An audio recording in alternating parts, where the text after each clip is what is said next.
Yo, what up, everyone? I think I have everything placed. I'm not sure. Let me know if you can hear me. I had to reset up, switch up all my mics. Nice. Okay, so this is completely experimental prototype I got set up here. So prepare for the worst. uh, we'll fix it with drinks.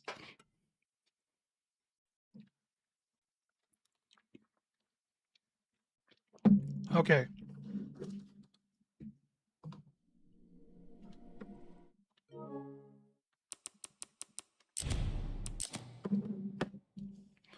Let's get the Stream Deck set up. Correct profile, RE9 AIs. Now, I found a way. 1, 2, 3, 4. I have 6 AIs operating on this one PC. I don't have my second PC set up. We could potentially go through like 12 AIs tonight. Oh shit. Let's test it. Hey Grace, know what Sherry's up to after work?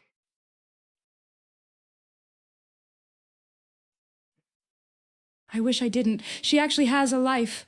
Last time we talked, she was trying to convince me to stop eating cold takeout at my desk and go outside for once.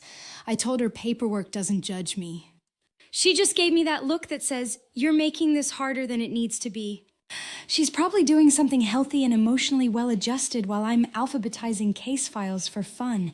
God, I need better hobbies. Oh. Oh no, that's so bad. Dude, okay, 1 second. I accidentally programmed macros in to unmute my mic.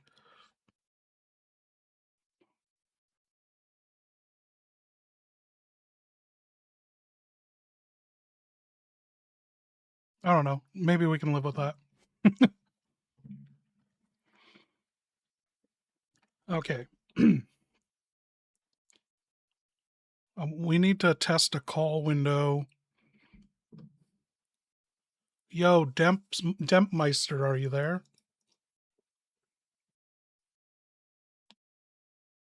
Hell yeah, I'm here. The Dentmeister ain't gone anywhere. I was just waiting to hear if you were about to tell me something terrifying or just messing with the radio again. So spit it out. What's got your attention? That's not normal. Stay sharp. I'm sorry, Tyler. We have no Sherry. Sherry, so we're doing this in progression of the game. What? So, oh Who the hell is Tyler, and why is everybody looking for Sherry? Tell Tyler to quit calling my office like it's a damn lost and found. If Sherry's smart, she's somewhere far away from whatever mess you're standing in. Yeah, I don't. Stay sharp. I should have led with that. I'm sorry, you guys. Remind me, we can, you know what? I'll screen capture that and hang on to it. Because Sherry doesn't, we have Sherry, she's in the house, but we only operate 6 at a time. And so when we get past like hotel manager, Norman Cole, the police officer, like once we get to the hospital or Sherry calls Leon in the game, that's when we move to Sherry. And we'll retire the hotel manager, Alyssa Ashcroft. So yeah, once they're up, they're out. I am willing to allow Nathan Dempsey to chime in up until the hospital, I think, or at least the first part of the hospital. He's really kind of like the extra person here. He's not obstructing anyone else's seat.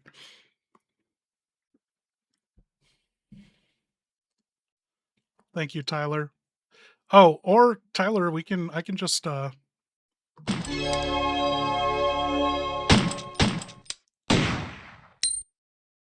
Grace, you'd look much better in a tank top and booty short. Ditch the Hillary pantsuit look. It doesn't suit you. My zombie GF rocks no, it well. That's not happening. I dress for surviving long days at the office, not for somebody's fantasy. Besides, I'd spend the entire day worrying I forgot my badge, my glasses, or a spare magazine because I'd be too busy trying to figure out why anyone was looking at me in the first place. Now you're making me overthink my entire wardrobe. Shit.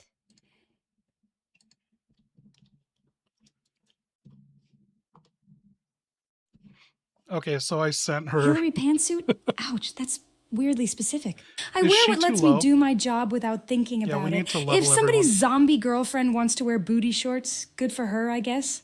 I'm not competing with the undead for fashion points. And if I'm investigating murders, I'd rather have pockets than whatever the hell that outfit is supposed to optimize for. Also, who sits around comparing FBI agents to their zombie girlfriend? That's a case file waiting to happen. Also, she still does stutter, but I got rid of her stutter when she's not directly communicating to another person. So it's going to save so much on character usage. Yeah, when my friend's designing this program and he's testing it, and Grace just eats up so much.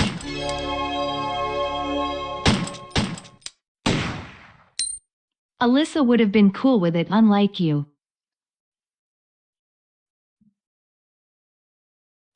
Don't do that. Don't drag my mom into winning an argument.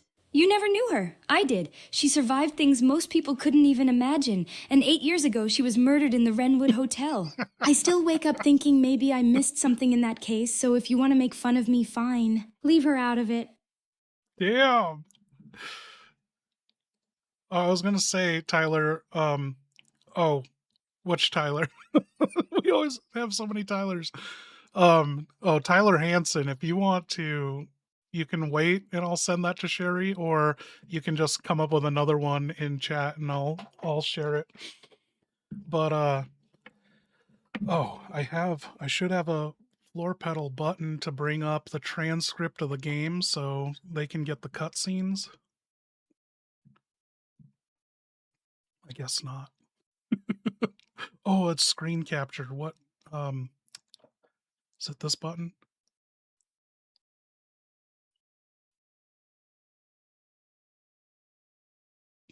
I'm not sure what I am doing now. Okay. There we go. Let's see what's on the pedal. Okay, it's just mute game. Oh, I don't have the files. It's okay. I got them up on stream or up here.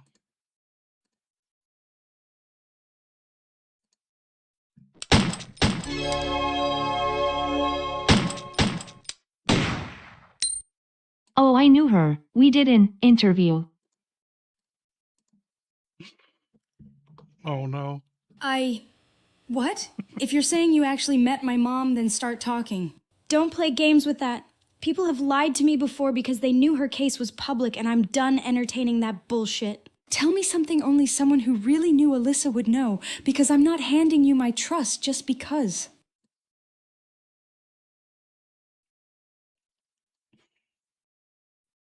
Dude, seriously, Beige Box? I got one person and they're not even mean about it. I was like, dude, what? Like, the world has changed. Is everyone on board? Okay. Oh shit. Damn, dude, let's get a goal going. Dude, thank you guys so much. Grace, Alyssa had a mole on her right booby. A lot of people have moles, that's not enough. If you really knew my mom, you'd know why I still can't let that case go. 8 years, and every report I read somehow circles back to the Wrenwood Hotel. I keep thinking there's one detail everyone missed, so if you're telling the truth, stop teasing me with scraps. Say something that couldn't have come from a rumor or a lucky guess, because I'm not getting my hopes up again. Okay. Oh, there's one thing I should tell you guys. We can be live tweaking these models, but I went for like the most authentic portrayals I could come up with for a lot of these characters, and this is like the most I've put into developing any of the AI roleplay characters. There's like layers on layers and layers of like backstory and knowledge in their brains. Like Victor Gideon, he starts with half the files that can be found in Rhodes Hill just in his brain, because that was his life. He was part of that operation, and so he knows basically all the Umbrella lore. And Leon might need some work. He's also a brand new Leon. I don't know how he is, if he's like, I don't know if he's going to be anything like RE2 R4. Like he doesn't, there was really nothing in his update about smashing dick holes, so that Leon might need to be reconstructed. Okay. How's the chat look behind me? You guys can see it. Luther Snow still here? How are we getting into this? We should do a mic check for everyone. I might have to assign images and stuff to people. Okay, let's see who this is supposed to be. Hey, are you ready? We're about to do this. The show's about to begin. I suppose this is it, isn't it? Showtime. Funny how an old building can feel like it's holding its breath. My heart's thumping, my glasses keep sliding down my nose, and I swear these lights are just waiting for the worst possible moment to give up again. Whatever happens, I'm staying right here behind this front desk. A guest ought to have someone to welcome him home. Now go. Okay, so that's the hotel manager who is on this button. Hey, mic check. We're getting ready to begin.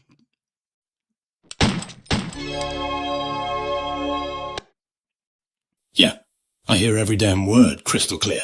The hood's on, the knife's heavy, and the hallway's been whispering my name all morning. Ah! Whenever you're ready, start talking. I'm listening. Oh. Okay, Tyler Hansen, what do we got?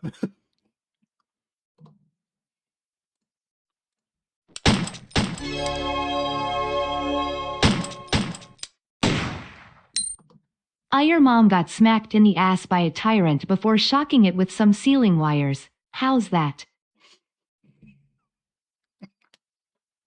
True story. Jesus Christ, that's not funny. I don't care how much of it you think you remember or where you heard it. My mother died in that hotel, and people have spent years turning pieces of her life into stories and punchlines.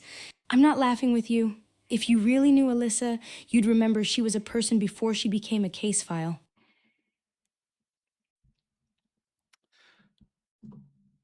Hey, mic check. Who is this? And we're about to begin. So we're kind of flying blind here because we have too many characters. Mike's hot. Officer Cole speaking. Badge is real, paycheck barely is. If we're about to begin, then let's get this shit rolling before the rain rusts my shotgun. 10-4. Okay, I want to adjust. He was pretty low, so I'm going to bring the audio up, and we're going to have to live adjust from OBS. Okay, one more mic check.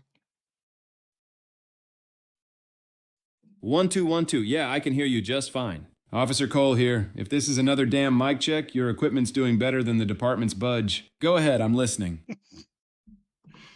Okay, Grace, I need one mic check. Yeah, I hear you. Loud and clear. Comms are good. Now, please tell me this isn't another conversation that's about to give me paperwork. Okay, I need a mic check before we begin. Testing, 1, 2. Can everyone hear this old fellow? Ah, marvelous. Welcome to the Wrenwood Hotel. I do hope you've gotten your hotel pamphlet. This place has been welcoming weary travelers since 1928, and I'm proud to keep the doors open even if the wiring occasionally has other ideas. All right then, I believe we're live. If anything goes bump in the night, just remember I'm probably just as startled as you are. Ha ha ha. Now let's get this evening underway. Okay, and hey, Dempmeister, I need a mic check.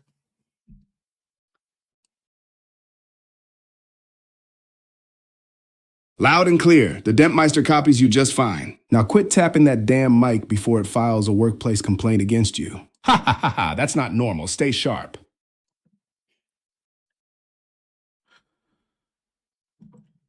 Yo, Alyssa, I need a mic check. Abnormal, what up? What's up? Trying to stay one step ahead of bad decisions and one hooded psycho. Same as yesterday. You got something useful for me? Or are we just testing whether my blood pressure still works? Ha ha ha.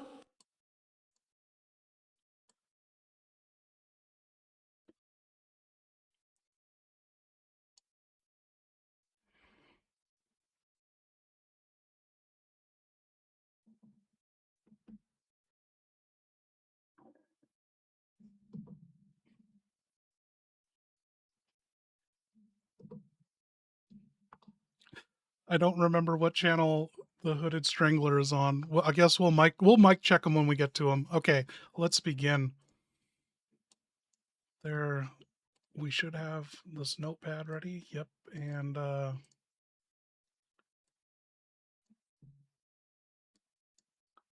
guess we're starting right off with files.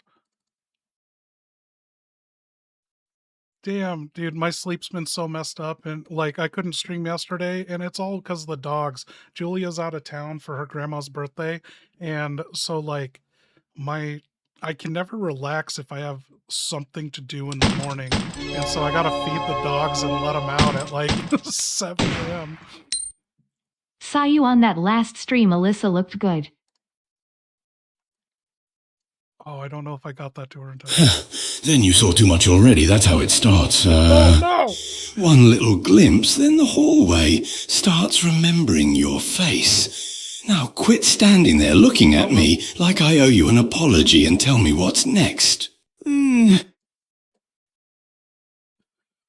didn't even get to mic check them.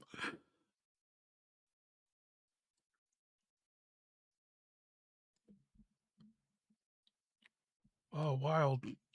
What the hell's going on?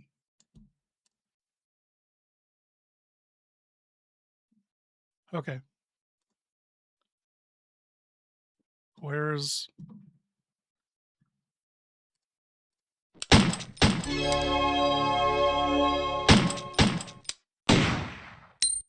Saw you on that last stream. Alyssa looked good.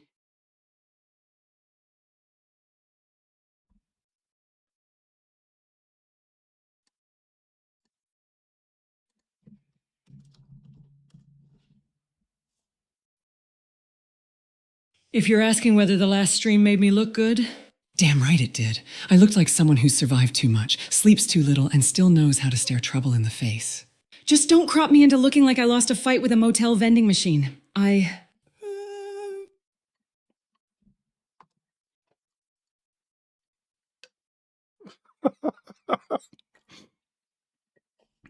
Okay. How we need some order to this. Just jump right in. We'll pause as we go.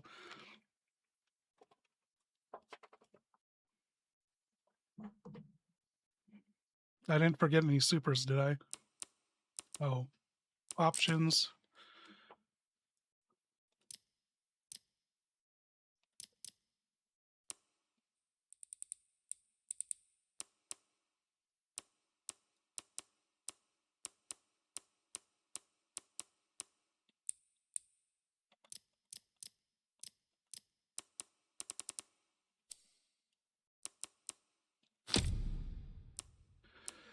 New game. Are we doing standard?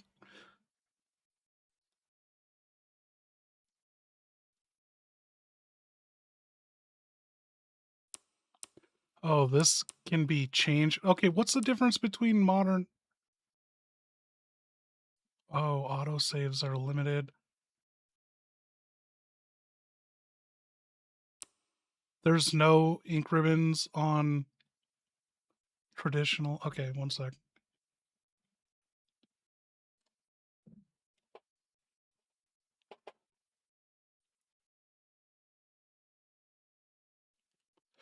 Ink ribbons required to save. Is that a mechanic we should force her into?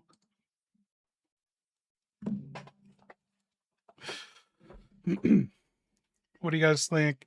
Or should we try standard, and if it gets too retarded, we can drop down to casual at any time? How difficult is casual? Like, will we have limited ammo, at least? Relax while enjoying the story and puzzles.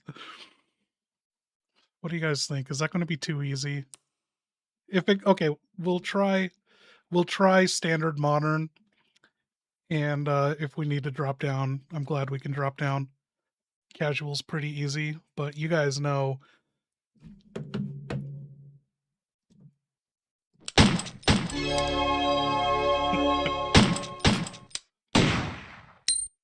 Mr. Director, do you have the unredacted Elpis files?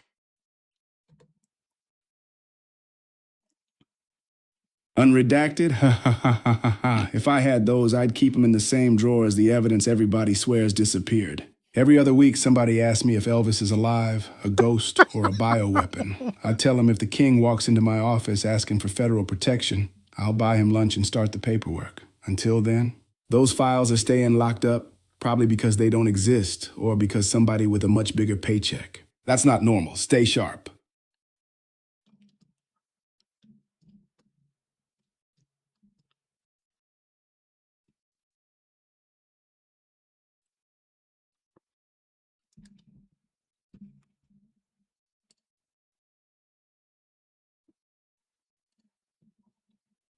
Okay.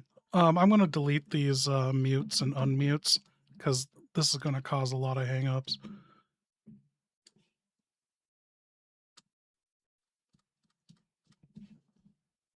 Just real quick, I got to do this to 6 characters.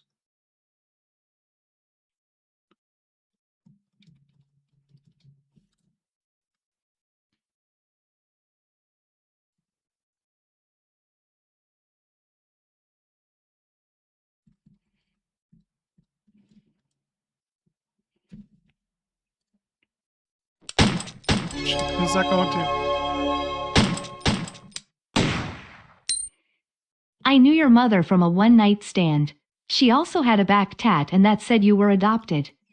Her eggs were gone, so that's why she adopted you. No, I had a mother, Alyssa Ashcroft. She raised me. She died in the Wrenwood Hotel 8 years ago, and that's a hell of a lot more real than some story you're trying to sell me. If you're making things up just to get under my skin, congratulations, you managed it. If you actually knew her, then stop throwing out cheap bait and talk to me like she was a person, not a rumor. Okay, one sec. I don't know what just fucking happened. This thing is jumping around. Judging by the last minute, I'd believe Shut it. up. Take your time. I'm still here. Just don't scare the hell out of me by going completely silent. I start assuming the radio died or my boss wants to see me and somehow... I think I got it. Okay.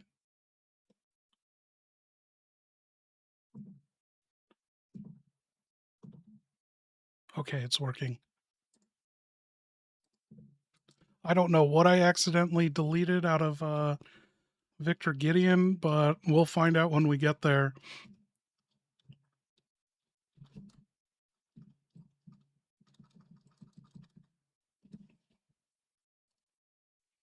Two more.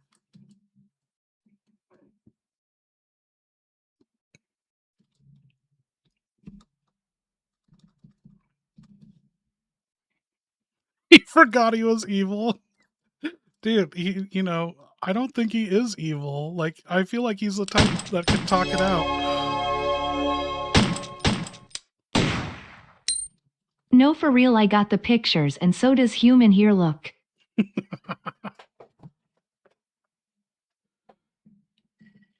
Whoa, slow down. If you're serious and you got pictures, send them over. I'll take a look and tell you what I can actually make out. Until I see them, I'm not going to pretend they're proof of anything. That's not normal. Stay sharp. I'm going to send that to Grace.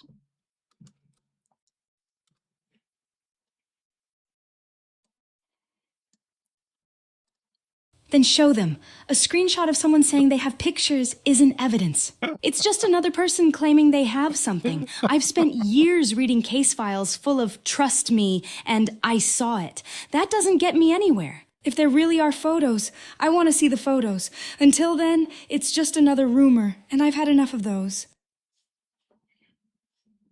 Okay. I'm doing it. There's going to be no background music in case we make an edit out of this.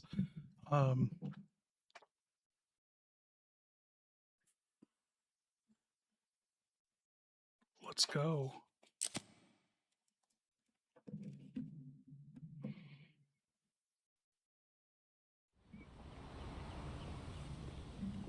How slow do we go through these? Oh, I can go in photo mode.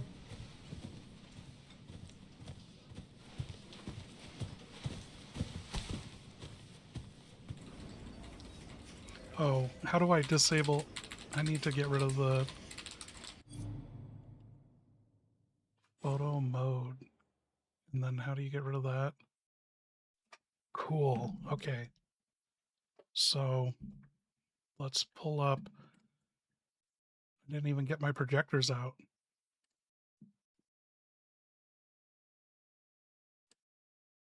And I should have a hotkey on my foot pedal that'll take screen captures of the game window.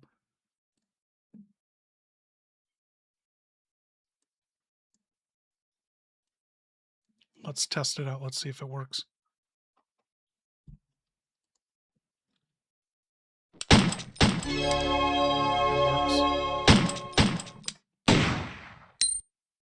Your mother was a person, she was a woman and my lover. She talked about how you were going to make a difference. She adopted you from some old dude. Maybe she wasn't. I don't know. What I do know is that people say a lot of things about someone after they're gone because they can't answer for themselves. So if you're trying to tell me she had a life before I was born, I don't have a problem believing that. She deserved to have one, but if you're using that to get a reaction out of me, you're talking about the only parent I ever had. I'm not going to let strangers rewrite her life with one sentence. I'm going to send her the full thing. Something's going on where it's reacting too fast. I think it's a setting I can change. I don't believe that. My mom talked about me making a difference. Yeah, that part sounds like her. She always believed I could do more than I believed about myself. The rest? No, I've heard enough wild stories around her case to know people will fill in the blanks with whatever sounds dramatic. I had a mother. Alyssa Ashcroft. She raised me. That's what matters to me. If you've got the truth, then give me something real, not another bombshell in a donation message. Until then, I'm treating it like every other rumor that's landed on my desk.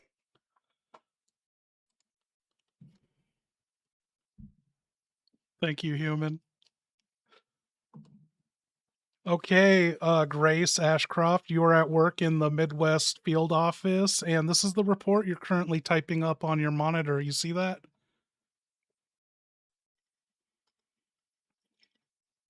Yeah, that's my report. Case ID 199, NPD 45,490. Still marked pending. Fourth victim. Unidentified disease. 3 scene photos across the top. Wide shot, full body, facial close-up. Standard layout. The summary says the deceased was found at an abandoned government office, and whoever started the write-up stopped halfway through the preliminary analysis. Shit, that's exactly the kind of report I'd end up staring at for 3 hours, trying to convince myself one tiny detail connects it to the other deaths. And Kyle would probably walk by, glance at it for 5 seconds, then act like he solved the whole damn case before I could even finish my coffee.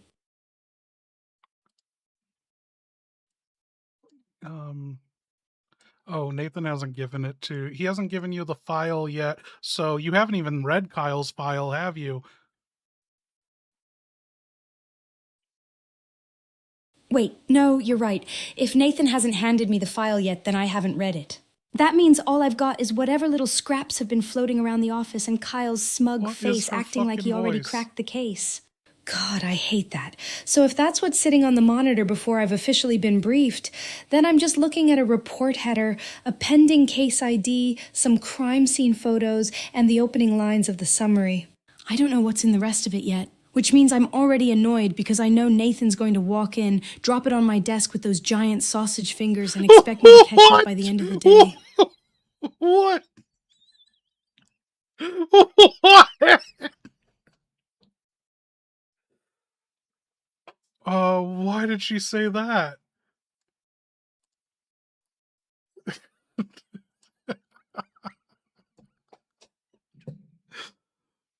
What the fuck?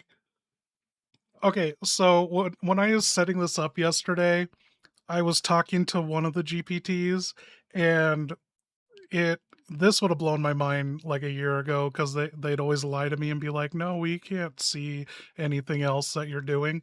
But this ChatGPT literally said, like, according to the role plays of, and it listed all the other characters that I had created for this stream, and was tapping into is sausage fingers something we added to the demp like a month ago when we were building him? What the fuck? Okay. I don't like that accent she was doing, so I put her on the advanced model, so I don't know how much we're going to be getting charged for this. But looks like we have 60,000 characters remaining, then I'm going to buy the million.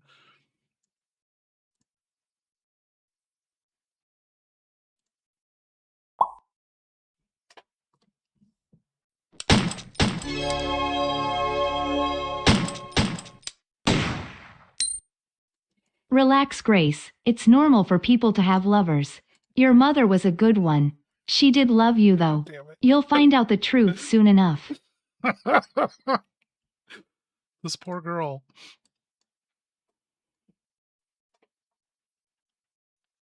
I know it's normal for people to have relationships. That's never been the part that bothered me. What gets under my skin is when strangers start talking like they knew my mom better than I did, then toss in, you'll find out the truth soon, like they're dangling evidence over my head. If you know something, say it. If you don't turn her into a cliffhanger. And yeah, I believe she loved me. That part, nobody's ever managed to make me doubt. Okay.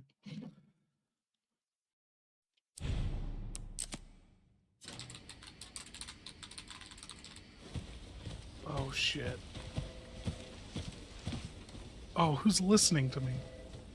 Oh, good.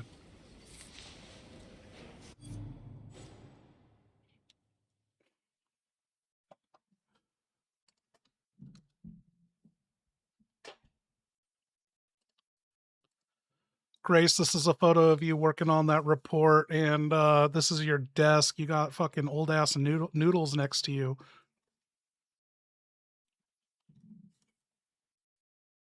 Hey, those noodles are not old. Okay, they're old. I was going to eat them after I finished comparing case IDs. Then another report showed up. Then I got distracted trying to prove Kyle didn't deserve credit for spotting the Raccoon City connection first. And now they've evolved into their own ecosystem. If they start asking me for dental insurance, I'm throwing the whole container away. And whoever took that picture, that's exactly what I've been saying. Somebody keeps photographing me while I'm working. Everyone acts like I'm paranoid, then somehow there's another damn picture of me at my desk with cold Chinese food sitting next to the keyboard. Shit, that's not comforting.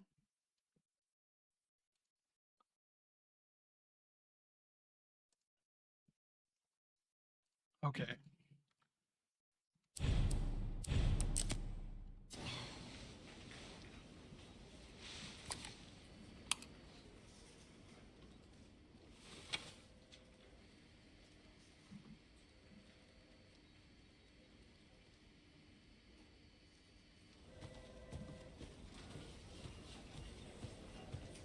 Grace!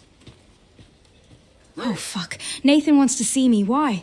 Why now? Grace Did asked somebody audit my reports? Did Kyle say I tampered with his work? Did I expense dumplings wrong again? No, this is worse. This is the kind of calm, come into my office that ends with a folder sliding across the desk and my entire week getting destroyed. He's gonna fold those giant sausage fingers Oh together, my God. look me dead in the eyes and say, Ashcroft. That's it. Just my name. Then I'm going to spend the next 10 minutes assuming I'm fired before he even opens his mouth.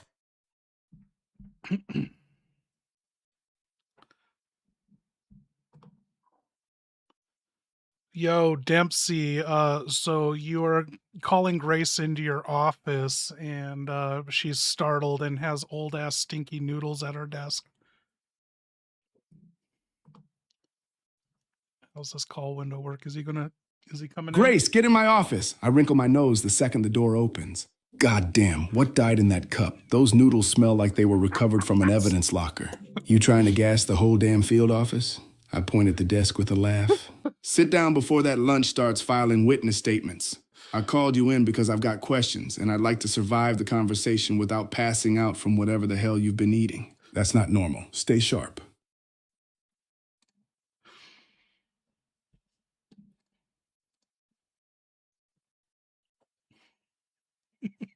No, sir, they're from yesterday. Maybe the day before yesterday.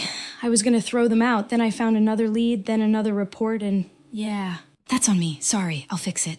I swallow hard. And I'm sharp. I mean, as sharp as I get. You said you had questions, so ask them. Just please don't tell me Kyle's already turned something in. I can catch up. I just need the file.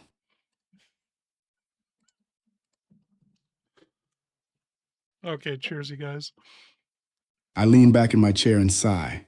Grace, first off, throw those damn noodles away before they qualify for federal benefits. I'm pretty sure they just blinked at me. I shake my head. Second, quit worrying about Kyle. That man's out there making everybody look bad by accident just by existing. That's his curse, not yours. I slide a folder across the desk. I didn't call you in here to chew your ass out. I want to know how you're holding up. I sent you into the place where your mom died, and even my loudmouth ass knows that's a hell of a burden. Just don't let it cloud your judgment. I need your head in the case, not buried under guilt. Now grab the file and get back out there. And for the love of God, fumigate your cubicle before it becomes a protected habitat. Just a heads up, Dempmeister, you haven't sent her out into the field yet. You're doing that right now. You haven't even given her the folder report that Kyle wrote, so prepare for that. Just a heads up, we haven't gotten to that scene yet. Ha, fair enough. I got ahead of my damn self. I tapped the unopened folder on my desk instead of sliding it over. Those noodles are still a crime against humanity, but the case can wait another minute. Kyle just finished putting this report together, and I haven't even briefed you yet. You're about to head to Renwood, and before I send you anywhere near that place, I want you to know exactly what you're walking into. Sit tight. Like Quit I comparing said, yourself to Kyle for 5 damn seconds, and let me do my job. This is Then we'll the see if this most hotel's full of layered I've ever murderers, made. ghosts, or both. Yeah, I don't like this. So I analyzed like every single file in this game, and Kyle Ames is the FBI analyst in this office too, that he's the one that submitted the Renwood report on the mysterious deaths, the cases around Renwood. So there's a guy in this office named Kyle, and they know it. That's all I know.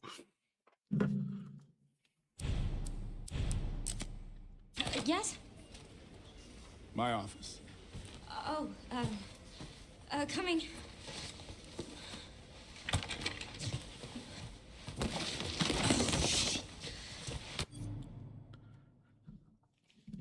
Typical. Grace is now heading to your office, but she knocked over a big stack of file folders and papers spilled all over. And good thing it didn't touch her noodles, but classic Grace. What line? What did he say? Oh my God. Hey, just a heads up, when you called her into your office, she grabbed a folder and accidentally knocked over this fucking leaning tower of file cases, spilled them all over the floor in her cubicle. Typical Grace.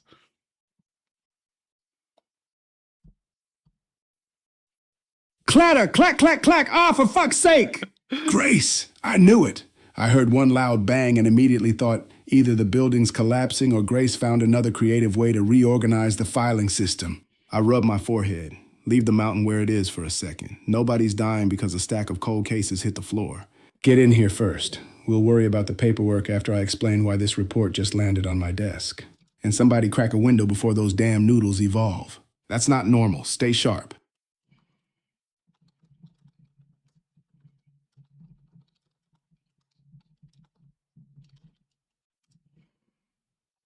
Alyssa got her on. Something. I got you in a second. Oh, shit. No. Oh, no, Papers everywhere. Of course, that's exactly how today goes. First, the noodles try to kill the office. Now the files decide they're migrating. Nathan's waiting. Kyle's probably going to walk by and pretend this is a team-building exercise, and I'm going to be 30 seconds late because gravity hates me personally. I swear, every time I have to leave my desk, the universe files a complaint against me.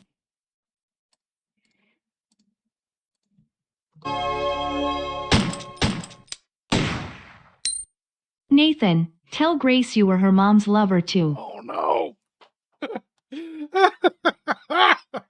I clear my throat, then immediately look anywhere but at Grace. One more thing before you open that folder. I rub the back of my neck. Your mom and I, we had a thing.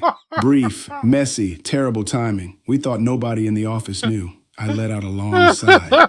So if you're about to throw that coffee mug at my head, at least let me finish the briefing first. I can survive a lot of things, but I'd rather not get concussed before I send an agent out on an assignment. Yeah, I probably should have led. That's not normal.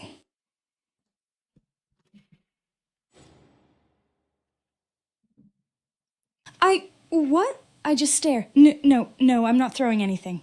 I don't even know what to do with that. I swallow hard, my voice catching. My mom was allowed to have a life before me. I know that. But you're telling me this now? Right before handing me a case after all these years? I shake my head. I don't know if I'm angry, confused, or just... So, give me the briefing. I'll deal with whatever the hell this is after the job. I can't afford to get distracted. Not today.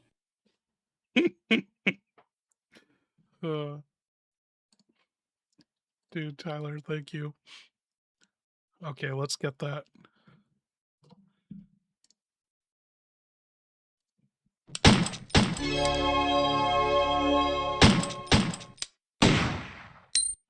Nathan, show Grace the pictures of us all hanging out with Alyssa. Oh no. I let out a slow sigh and reach into the bottom drawer of my desk, pulling out an old photo envelope.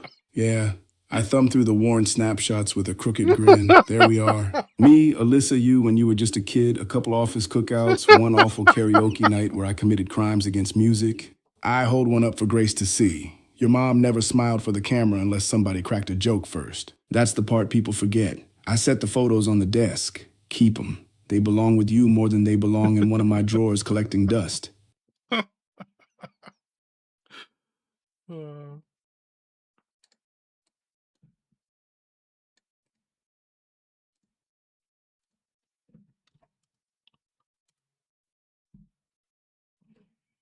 I don't say anything for a few seconds. She hated having her picture taken. A tiny laugh slips out before I can stop it. Unless somebody made her laugh first. I look down at the envelope, my throat tightening. Thanks. I don't know if I'm ready to look through all of them yet. I carefully pull the envelope closer. But thank you for keeping them. Nobody ever tells you that evidence disappears. Photos don't. They just wait in a drawer until someone's finally brave enough to open it.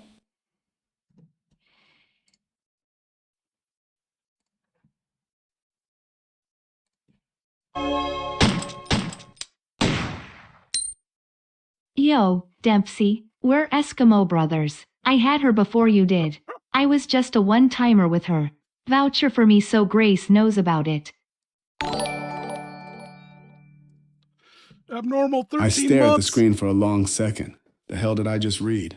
I bark out a laugh. Listen here, my guy. I'm not standing in front of Grace holding a damn press conference about my dating history because some random internet gremlin dropped a $5 message. You can keep your voucher. HR already hates my ass enough. I shake my head. Now somebody get this chat off my monitor before Grace walks in and starts asking questions I ain't getting paid to answer. Ha ha ha. That's not normal. Stay sharp. Okay, I'm sending that membership. Abnormal.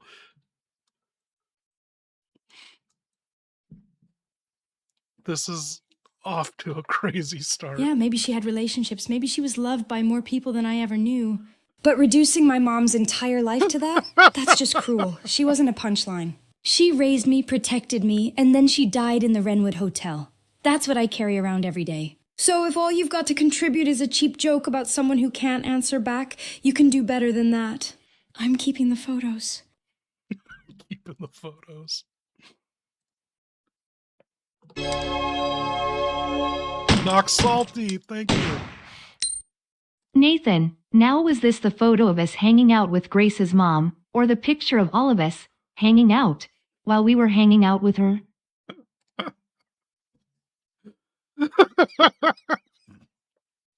I pinch the bridge of my nose and squint at the message. You know what? That's exactly why I don't read the damn comments, I snort. The first version is a wholesome memory. The second version is how internal affairs gets involved. Y'all will twist one innocent photo into a 47-page conspiracy before I can finish my coffee. I jab a finger at the screen.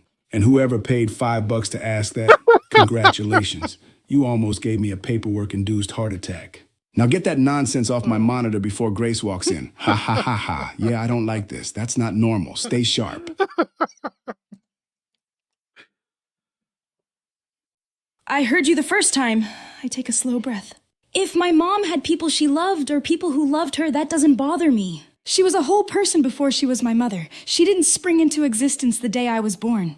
My voice hardens. What bothers me is watching strangers reduce her entire life to one line because they know I can't ask her about it anymore. 8 years ago, she was murdered in the Wrenwood Hotel. I don't get to call her. I don't get to hear her side of any story. So, be disrespectful to me if you want. But don't expect me to laugh while you do it to her.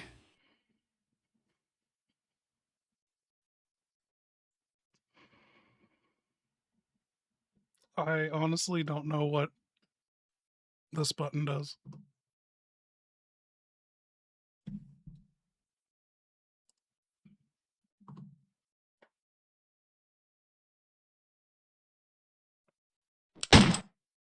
Ha ha ha ha. Everybody thinks I just woke up one morning and they handed me a badge. Hell no. I know training kicked my ass. I can't remember every obstacle off the top of my head, but I know there were plenty, and being a black man sure as hell didn't make anything easier. I earned every damn step the hard way. Then I finally made it. And now I spend my days arguing with agents about haunted hotels, mystery deaths, and why somebody left noodles on a desk long enough to become sentient. Life's fun. That's not normal. Stay sharp. Doc Salty, dude, thank you. Send that to Grace.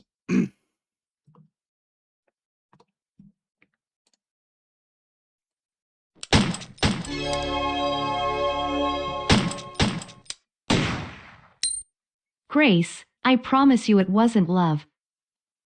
Oh, shit. Oh, shit, dude. I don't know what you expect me to do with that.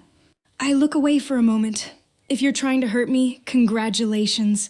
If you're trying to tell me something true, saying it like that doesn't help. My mom isn't here to explain any of it, and I'm not going to let anyone define her by the worst possible interpretation of her life. She deserved better than becoming gossip after she died. And she deserved better than what happened at the Wrenwood Hotel. That's the part I can't stop thinking about.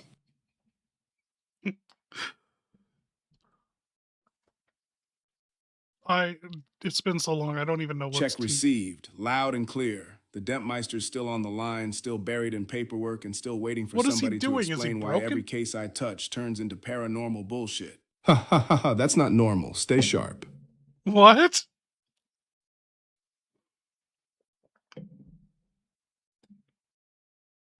Okay. What else do we have? Like,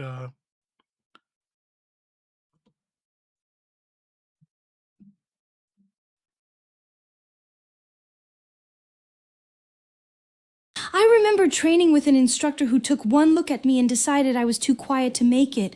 He kept pushing, waiting for me to crack. Instead, he handed me a stack of old homicide files and said, "Tell me what everyone else missed." I stayed up all night reading every page. The next morning, I didn't tell him who I thought did it first. I told him why everyone had overlooked the victim. That's when he finally nodded. He said the evidence matters, but people matter more. If you forget that, you're just cataloging bodies. I still hear that every time I open another case file.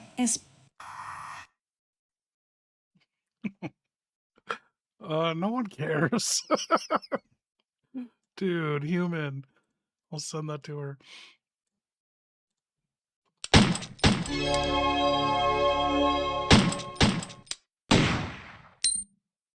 Well, Grace, here's proof of me and your mother shows photo proof and Doc Salty 9679. Abnormal edits. And Sinful Saint 013. Yeah, that was a wild time taking turns. Also, Dempsey sat in the corner.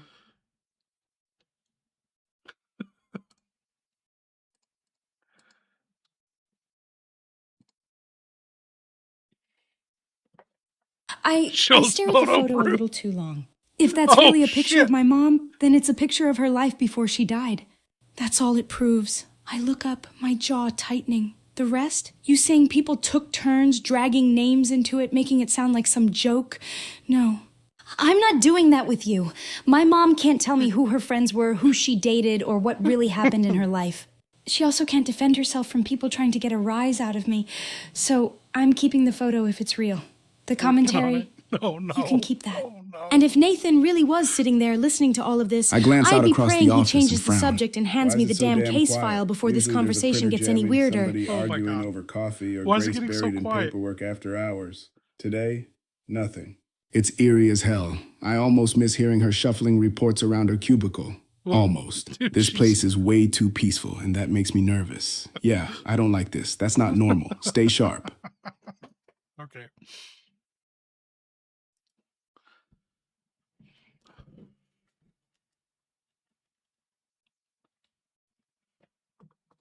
Okay, Grace, you are in the office. Oh no, a super chat just came in.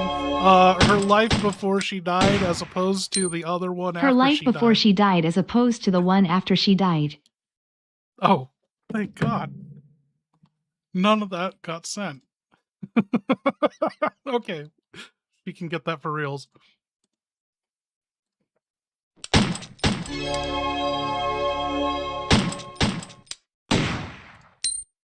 Her life before she died as opposed to the one after she died.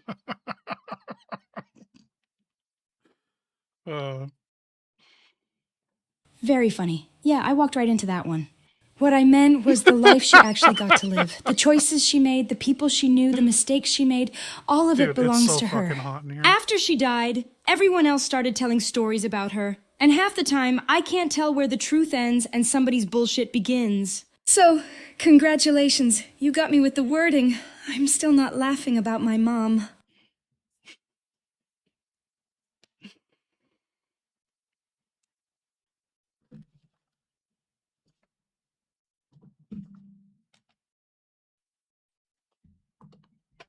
Okay, Dempsey, how are you going to break this news to Grace? You're going to send her to the Wrenwood Hotel to investigate for some bullshit reason. Why are you sending her anyway? You are about to hand her the case file.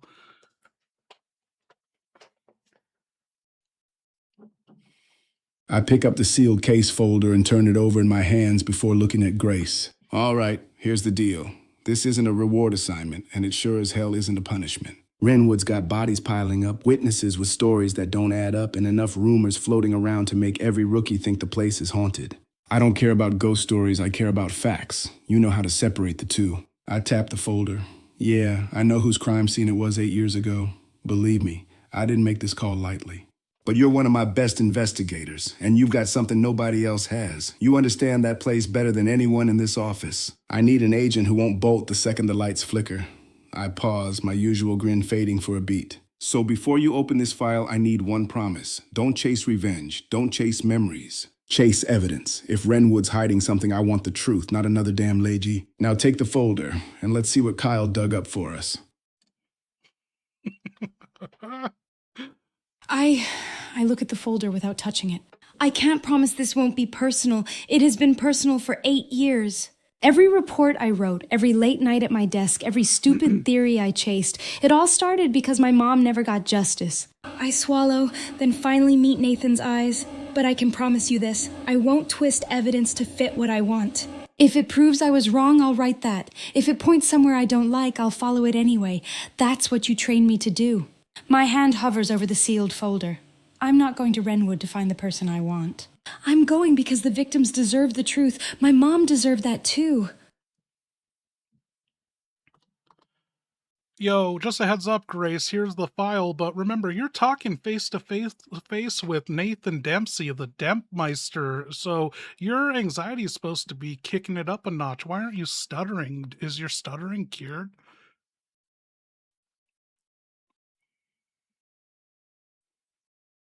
No, sir, I wish it worked like that. I gripped the folder a little tighter, avoiding his eyes. I only stop stuttering when I'm by myself. You're my boss, I let out a nervous laugh. That kind of doesn't help. I glance down at the seal. I'll read it. My thumb breaks the seal and I flip through the first pages, my face falling. September 28th, W. Renwood Hotel, U unidentified male, estimated 40s to 50s. My eyes dart over the photographs. No external trauma, hematemesis, bleeding from the eyes, extensive black bruising on the neck, wrist, shoulder, torso, even the internal organs. I stop on the victim photos and immediately look away. Jesus, my voice drops. And Kyle thinks the C common denominator isn't the bruising, it's the victims. He connected every identified death to the survivors of the Raccoon City incident. Ramirez, Wilkins, White, Warren, and now this U unidentified man at Renwood. I hate saying this, sir, but if he's right, then Renwood isn't the beginning. It's just where the trail came back. Tyler, I got you. I don't say a damn word for a few seconds. I just watch Grace reading the report, the room suddenly feeling a whole lot smaller. Yeah, I nod once. That's exactly what Kyle's trying to tell us. If he's right, this isn't some isolated homicide. Somebody or something is picking off people connected to Raccoon City years after the fact. I tap the page with the victim list. The bruising's ugly, but it doesn't explain why these people. The connection does. That's what bothers me. What? I let out a slow breath. So I'm sending you to Renwood because I trust your instincts, not because of your last name. You're going to treat every hallway, every witness, every scrap of evidence like it's the first piece of the puzzle. Leave the ghost to the tourists. Bring me facts. I crack the faintest grin. And Grace, stop apologizing every other sentence. Your stutter doesn't bother me worth a damn. What matters is that when you do speak, people ought to listen. That's not normal. Stay sharp.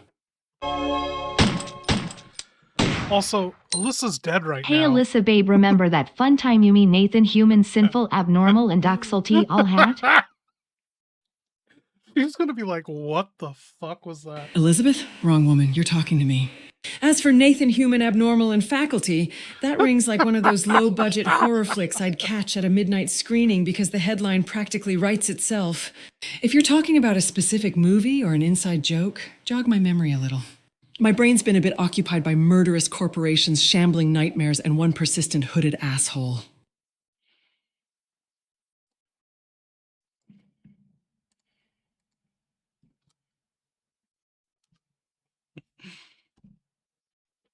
Holy shit, that's one hell of a sentence.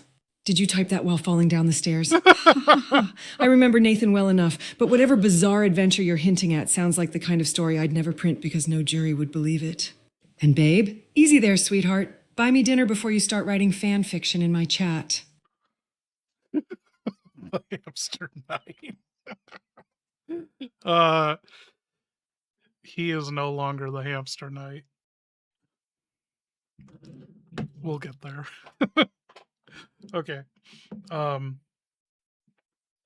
What are we doing?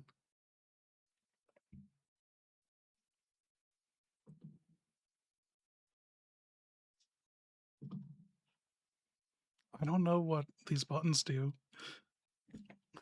I mean, okay, if I'm trying to find one positive, at least none of them are complaining. Every victim we've got is older, already in rough shape, and now Kyle's acting like he's discovered the apocalypse because a bunch of grumpy senior citizens all picked the worst possible places to keel over. Hell, one of them looked like he'd just lost a fight with a gas station burrito before he died. We should still investigate it, obviously, but if the universe was taking volunteers, it definitely wasn't raiding a kindergarten. Like, I have all these buttons on my Stream Deck that are basically, they like, they push them to like have a thought, a natural thought, and I don't know what they do. 13 fucking AIs are ready for this stream. I can't remember a single thing I put in them. Okay. That's to Alyssa. Thank you, human.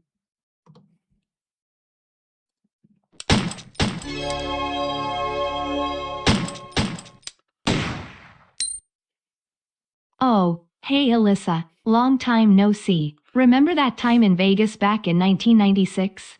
You were a great lover. Glad to see you've aged No, like why fine is she wine. listening? They both are listening.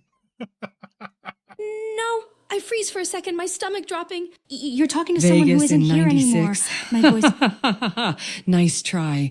If we'd actually met, you'd remember I was too busy chasing leads and writing stories to babysit someone's pickup Oh, lines. shit. And thanks for the fine wine bit. I do age well. That's called surviving things that should have killed me. Now quit trying to rewrite my biography in the chat before I slap a correction notice on it.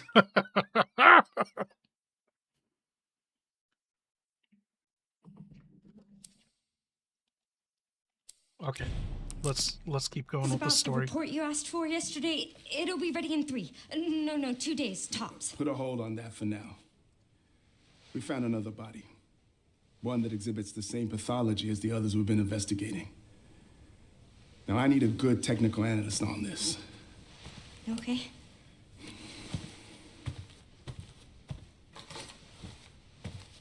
I need your eyes on the crime scene. The Renwood Hotel.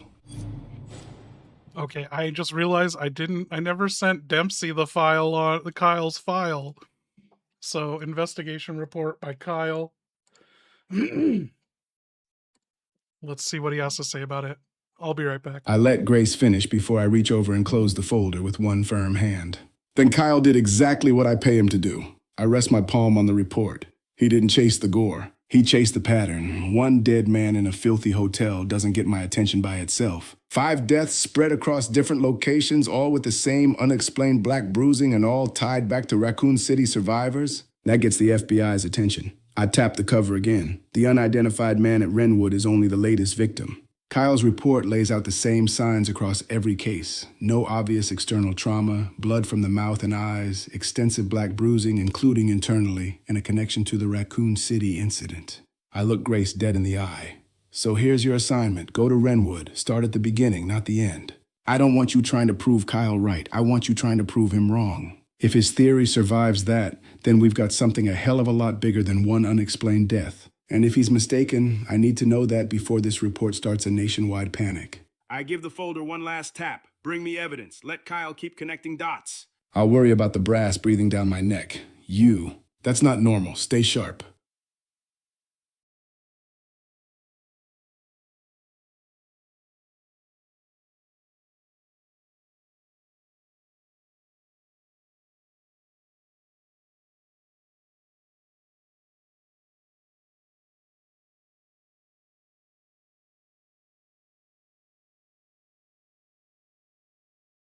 Hey, Dempmeister, do you have any theories on what is causing this? Your own personal theories? And also, I have a bottle of Jack. You want to do a shot with me?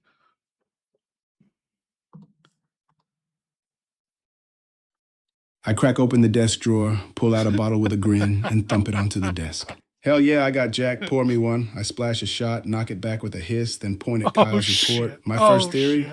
Some kind of disease. At first, I was convinced it was a racist son of a bitch because one of the early victims was E. Wilkins. Then more Raccoon City survivors started turning up dead, and that theory went right out the damn window. I snort. Now, every victim's got the same ugly black bruising, blood from the eyes and mouth, and no obvious external injuries. Kyle's pattern says they're all connected through Raccoon City, but that doesn't tell me why they're dying now. It only tells me somebody or something is following the same trail. I pour another shot. My second theory, Renwood ain't the source. It's bait. The latest body showed up there, so everybody's looking at the hotel. Meanwhile, whatever started this could have been moving for years before anybody noticed the pattern.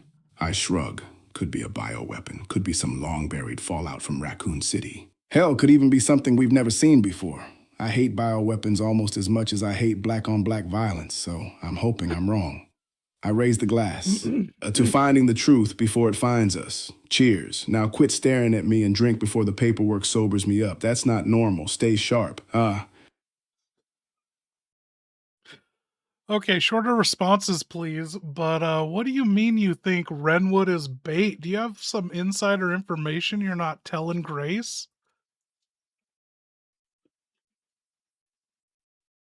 I point at the report with my glass. Insider information? Hell no.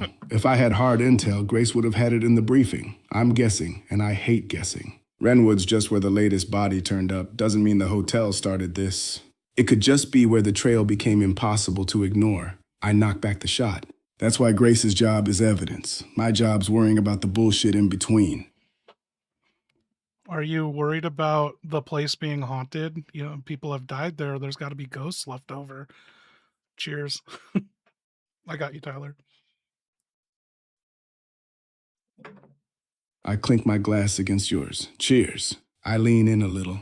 Am I worried it's haunted? Damn right I am. I ain't saying ghosts are real, but I'm also not volunteering to spend the night in a hotel where people keep turning up dead. If Grace comes back telling me she heard whispers or saw somebody that shouldn't be there, I'm listening. That's not normal. That's it. Okay, 1 second. I want to see proof of grace. Oh my god. Oh my god. uh,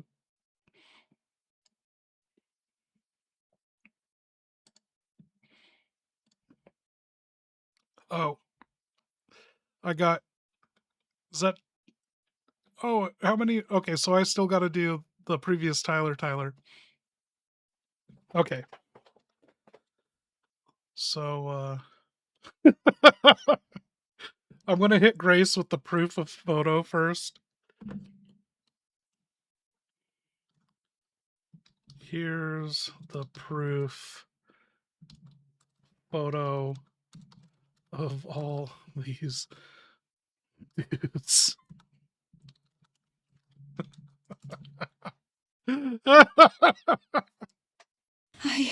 I stare at it for a second. That's not proof. That's a meme. A nervous laugh escapes me despite myself. Wait, you took a bunch of profile pictures, pasted them onto stock bodies in white underwear, sat my mom on a couch, and somehow dragged my boss into it too. Did you spend actual time making this? Because that's almost more concerning than whatever point you were trying to make. I shake my head. If this showed up in an FBI evidence locker, I'd write one sentence: digitally edited image of no evidentiary value. Then I'd ask who wasted government printer ink on it. Also, if Nathan sees this, I'm transferring to a desk with no internet. Shh. There. I'd say abnormal is the happiest one out of them all. Look at that. Okay. So, hey, wait, Nathan, who's that under your desk? I think it's this one. Is this going to play? I can't see it. It's too far gone. There we go.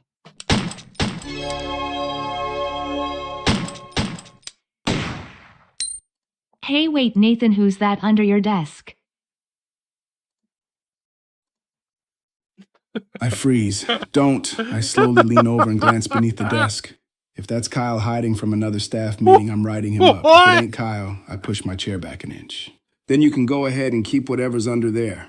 I'm not getting paid enough to wrestle office goblins. Yeah, I don't like this. That's not normal. Stay sharp.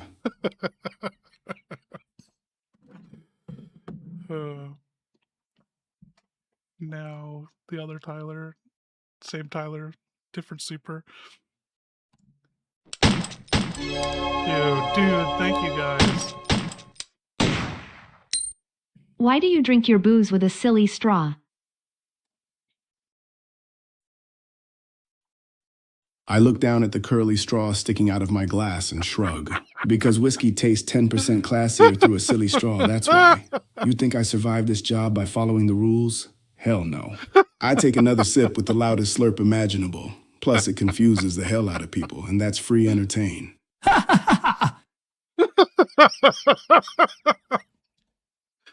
And one more. Tell Grace to use the force. She can't talk to her.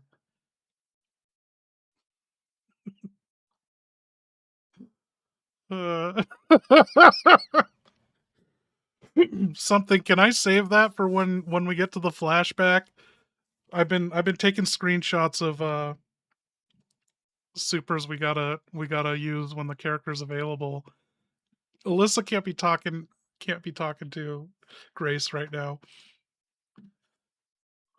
Okay. Oh, But we could.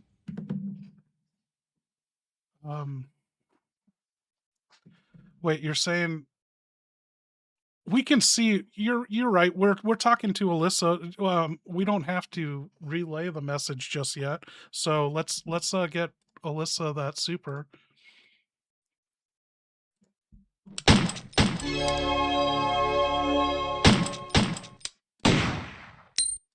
Alyssa, tell Grace to use the Force. Grace, for the love of fuck, if some old wizard starts telling you to trust mystical space powers, maybe trust your mother instead. Use your head, keep your footing, and if all else fails, run like hell. The universe has enough chosen ones already. I'm just gonna say, remember what your mother said before she died. So this could be a memory. I blink. That actually sounds like something she'd say. A little snort escapes me. For the love of fuck. Yeah, I can hear her saying that before rolling her eyes at whatever idiot thought destiny was a substitute for common sense. I look down at the folder in my hands. Use your head, keep your footing, and if all else fails, run like hell. I smile, just a little. I'd listen to that. She didn't raise me to think I was special. She raised me to survive. And honestly, the universe can keep its chosen ones. I just want enough evidence to write a report nobody can argue with. I slam my glass down. Shit, I just got word Grace is in trouble. I snatch up the radio. What? Grace, answer me. I don't care what's happening over there. Keep your head down, stay moving, and don't try to be a damn hero. I'm getting every available unit rolling your way. Come on, answer the radio. Yeah, I don't like this. Stay sharp. Okay. Let's get going. Justice for sausage fingers. I want to see where that is, whose brain that's in. Look, I know that's where your mother was murdered. And I know it'll be upsetting for you.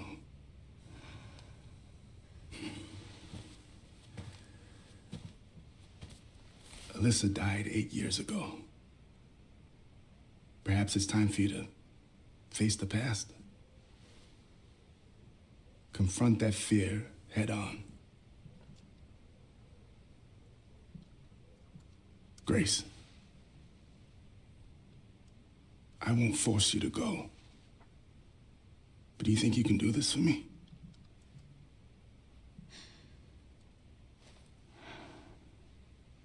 Investigate that crime scene and report back to me with your findings.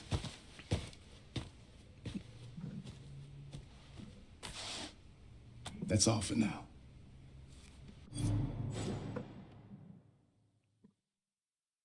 Dude, you're not going to believe this, but Grace agreed to fucking investigate the crime scene for you, the Wrenwood Hotel. She took the FBI investigation file folder. Oh, come on. Man, you're not going to believe this. Grace came through. She agreed to investigate the Wrenwood Hotel, even though, that's where her mom was brutally murdered. But yeah, she's doing you a solid. I go quiet for a second. She did? I let out a slow breath and nod. That's one hell of an ask. And she still said yes. Takes guts to walk back into a place tied to something like that. I won't pretend I'm not asking a lot of her. I grabbed the case folder. I'm gonna make damn sure she's got every resource I can give her. She deserves that much. Now let's hope Wrenwood gives us answers instead of another body. That's not normal. Stay sharp. Why do you keep saying that's not normal?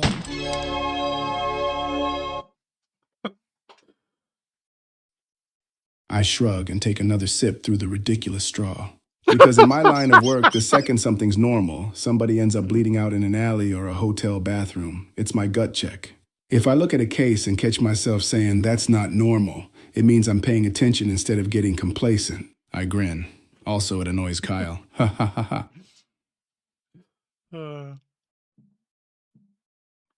Wait, Tyler, who are we sending that to? That's to Grace?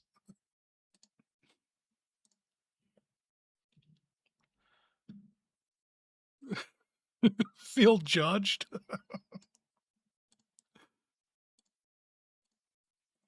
Let's see if she has the context for it.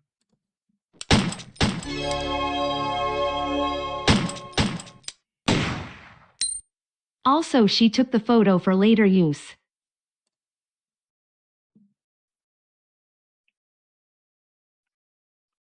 I don't know. I shrug awkwardly. Maybe she took pictures. People do that. Maybe she wanted to remember a night with friends. Maybe she wanted blackmail material. Honestly, knowing my luck, it'd be for some completely mundane reason like proving someone lost a bet. I let out a nervous laugh. But a donation message saying she took the photo for later use doesn't magically tell me what that use was. That's still just somebody adding narration to a story. I deal in evidence, not captions. And if she really was the one behind the camera, I just hope she was laughing. I don't get enough pictures of her doing that. Okay, Grace, you accepted the investigation of Renwood Hotel. Nathan Dempsey gave you the file, and he was sipping alcohol whiskey through a silly straw in his office, and he's proud of you for stepping up.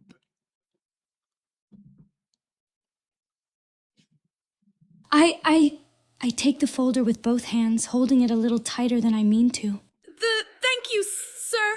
I won't waste the opportunity. I glance up just long enough to catch him casually sipping whiskey through a ridiculous little straw. You know, nobody's ever gonna believe that if I put it in my report. A nervous smile creeps across my face. But thanks for trusting me with this.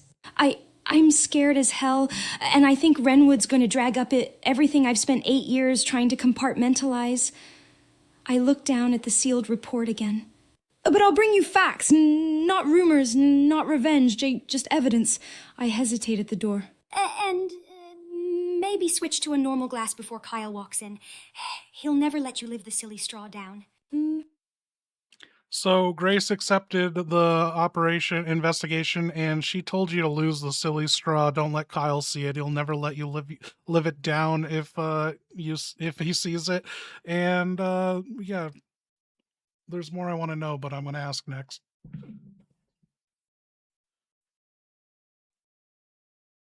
I sigh, pull the silly straw out of the glass, and shove it into my desk drawer. Yeah, all right. Grace has got a point. If Kyle catches me drinking whiskey through that thing, I'll never hear the end of it. That man would have it framed in the break room by lunch. I straighten my tie and pick up the Renwood folder. What up? And she didn't have to take this assignment, but she did. I won't waste that trust. Now go on. I can tell you've got another question brewing, and I got a feeling I'm not gonna like it. Yeah, now that Grace is gone, give us the fucking honest truth. Why would you subject someone to investigate the location where their fucking parent was brutally murdered? What is your motive behind? Are you getting paid? I stare into the whiskey for a long moment. No, I shake my head. I didn't send Grace because of her mother. I sent her in spite of it. Kyle's report points to Renwood as the latest point in a chain of deaths tied to Raccoon City survivors. Somebody has to go. Could I have picked someone else? Sure, but I'd be lying if I said I'd trust them more. Grace knows that place. She won't run because the wallpaper creaks. I sigh. Do I feel guilty? Every damn minute. I know exactly what I'm asking her to walk back into. If I thought I was sacrificing her for a promotion or a paycheck, I'd hand in my badge before the sun came up. I finished the drink. My motive's simple. Solve the case before another survivor ends up in a morgue. I just hate that the best person to do it is the one carrying the heaviest burden. Yeah, I don't like. I feel like you're fucking lying to us, dude. What are you hiding? I don't know if... I narrow my eyes and set the glass down. You want the truth? Fine. I am hiding something from Grace, not evidence, doubt. I don't know if I'm making the biggest mistake of my career. Every instinct I've got says this case is bigger than one dead man, and every instinct also says sending Grace into Renwood could either make this investigation or break her. I lean back. If you're asking whether I've got some secret FBI file proving what's in that hotel, no. If I did, she'd already have it. A crooked grin creeps across my face. But if you're asking whether I trust Renwood, hell no. That place gives me the creeps, and I ain't ashamed to admit it. That's why I sent my best investigator instead of my dumb ass. Oh, second.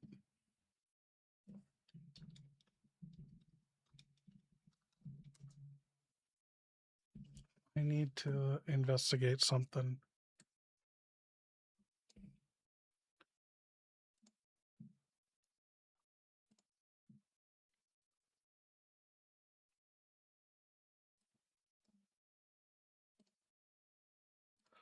I feel like is he really hiding or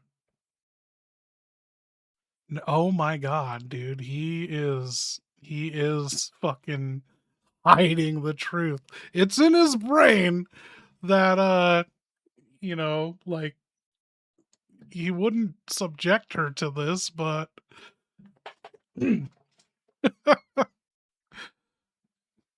oh yeah.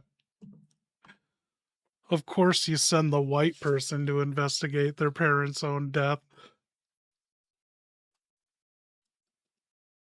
I bark out a laugh and point a finger at you. Don't you start that shit. I shake my head. I didn't send Grace because she's white. I sent Grace because she's a damn good investigator. If Kyle had the same connection to Renwood and I thought he was the right agent, I'd send his ass too. This badge doesn't care what you look like. It cares who can crack the case. I shrug. Anyway, Grace is moving on, so we might not hear from you for a bit, but you'll be on the radio. I'm just curious, do you know anyone by the name of Human SVD? Let's see how this goes. I scratch my chin. Human SVD? Rings a bell. I key the radio. E, that's all I get? One damn letter? I snort. Either the signal's dying or you're messing with me. Say it again when you got a full sentence. HQ standing by.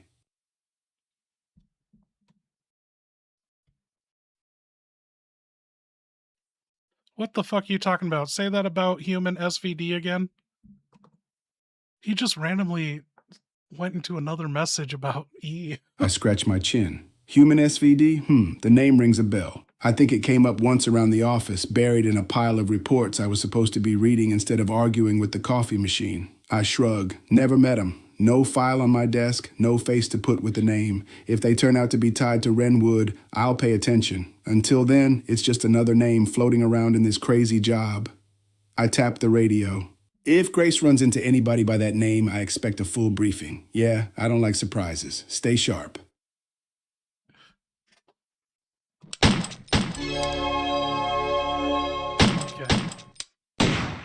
He doesn't give a shit. Hey, Dude, Grace, heard this round the office. Do you have a gay friend named Will?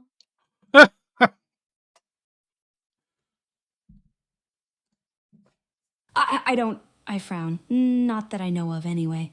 If there is a Will around the office, he's probably buried under 3 departments of paperwork, and I haven't met him because I never leave my desk unless Nathan makes me.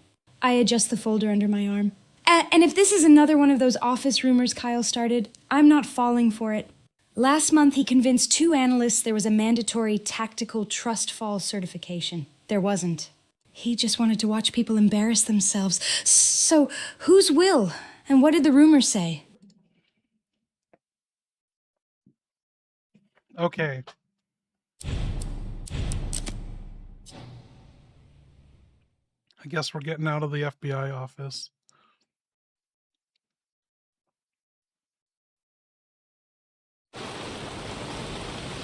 Oh, shit.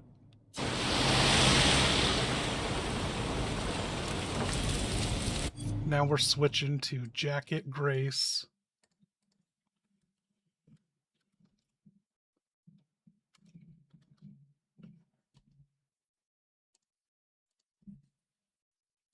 This should work. Okay, Grace, you have arrived at Renwood, and I think it's like 5 p.m. I think I saw a clock that said that's what the time was. It's pouring rain, and you're walking around. You have no idea how to get there. The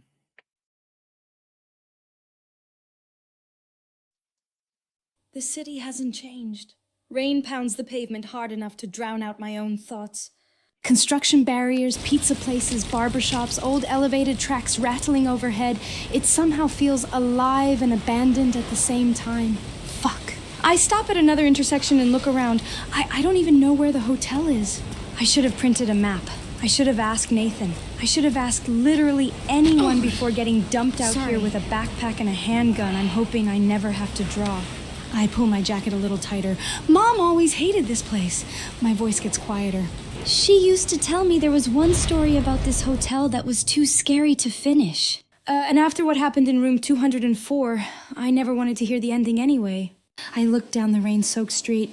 Okay, evidence first, hotel second, panic attack later.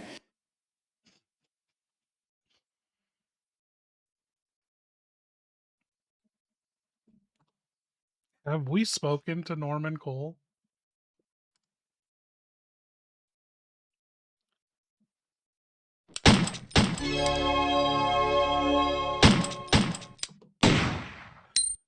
Raining hard. Is this the wettest you've ever been?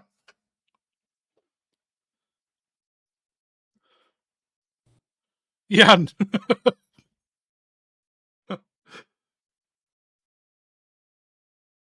Is she gonna respond?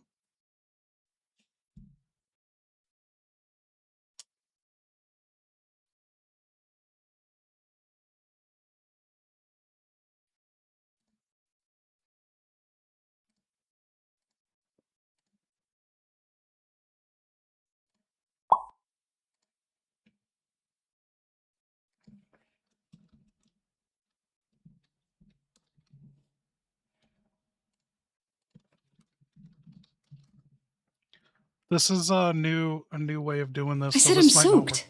I shake my head. This rain's coming down so hard, I'm pretty sure my socks surrendered 10 minutes ago. I forgot an umbrella. My jacket's doing a terrible job pretending it's waterproof. And if I stay out here much longer, the paperwork in my backpack's going to dissolve into modern art. Welcome to Wrenwood. 5 minutes in and the weather already hates me. Hey, you mentioned something spooky happening in room 204, but we don't know of anything that happened in room 204. What are you talking about? I know. I stopped, looking uncomfortable. I shouldn't have said the room number out loud. I rubbed the back of my neck. When I was a kid, my mom and I stayed here once. I still remember one weird night, and I don't even like talking about it because it sounds completely insane. There are parts of it I still can't explain, and every time I try to tell the whole story, it just sounds worse. I force a nervous laugh. It wasn't monsters or anything like that. It was just one tiny thing that was so wrong it made every hair on the back of my neck stand up. Maybe there was a perfectly normal explanation, maybe there wasn't. Either way, I'm not ready to tell that story yet. Not while I'm standing in the rain outside this place. Hey, don't ever roleplay all nerdy like saying I force a nervous laugh. Just give a fucking nervous laugh. Got it! Yeah, I know. I glance away. I shouldn't have said the room number out loud. My mom and I stayed here once when I was a kid. One night, something happened that I've never been able to explain. Every time I think about it, I tell myself there has to be a rational answer, but shit, it still gets under my skin. I shake my head. Not yet. I'm not telling that story while I'm standing outside this damn hotel in the rain.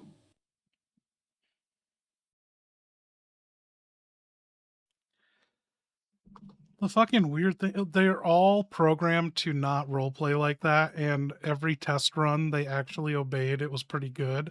And I think the further we go, they don't do that. Just like Nathan Dempsey didn't fucking play by the rules at all. Like, it's in his brain that, he knows he's setting Grace up, but I don't know if he's like sticking to, pleading the fifth and acting like he doesn't know. Should we up Grace's brain to thinking? Think she'll be slower, but maybe she'll actually role play, right? Like, this is 5.6. We've never run this before. Let's try that.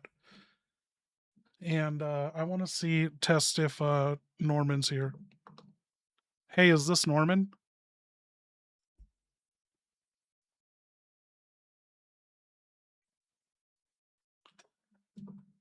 Hey, is this Norman?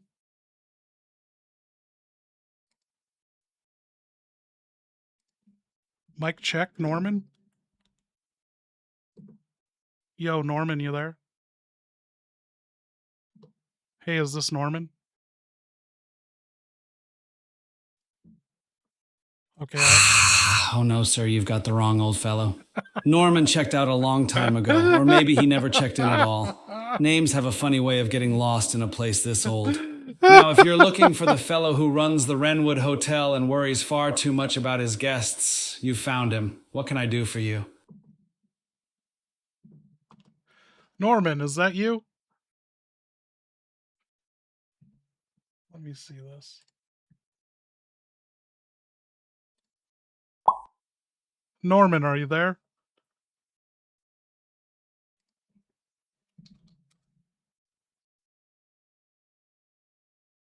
Hey, you made it. I'm still out here getting rained on, wondering why every case in this town smells like wet carpet and bad decisions. So what's the situation? 10-4. Okay, we have an issue. We can't hear you. Or you can't hear me. Can you hear me? Dude, can you hear me?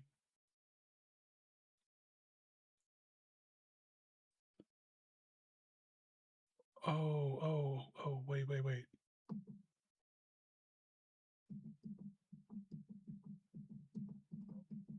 Remember when I fucking deleted something from the macros and fucked it up? Okay, who's B1? We gotta correct one of these.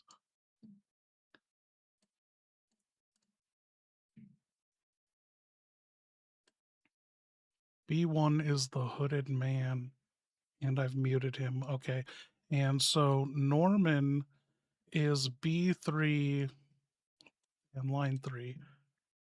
Okay, so we gotta rewrite his macros real quick.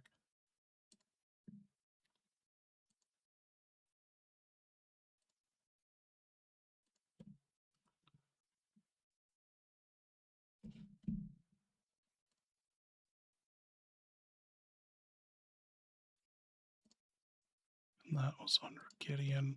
Okay.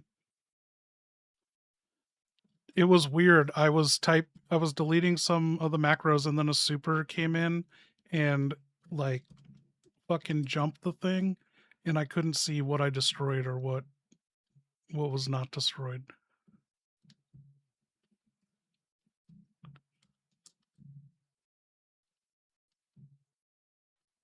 Okay. That should be good. We got to change all these.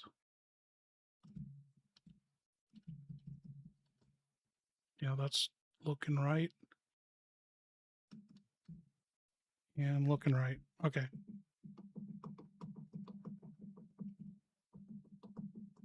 It's just not working. What the hell?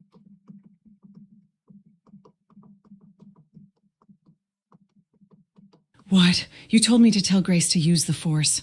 I'm a reporter, not a Jedi. If we're handing out advice...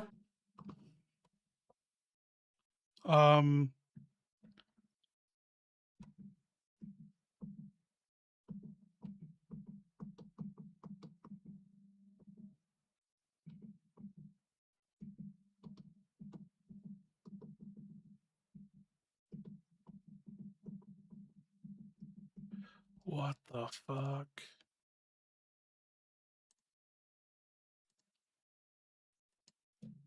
Okay, so I have the entire strip. There's no reason this shouldn't be working.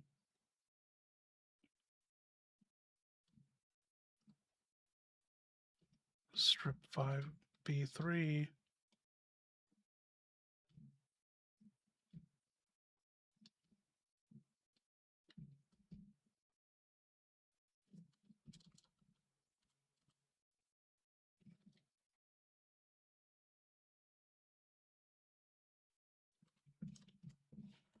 Okay.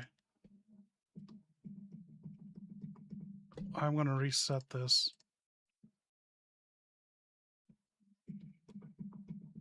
It still doesn't connect to it. Okay. I'm going to just delete Victor Gideon's whole entire strip, I guess.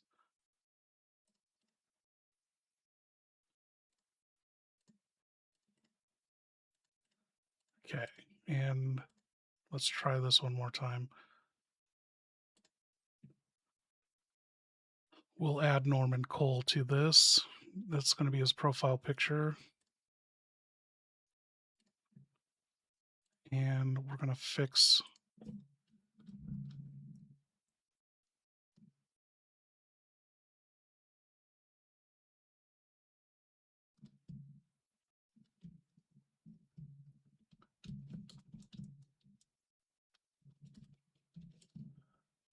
okay.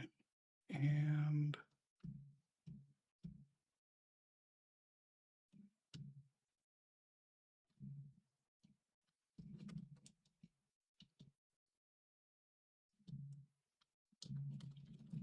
one more.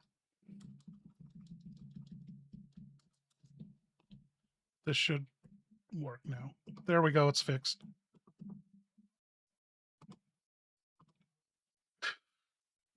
It's not. There we go.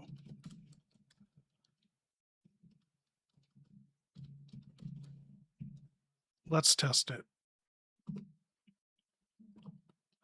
Yo, Norman, can you hear me?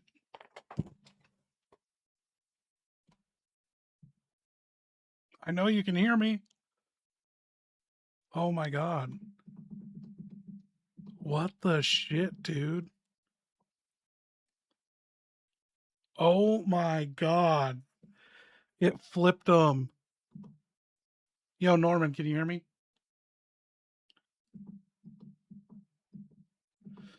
Yeah, I hear you, loud and clear. Officer Cole speaking. If you're calling to tell me there's another body at the Wrenwood Hotel, I'm gonna need stronger coffee and a therapist. If it's anything else, spit it out. 10-4. Oh, I fucking hate how this works. Okay. So, I know exactly what the issue is.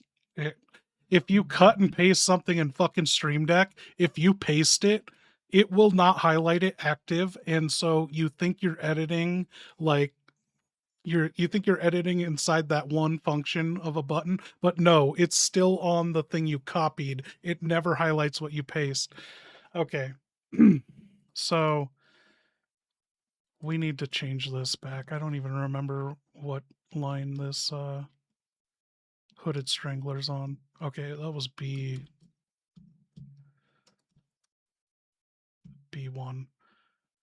Okay, this should be fixed.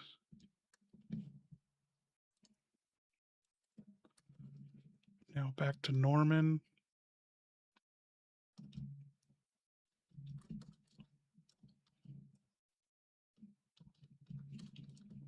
I love like this is exactly what I wanted was to fucking live in these opening cutscenes. So here we go. Just a heads up, you're on scene waiting for that FBI agent to show up. You haven't met them yet. You don't know if it's a guy or a woman showing up. It's pouring rain, even though the forecast was it was supposed to be sunny today, but that's typical for Wrenwood. And how's the beat going? Oh my God. Okay, just a heads up, you're in fucking Wrenwood outside the crime scene of the Wrenwood Hotel. You're waiting for your FBI contact agent to investigate. You don't really need the FBI involved, huh? You could solve this yourself, right? Anyway, it's raining on you and you're on 94 Merchant Street. And how's life going? Cool sore. Life? Ha! Life's a cheap cup of precinct coffee and wet socks. Yeah, I'm outside the Wrenwood Hotel on Merchant Street getting pissed on by the sky again. FBI's got somebody coming, and sure, I could probably crack this case myself if the brass would quit treating me like I need a babysitter. My cousin Rita would have told me to play nice with the feds, but hell, I already know half this town's problems start with corruption, bad paperwork, and somebody trying to bury the truth. Now I'm stuck waiting in the rain, L. 10-4. Okay, I'm going to go across the street and make a drink. You entertain us with the story. I'll be right back. Yeah, go make your drink. I'll keep an eye on the front and try not to die of boredom before your FBI hotshot gets here. You know what gets me? They keep saying the Wrenwood Hotel's just another crime scene. Bullshit. That place has been collecting secrets longer than I've been collecting parking tickets. One report points at umbrella leftovers, another blames the connections, then some pencil pusher mutters blue umbrella, and suddenly the paperwork vanishes. Ha! Either somebody powerful's covering their ass, or this town's cursed. Probably both. In the meantime, it's still raining. Dispatch still owes me a dry uniform, and if one more idiot drives through that puddle and splashes me, I'm writing enough citations to bankrupt the whole Hey damn Cole, block. congrats on the birth of 10-4. your son and your upcoming promotion. Sun? Ha! Forecast said it'd be sunny today. Biggest lie since this'll only take 5 minutes. It's raining like the clouds have a personal grudge against me. As for my promotion, that's coming any day now, assuming the chief stops bringing up that little Tuesday incident. I keep telling him I've learned my lesson, I've kept my nose clean, and I'm ready for detective, or hell, maybe even the FBI someday. IQ of 85 and a spotless, mostly spotless. Record ought to count for something, right? 10-4.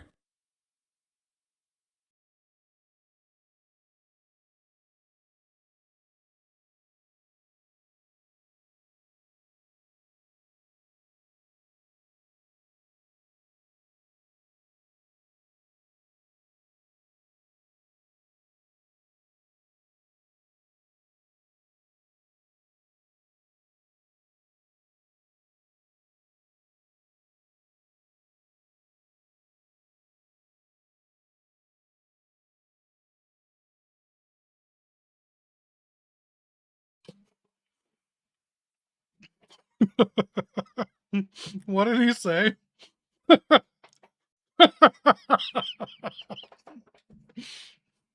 Oh, I'll resend that to him.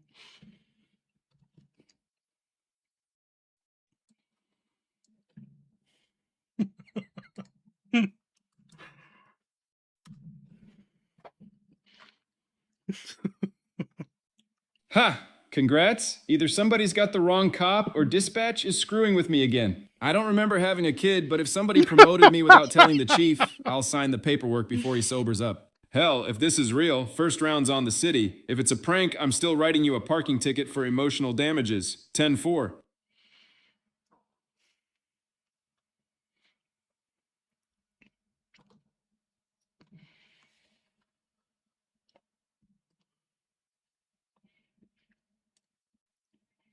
Okay, Grace, you're in control of your destiny. What do you want to do? You want to walk down the street where you're facing or turn around and go backwards?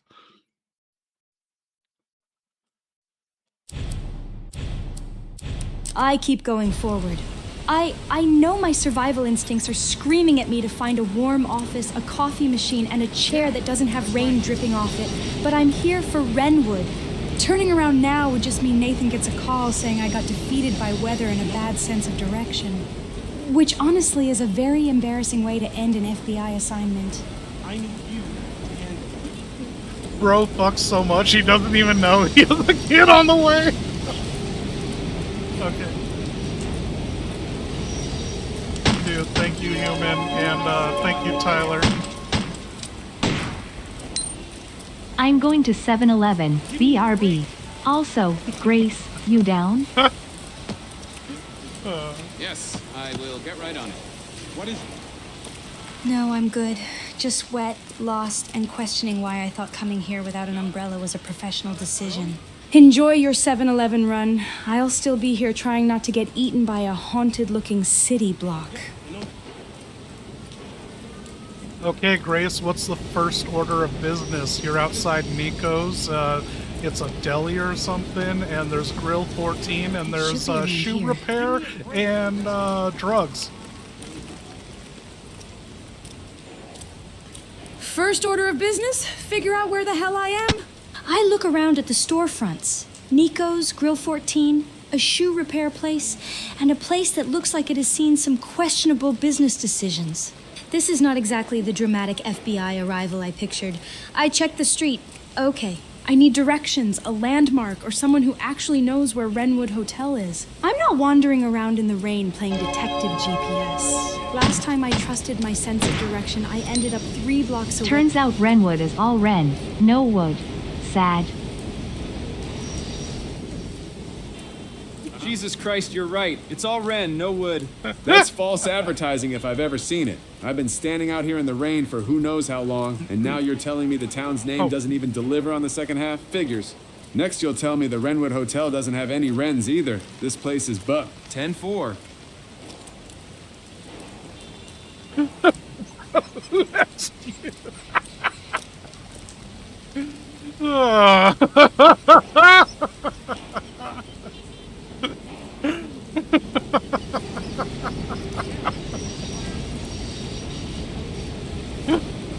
Okay, that's actually the least surprising thing I've heard since arriving. I looked down the street. Wrenwood. No wood. Great. Somebody named this place and apparently stopped halfway through the naming process. Very efficient. Very disappointing. A small sigh. Still, there are worse things. At least the buildings are here. Probably. Unless the hotel turns out to be called Wrenwood and it's just a guy named Wren's abandoned shed with a wooden sign. I need coffee. Is this Grace's bike? 10-4, dispatch is blowing up my radio again. I might have to peel off for a call over in Bentwood. Somebody reported a guy trying to rob a bakery with a live goose tucked under his arm, and somehow the goose's lawyer showed up before backup did. That's my luck. If the FBI agent gets here before I'm back, tell him I wasn't hiding. I was drowning in everybody else's safe.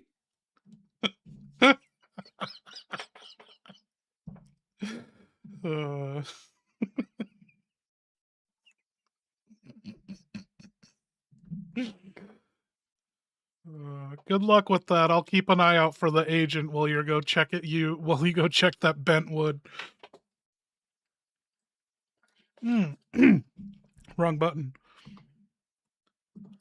Good luck with that. I'll keep the eye out. I'll keep an eye out for the FBI agent while you go investigate that Bentwood. Gay town. Appreciate it. Keep your eyes on the hotel. And if anybody in a suit flashes a badge and looks like they haven't smiled since the academy, that's probably my federal backup. I'll deal with whatever fresh insanity Bentwood's cooked up, then haul my soaked ass back here. And if the suspect gets outsmarted by the goose, I'm putting the damn bird in for a commendation. 10-4.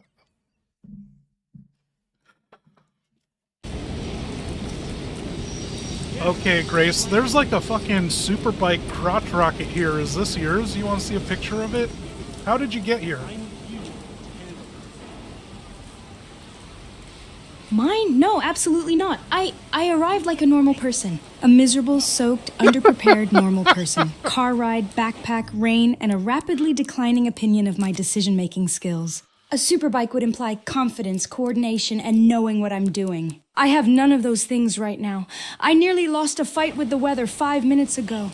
But yeah, show me the picture. If there's some mysterious motorcycle sitting outside Wrenwood, I want to know why it looks like it belongs to someone who enjoys dramatic entrances.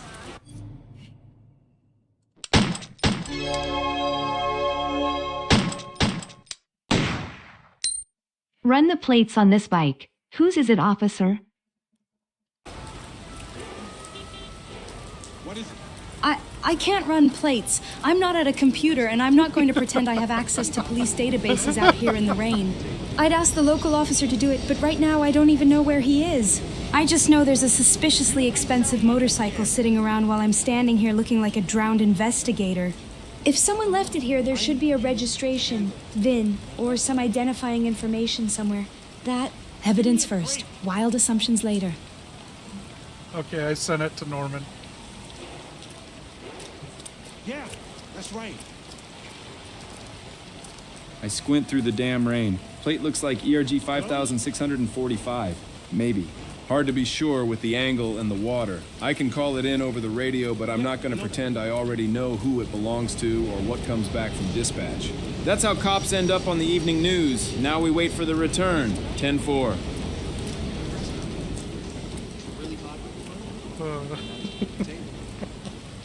Yeah, that's right. Okay, Gracie Poo, this place is a fucking shithole, and so what do you want to do? There's this Grill 14, you want to check out their menu and their hours, or do you want to keep going to Wrenwood? This guy. Gracie Poo? Seriously? I look at the street again. Okay, yeah, it's a shithole. Charming. Historic. Probably has a plaque somewhere explaining why the sidewalk is actively trying to kill people. I keep going. I didn't come all the way here to inspect a grill menu, even though food is currently the only thing making this trip sound reasonable. Wrenwood Hotel first. Then, if I survive and my stomach is still functioning, I'll consider eating something that wasn't abandoned next to my keyboard for 3 days. Also, I should probably find the crime scene before I become a local landmark. FBI agent lost in rain, last seen asking a sandwich shop for directions. And you're packing, right? I see you have a handgun with 9 bullets in it and Kyle Ames's report, the investigation report. Do you want to see that in your inventory, or are you all good?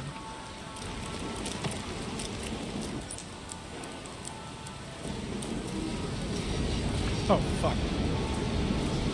Grace, just to update your inventory, you have your handgun with 9 bullets, and you have Kyle Ames's investigation report. Do you want to look at the report again, like you can actually see the pictures this time? Or do you want to whip out your gun and just start walking around with it on the streets?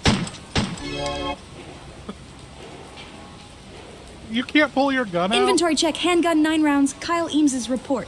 Backpack, and a rapidly increasing amount of regret. I'm not walking down a public street waving a gun around like I'm auditioning for the world's worst action movie. That's how you become the thing people put in the incident report. I'll review Kyle's report again. If I miss something the first time, especially in the photos, that's exactly the kind of mistake I can't afford at Wrenwood. Dude,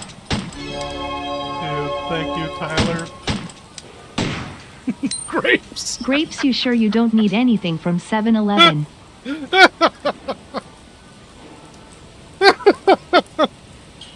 Graces, not grapes. Although, honestly, grapes sound pretty good right now. I think for a second. If you're already there, maybe just grab me a coffee, something normal. Nothing with 12 syrups and a whipped cream mountain. I need my brain functioning, not a dessert pretending to be a beverage. And maybe a granola bar, because apparently my survival plan was bring a handgun and forget F. Brilliant work, Ashcroft!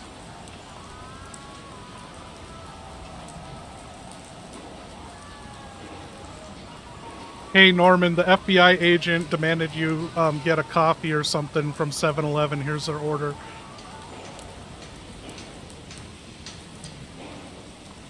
Jesus, the FBI's got me running errands now? I leave for 5 minutes and I'm a beat cop, detective, and barista. 10-4, dispatch. I'm heading to the 7-Eleven.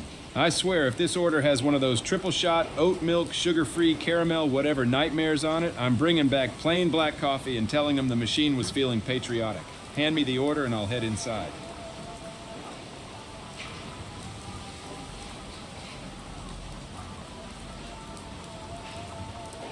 Oh my god. I throw my hands up. What? What'd I do now? I squint at you.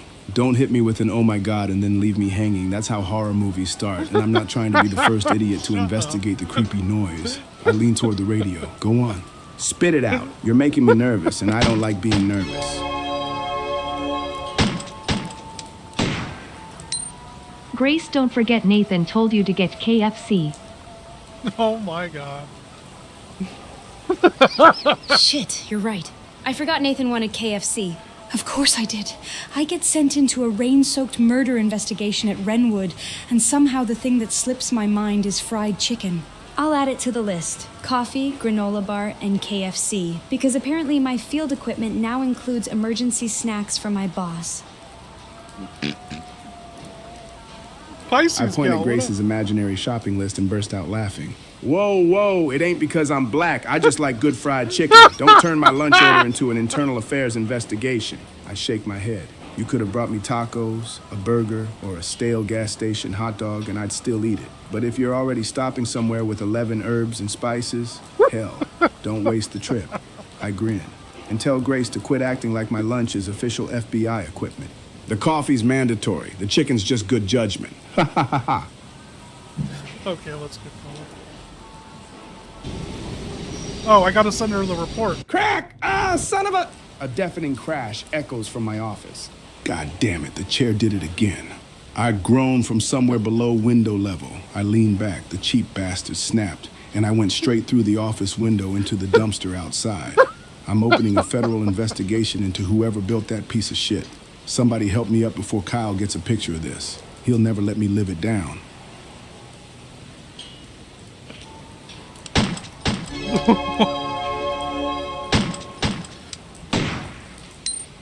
Grapes, be back before 10 p.m. for the new X-Men 97. Yes! Before Mickey, 10? Yeah, you're good. I'm not letting a murder investigation steal my entire evening. I have priorities. Although, if Renwood turns into a disaster zone before then, I'm blaming you for making me think about snacks and TV while I'm standing in the rain. Go get your stuff. I'll try not to get lost again.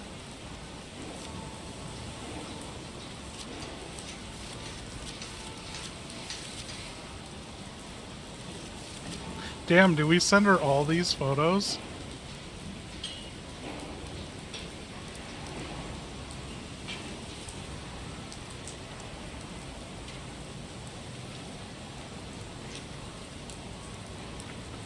Okay, there it is.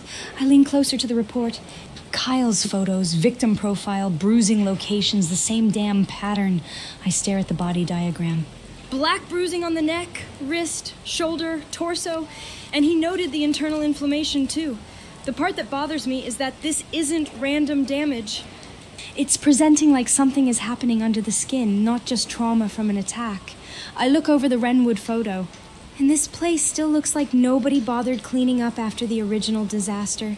Of course, 8 years later, and I'm the one walking back into it. I tap the report. Kyle did one thing right. He connected the victims, but I need to know what he missed. Because if everyone keeps staring at the victims, maybe nobody is looking at the place where it started. Grace, is that poop like doo-doo, or is that guy just Indian, or is that blood in the bathroom stall?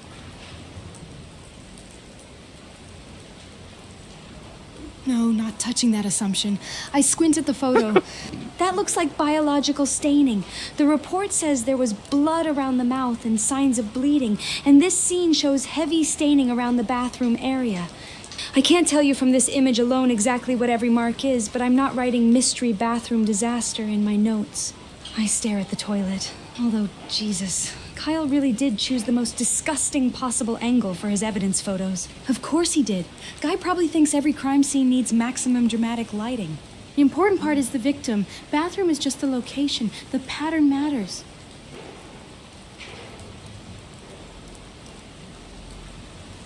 Look at this victim and read the text there. Is that H. Ramirez or is that E. Wilkins?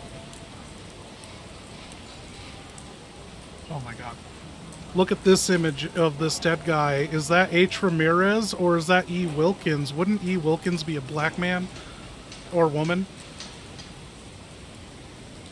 What is E. Wilkins?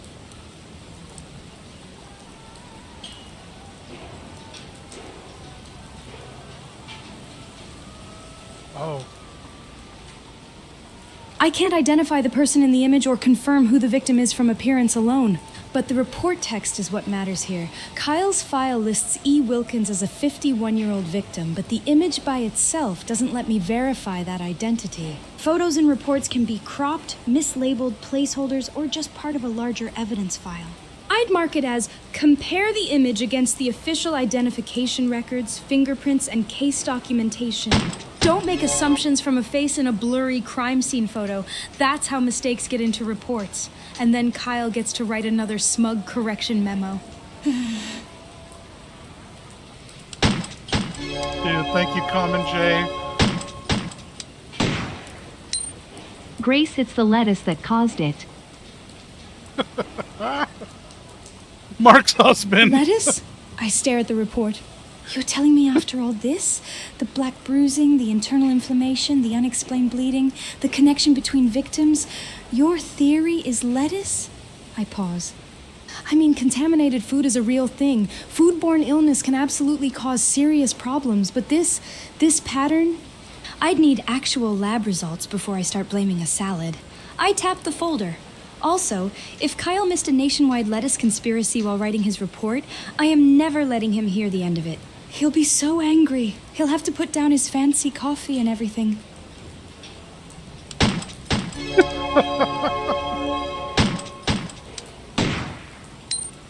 It says he Thank ate you, at Tyler. Arby's before going to the hotel. We're just making up the report now. Wait, I look back at the report. Where does it say that? I don't see any mention of Arby's in Kyle's summary pages here. What I do see is the death pattern, the locations, the bruising, and the connection between the victims. I narrow my eyes at the file. Could food be involved? Maybe. A meal before symptoms would be something I'd check. But I don't jump from ate somewhere to the sandwich did it. That's how you end up with a 40-page report about cursed roast beef instead of an actual investigation. Although if Kyle somehow missed an Arby's clue...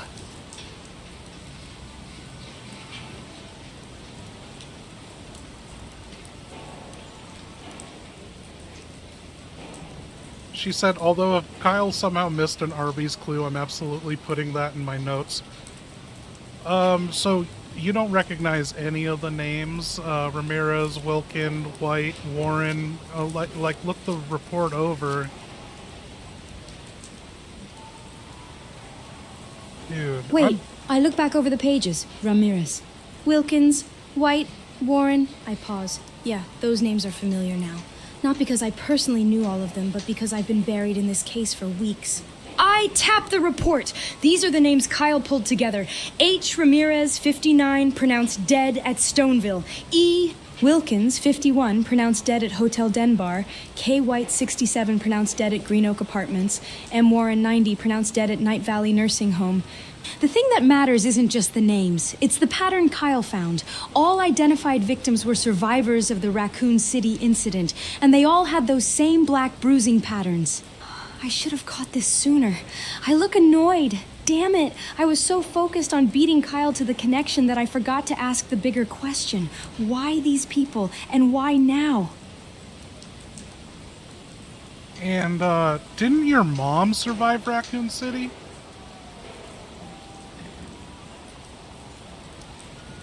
Yeah, I go quiet for a second. She did. I look back at the names on the report. My mom survived Raccoon City. That's part of why this case got my attention in the first place.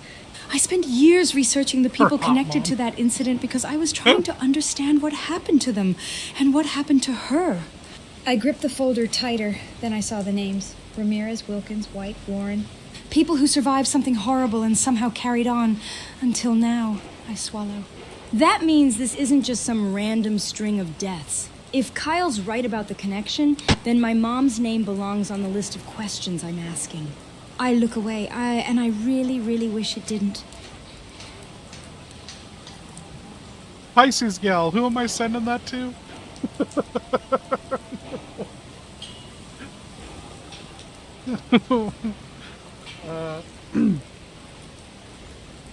Hot mom's wide open. Oh, Grace, okay.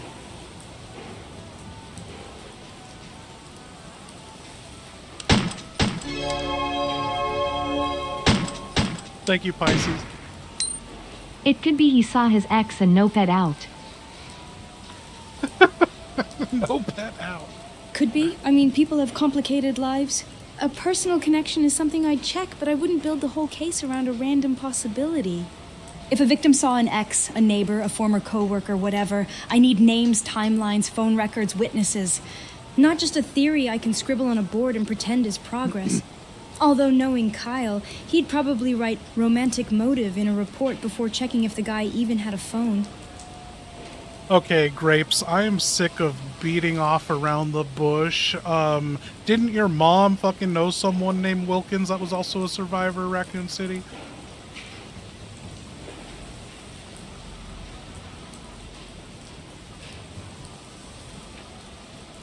Yeah, Mark Wilkins. He was one of the people connected to my mom's time in Raccoon City. He survived with her. That's why seeing the name Wilkins in Kyle's report hit me harder than just recognizing a random victim. That doesn't automatically explain E. Wilkins, though. A name match is a lead, not a conclusion. I need to verify the relationship, records, dates, everything. Otherwise, I'm doing exactly what I accuse Kyle of doing, jumping ahead because the answer feels obvious. But yeah, seeing that name on this case file, that got my attention.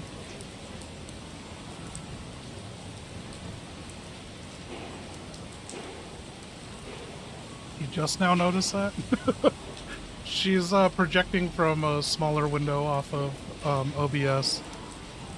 That's how they always be. If this were to be edited, she'd be, you know, tightened up.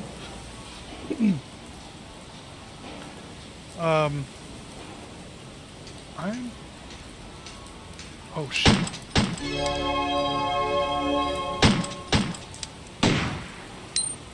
Simple. An E is a sideways M. Mark Wilkins. Oh. Dude. Wait, I look back at the report. E.E. Wilkins. I go quiet. You're saying the initial could be a mistake. E could be a sideways M? If that's the case, then the report might not be some unrelated Wilkins. It could be Mark. That changes things. I don't like coincidences in investigations. Especially not when the person who survived Raccoon City with my mom is suddenly connected to a list of people dying the same way. I need the actual identification records before I write that down, but yeah, that is a hell of a lead. How could that be Mark Wilkins? Didn't your mom keep in contact with him or something? Wouldn't you know? I should know more. That's the part that bothers me. My mom kept in contact with some people from Raccoon City, but not every detail of her life was something she shared with me. I was 16 when she died. I knew the stories, I knew the names, I knew some of the people who mattered to her. Mark Wilkins was someone I heard about. He was part of that group that survived with her. But if this really is him, then I don't get to just assume I would have known. My mom had an entire life before I was old enough to understand it. And now I'm standing in front of a file where a familiar name might be connected to the same nightmare that took her from me. Yeah, that's a little hard to process. Okay, I'm gonna reset her. Something's not going right with her. Cause like, this was a whole new setup I've never tried before. I wanted to have like context between all Graces. Oh shit. Okay, 1 second.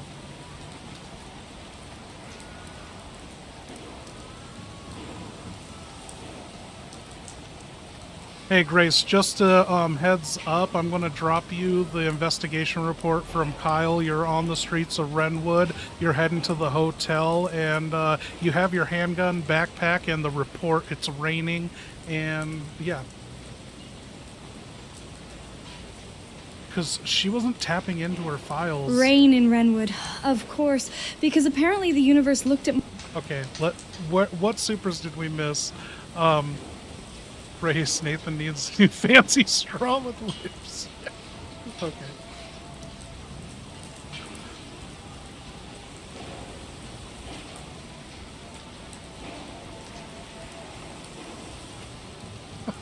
Stab.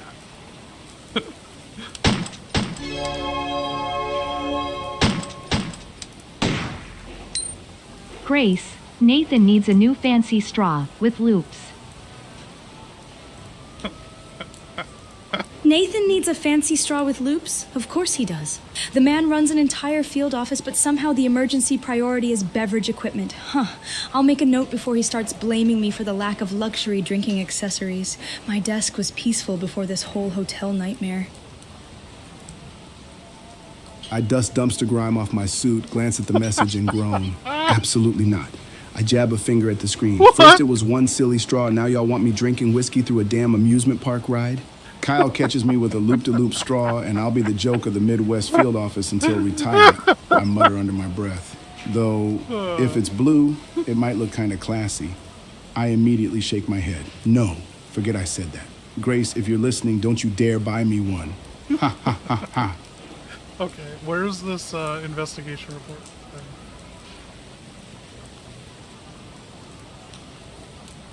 I sent it to her, we've re-updated her. And then now we can continue.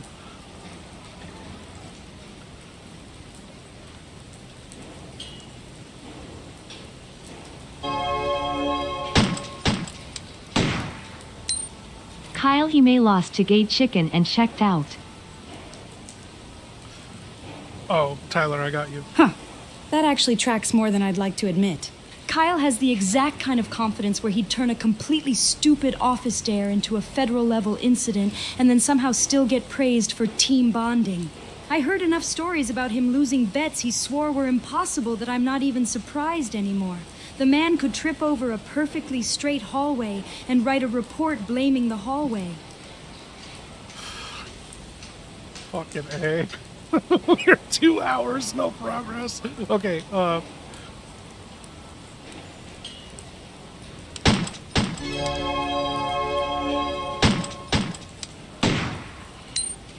M is an upside down W like Wumbo, Mark Wilkins.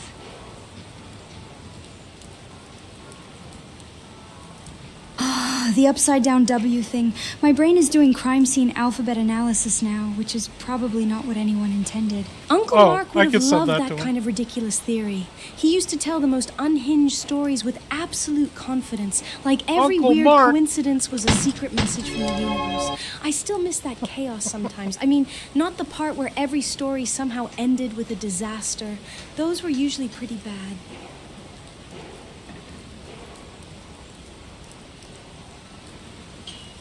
okay, I sent it to Dempsey. I squint at the message, then bark out a laugh. Kyle, ha ha ha ha, that man didn't check out over chicken. He'd write a 12-page report comparing every damn restaurant in the county before he picked one. I shake my head. Y'all leave Kyle alone. The poor bastard's probably buried in analysis while I'm out here getting launched through office windows by defective chairs. And if anybody's bringing food into this office, just make sure there's enough for everybody before HR starts another investigation.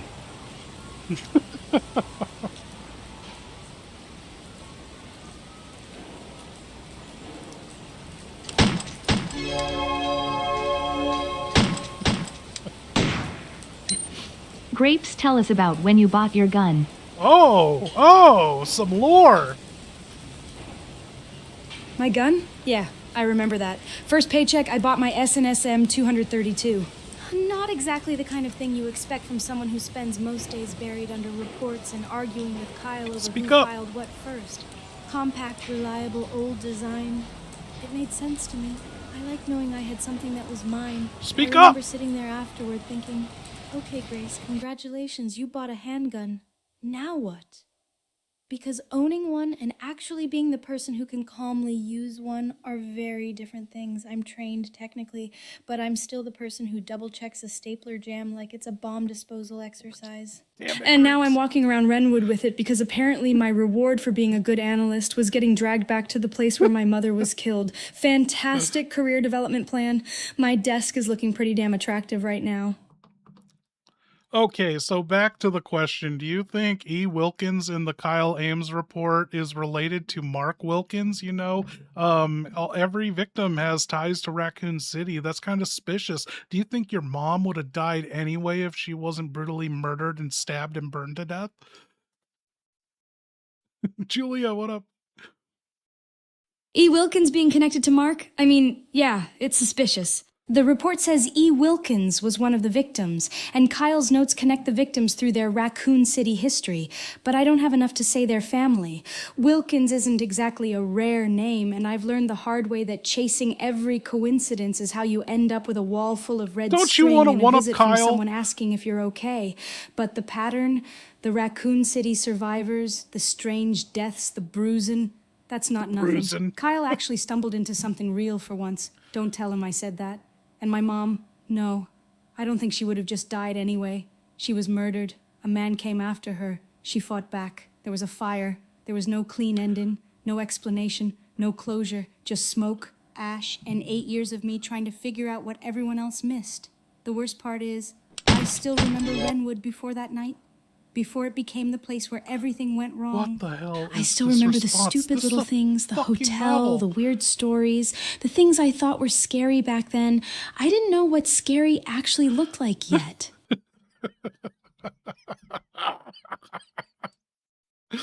I'm sending the image of that to her. Oh no, stop it. She got the image. Oh my God, no, absolutely not. I knew the internet would find a way to ruin a perfectly normal word. Analyst is a respectable job title. I spent years getting trained for this, and now someone is out here doing kindergarten-level comedy with the first 4 letters. Hey, at least spell it correctly before making fun of me. I have enough problems investigating dead people in abandoned hotels without my own job title becoming a punchline. Why is her voice like this? My mother would have laughed, though, which is annoying because she always had the worst timing for jokes. I'm switching her on the other one, I guess. It's this fucking British accent or low volume. I don't know.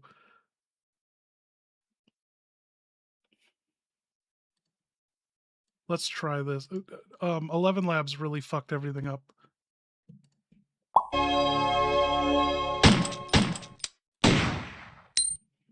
Grace, I heard your gun is called that because it's not allowed a licensed name. You concerned about its reliability? That gun was made in Croatia, where your mom had a Euro trip with us retards. Oh my god, dude. We hit the double goal, dude. Cheers. Thank you, everyone.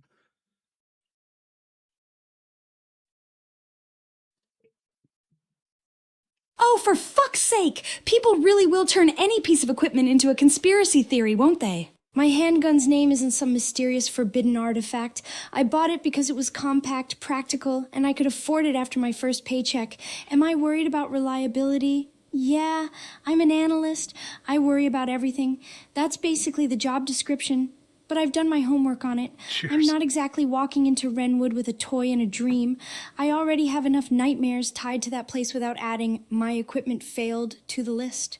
My mother died there 8 years ago, and I'm not letting a bad joke about a gun distract me from figuring out what the hell happened. You guys are killing her.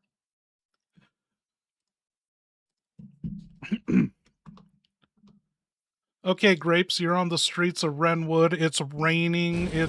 You're soaking wet. You gotta find this crime scene. There's a guy with a thick booty in front of you in a trench coat. Also, there is a pamphlet here. Do you want to read it? Rain, abandoned streets, a mysterious crime scene, and now a suspicious pamphlet. Great. Exactly the kind of day where I start questioning every life choice that led me away from my desk.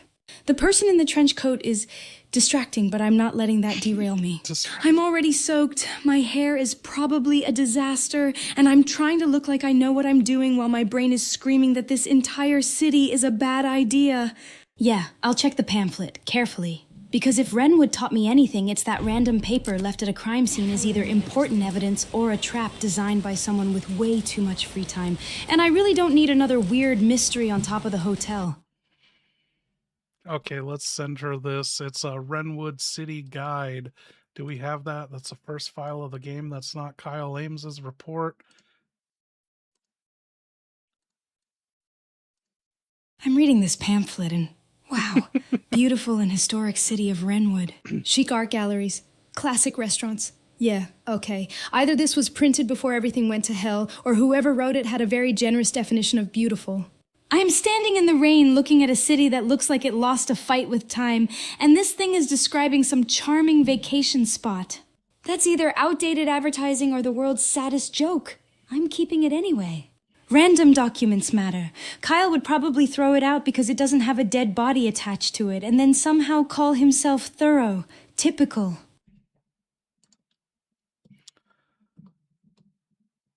Grace, it kind of left out the part where your journalist mom was brutally murdered and burned to death, and are you insulted by that?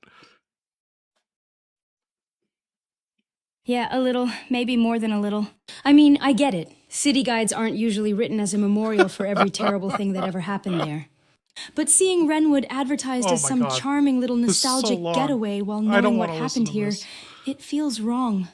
My mom was a journalist. She was investigating things, asking questions, trying to uncover the truth, and this place became the last chapter of her life.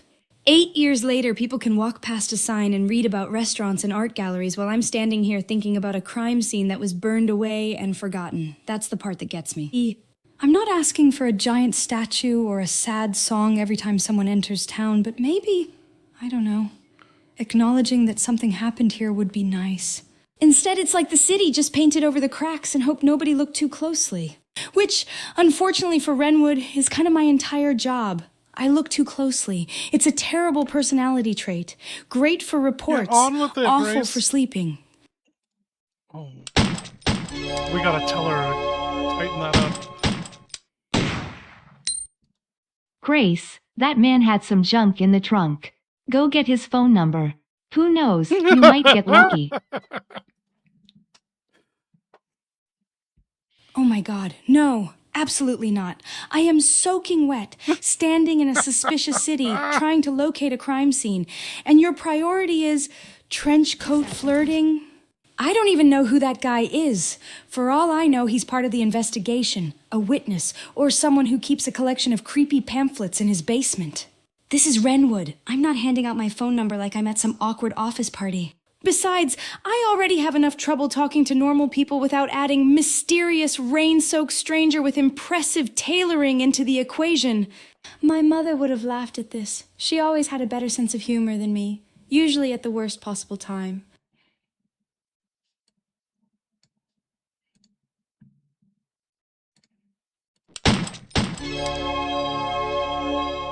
Thank you, Tyler. You should have seen your mom's reaction when we tied sausages to the ceiling and sang, "Mommy, would you like some sausage?" Mommy, would you like some sausage? What the hell kind of sentence is that supposed to be? I'm trying to process a murder investigation, not join some bizarre sausage-themed nightmare comedy routine. My mother had enough ridiculous things happen in her life without people inventing weird stories about her. She was a journalist. She chased actual answers. She would have probably stared at that prank in complete silence and then written an article about how humanity had failed. Also, I had a mother once, so maybe let's not make that the centerpiece of the joke. I'm already dealing with enough ghosts, crime scenes, and terrible memories in this damn city. You know, Nathan Dempsey gave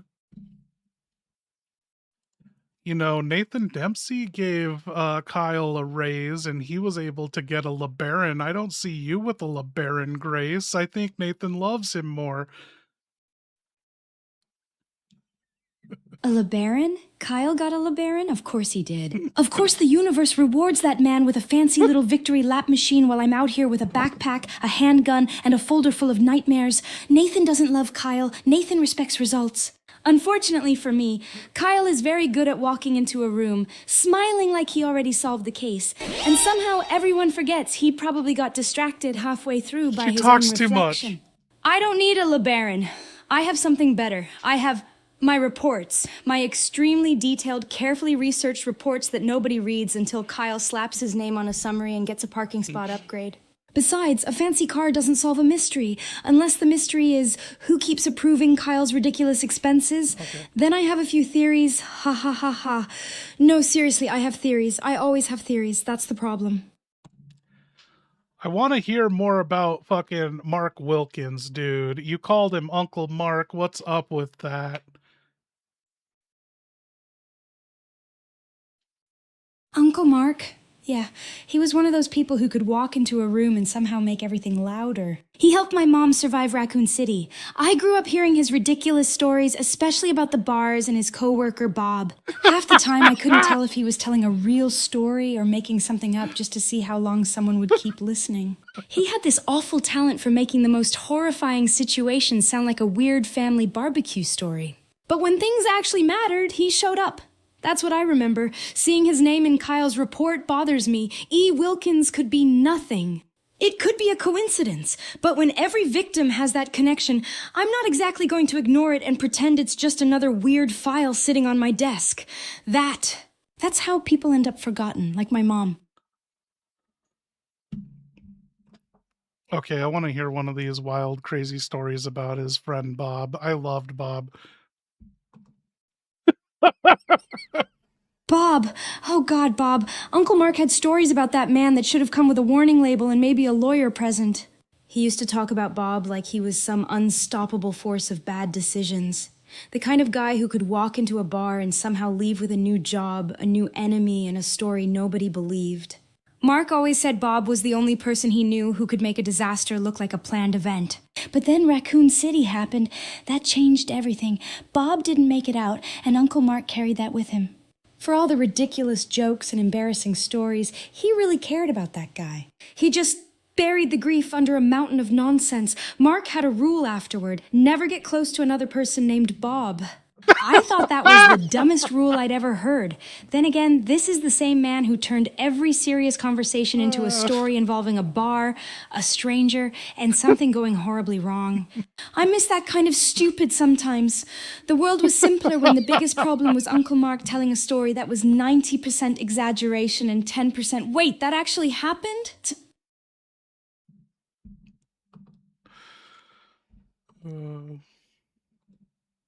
Okay, let's get on with this.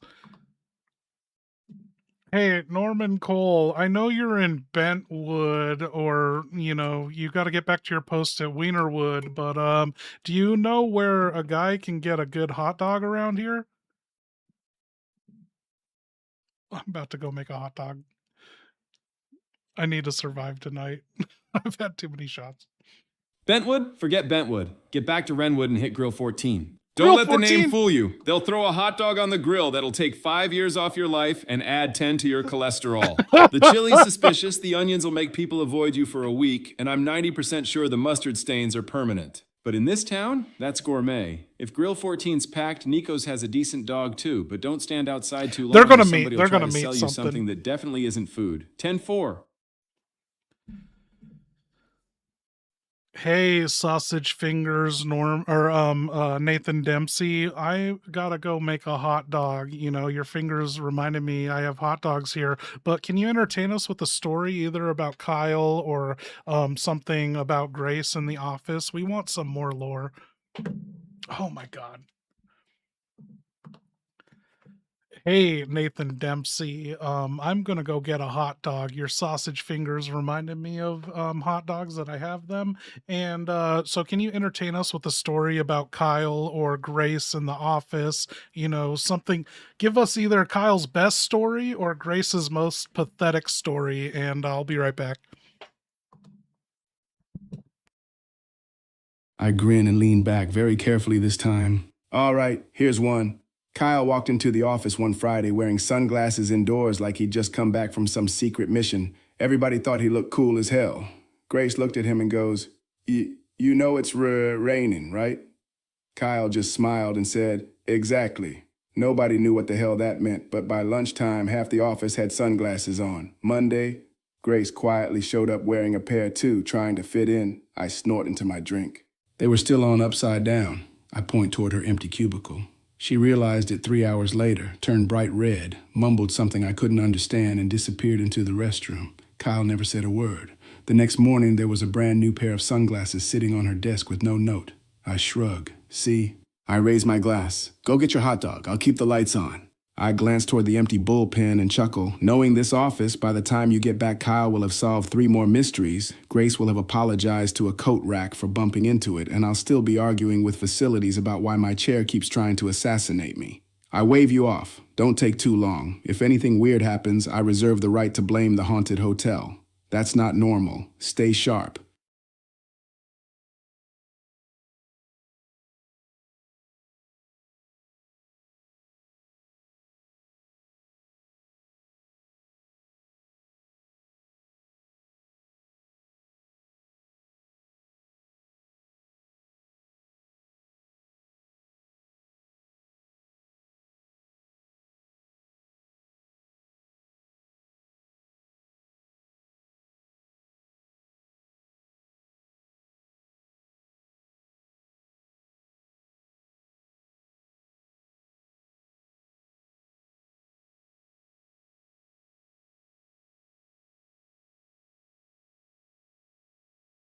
I have no idea what I missed, but I see that's not normal.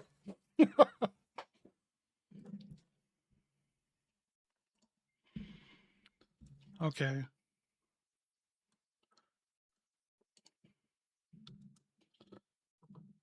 Grace, this is what you see on the side of the bus stop. You recognize any of these missing peoples?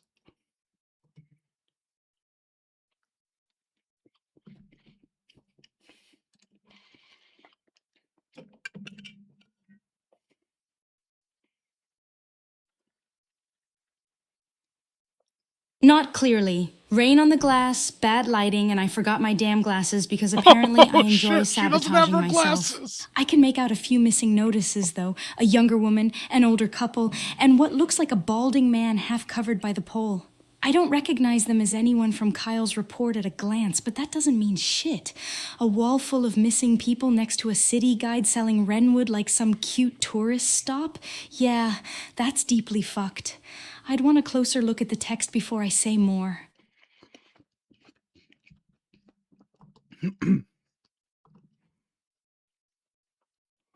The cigarette advertisement says Dingo Red cigarettes. Is that the brand your mom used to smoke after she poked? Dingo Red? Yeah, I see the advertisement. But no, I don't remember my mom smoking that brand. She had a lot of habits, a lot of stress. But that one doesn't ring a bell. She was a journalist. She was always chasing the next lead, always staying up too late, always thinking she'd just finish one more thing before sleeping. Cigarettes were probably the least surprising thing in her life, honestly. But seeing random pieces of the old city like this, it's weird. Little things survive. Ads, signs, places. And people don't. My mom's gone, the hotel burned, the evidence disappeared, and now I'm standing here looking at a cigarette poster like it's going to tell me what happened. Maybe Renwood really does know how to keep people digging. I hate that it works.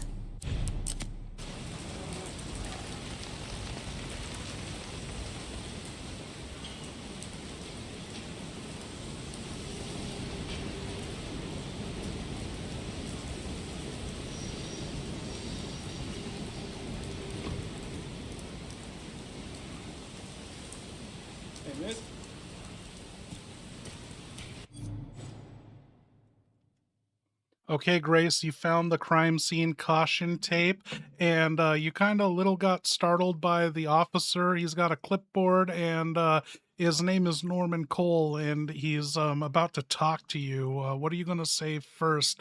He's saying you can't go through here. He doesn't know you're FBI.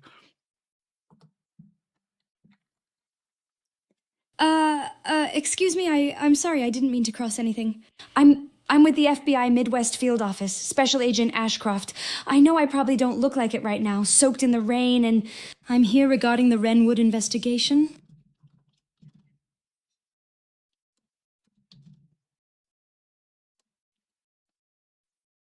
I'm going to just send them a transcript first instead of trying to build this context.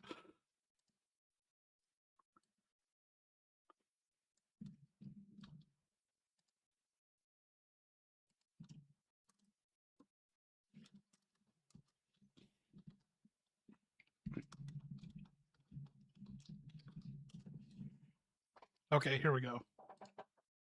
Yeah, fifth one. Hell of a streak for a town that keeps claiming everything's under control.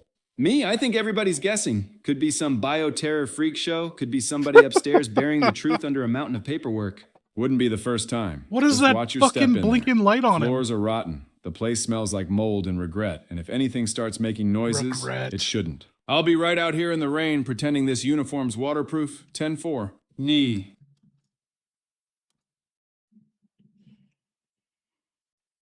I hate when people ask questions like that because they're usually the right questions. Infectious? Terrorism? I don't know yet. I have theories, but theories don't mean anything until the evidence backs them up.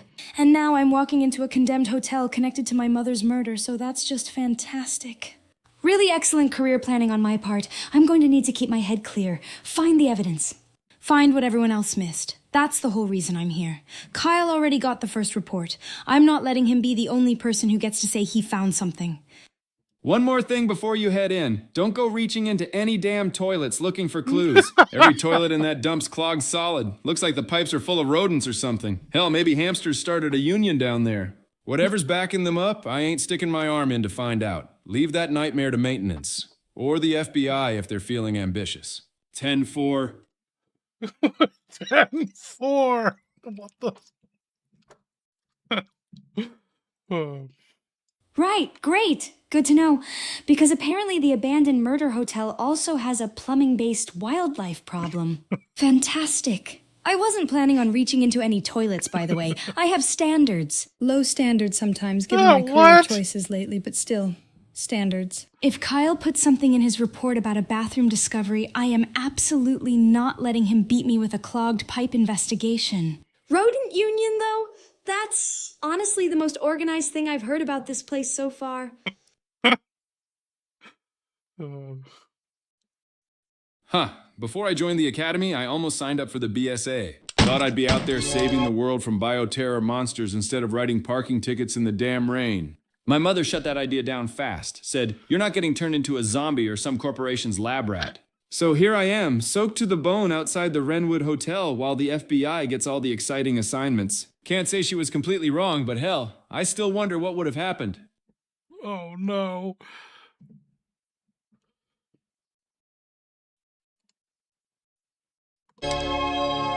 Thank you, something. Norman, tell Grace you were her mom's lover. Oh my god. Let's do it. Whoa, easy there. I'm not going to make up something like that. Alyssa Ashcroft? I respected her, sure. Sharp reporter asked questions that made half the town sweat through their suits.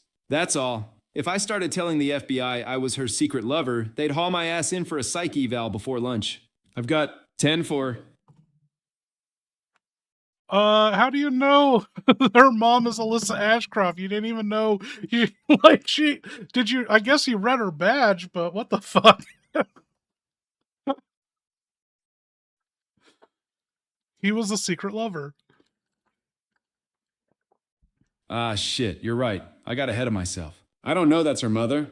All I saw was an FBI badge and started running my mouth like every old cop who thinks he's got the whole story. Around here, everybody's got theories and half of them are bullshit. If there's a connection, nobody's told me. I'm just the poor bastard stuck outside in the rain while the feds do the real digging. 10-4.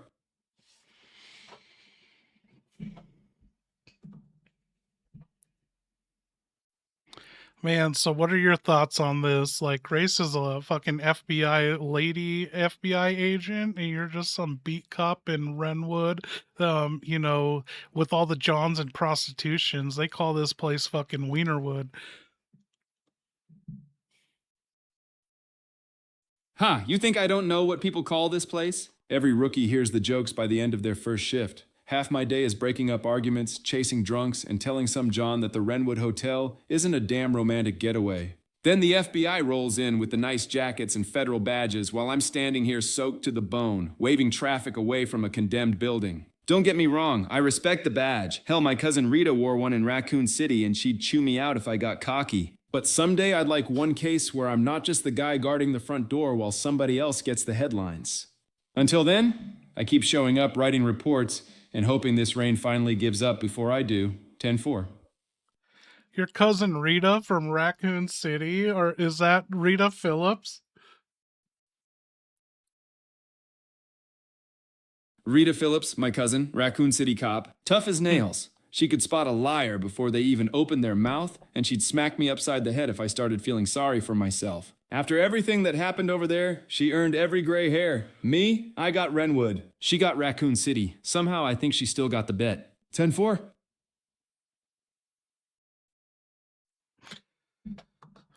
What do we do?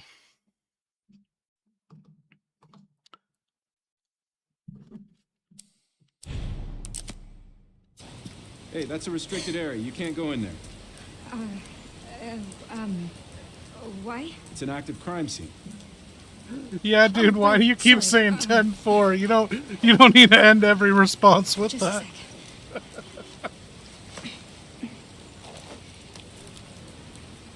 Ha! Fair enough. Occupational hazard. Spend enough years with a radio glued to your shoulder and every sentence starts sounding like Dispatch wrote it. I don't have to say it every damn time. Sometimes an all right, a grunt, or old habits die hard.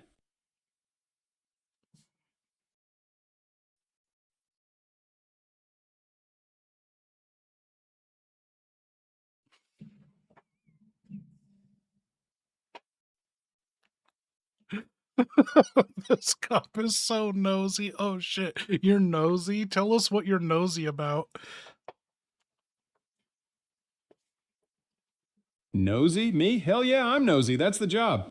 I want to know why every time somebody says, "Nothing to see here, officer," there's immediately something to see. I want to know who's sneaking around that condemned hotel at 3 in the morning, why the forecast keeps promising sunshine in a town where it rains every damn day, and why every witness starts remembering important details only after I've finished 12 pages of paperwork. Curiosity keeps you alive, Ian. Hey, I know I'm getting ahead of myself, but why do you fucking whip out a shotgun in like 5 minutes, you know? Like later you're gonna be fucking wielding a shotgun.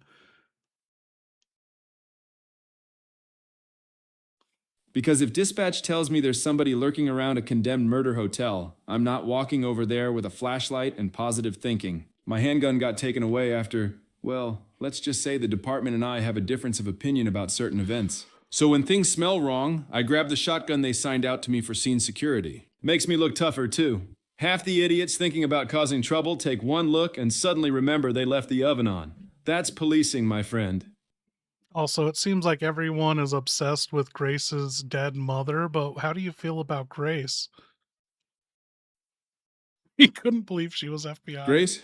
She's got guts, I'll give her that. Young, sharp, and calm enough to walk into a place that gives seasoned cops the creeps. Makes me wonder what the hell they teach at Quantico. I bust her chops because she's FBI and I'm just the poor bastard outside getting rained on, but she's earned the badge. Doesn't mean I'm not gonna try to impress her with a good story now and then. Maybe crack a joke, see if I can get a smile out of her. Worst she can do is ignore me. I've survived worse. Dude, hit her with some riz, man. Like, try and pick her up, you know? Work your magic. I clear my throat, straighten my rain-soaked uniform, and catch her before she heads inside. Hey, Agent, 1 second. I know this isn't exactly the Ritz, and I'm standing here looking like I lost a fight with a thunderstorm, but when we're done with this mess, maybe I could buy you a coffee. Somewhere that doesn't have a murder scene taped off out front. I rub the back of my neck. Or dinner. I know a grill around here that serves food questionable enough to build character. If you hate it, you can arrest me for having terrible taste. I sigh. Jesus, that sounded...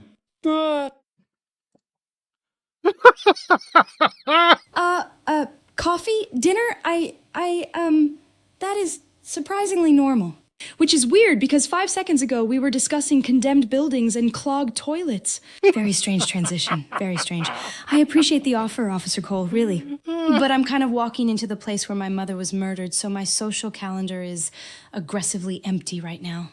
Also, I should warn you, I'm terrible at dinner conversations. I overanalyze everything. Someone says nice weather, and suddenly I'm wondering if there's a hidden motive behind the humidity. But thank you, seriously.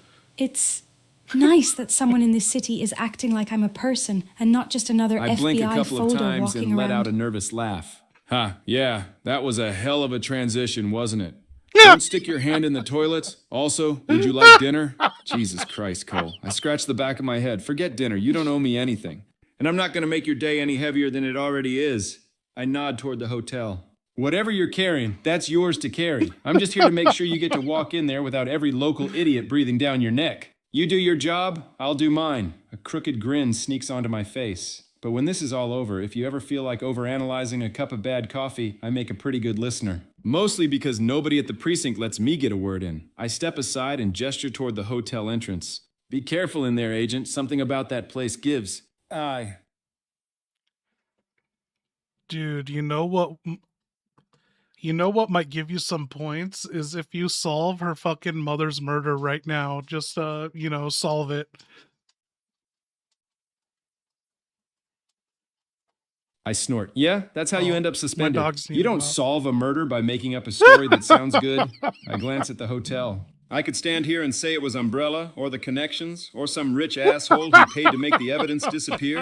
Hell, maybe a reporter got too close to somebody with money and power. That's a theory. It's not a case. I shake my head. If I'm going to tell Grace I solved her mother's murder, I'd better be holding handcuffs, evidence, and a confession, not hot air. She deserves better than some beat cop trying to impress her with bullshit. I sigh. Though if I actually did solve it, I'd probably ask her to coffee again. That'd be one hell of an icebreaker. I glance toward the hallway and lower my voice. You know, with Grace out in the field, the office is a whole lot quieter. Means nobody's making weekly trips to the restroom to cry where they think nobody can hear them. I sigh and shake my head. She puts on a tough face, but this job chews people up. I'll never tell her I know. She'd be mortified. I grabbed my coffee. Now, if you'll excuse me, I'm using the other restroom. I don't trust hers anymore after those damn noodles.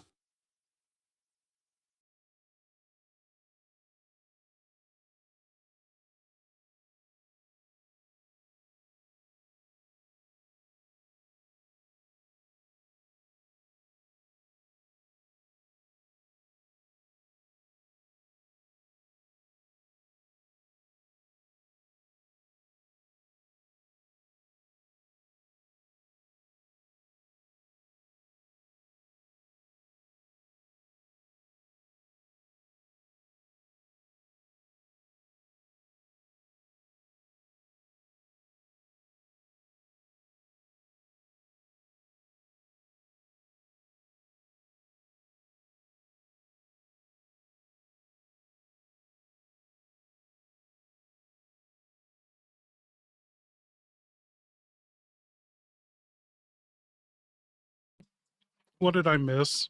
What did he say?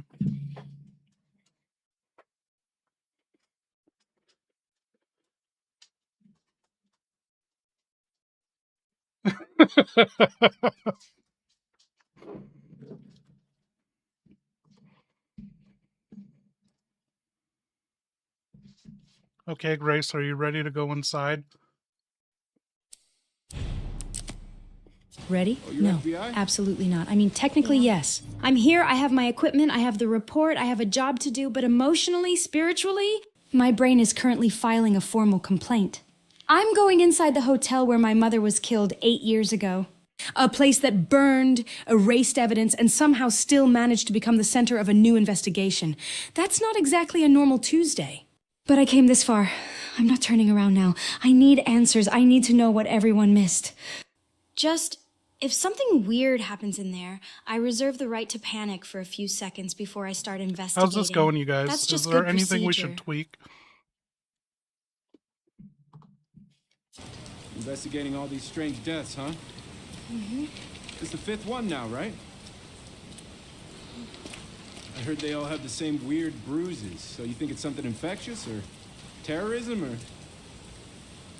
Why else would the FBI be investigating, right? Hey, are you with me? Oh, there might be answers inside.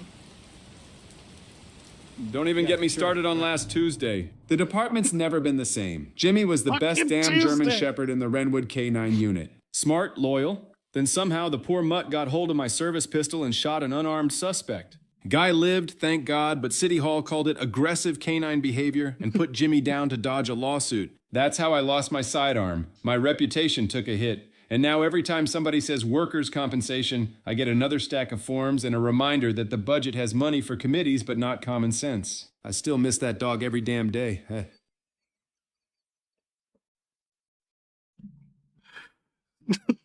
Who did he shoot? Who did he shoot?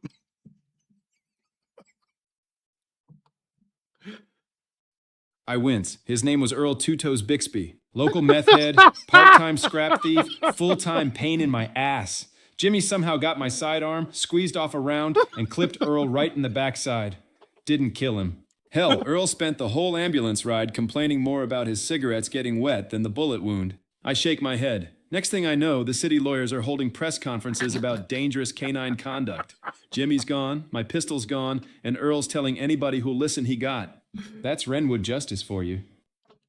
Why is his name Earl Two Toes Bixby? Because Earl had a habit of making spectacularly bad decisions. Long before I ever met him, he lost 8 toes trying to steal copper wire from an abandoned electrical substation. He figured the power was off. It wasn't. Zap! Next thing you know, he's famous for having exactly 2 toes left. I shrug. Did he learn his lesson? Hell no. He just started wearing flip-flops year-round so strangers would ask questions. Earl loved an audience almost as much as he loved. And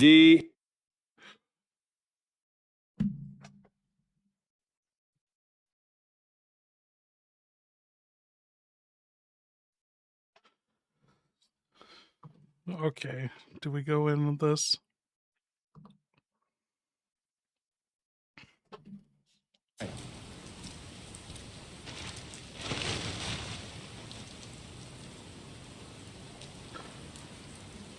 Man, R.I.P. Jimmy.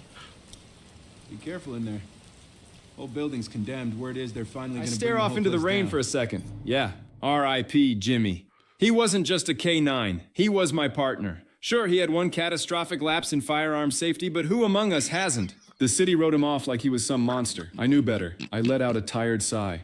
I still catch myself looking over my shoulder, expecting to hear his paws on the sidewalk. Then I remember he's gone, and all I've got left is a shotgun, wet socks, and enough my paperwork to dog's right wallpaper the here. precinct. I shake my head. Good dog. You guys Terrible wanna see trigger Betty? discipline. Betty. Oh, look, it's Betty.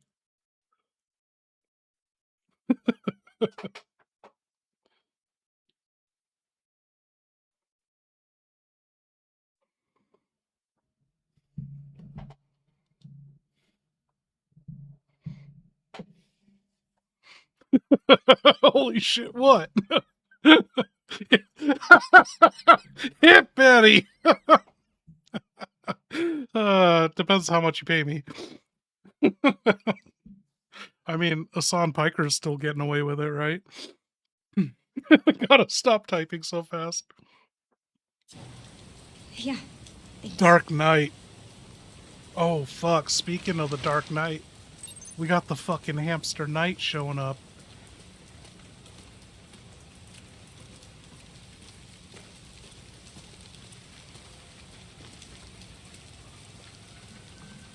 Man, you entered... Why are you entering the back entrance of the fucking Renwood Hotel? But you're back here, fucking trash is steaming like your cup of noodles back on your desk. Oh my god. There's police sirens and crime everywhere. This place is like a third world country. The fucking trash is steaming like your cup of noodles on your desk. Anyway, you got access to the hotel. Why am I even here? Yeah, this is exactly the kind of charming atmosphere the city guide forgot to mention. Sirens, garbage fires, abandoned buildings. Really captures the historic charm. 5 stars. Would not recommend. And the trash steaming? Great. Love that. Nothing says a safe investigation environment like a mystery fog coming off a pile of garbage. My cup noodles on my desk at least had a label and a microwave timer. This looks like it has its own agenda. But I have access now. So I'm going in. I need to focus. Crime scene first, feelings later. That's the rule. Okay, maybe feelings for 5 seconds. This place still feels like it remembers what happened here. I hate that. Okay, Grace, you came across this obstacle in the back alley. Any ideas how to get past this?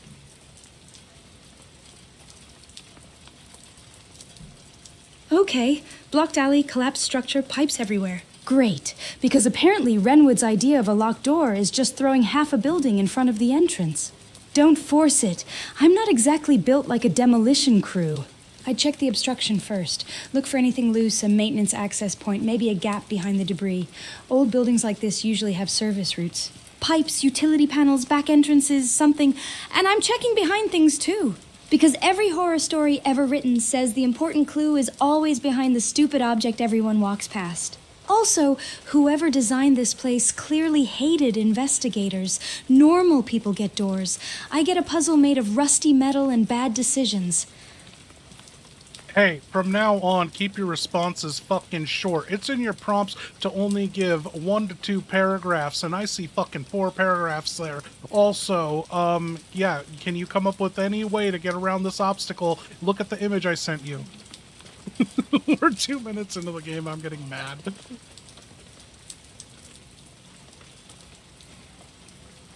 Yeah, I hear you. I'll keep it tighter.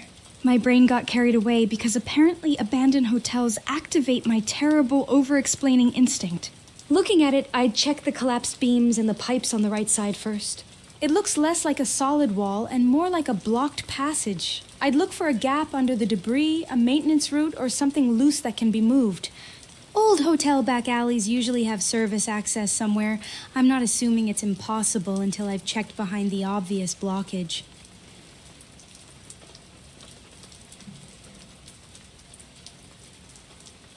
Yeah, there is a gap under the debris. If you're comfortable with bending over in front of us, we might get a view of your butt.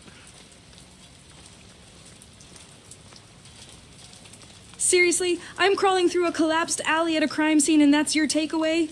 Incredible. Humanity continues to surprise me in the worst ways. I'm checking the gap, not auditioning for some ridiculous security camera compilation. If there's a way through, I need to know what's on the other side. Evidence first, embarrassment probably second. On the other side is the entrance to the hotel, dude. You got a job to do. Don't let Kyle upstage you.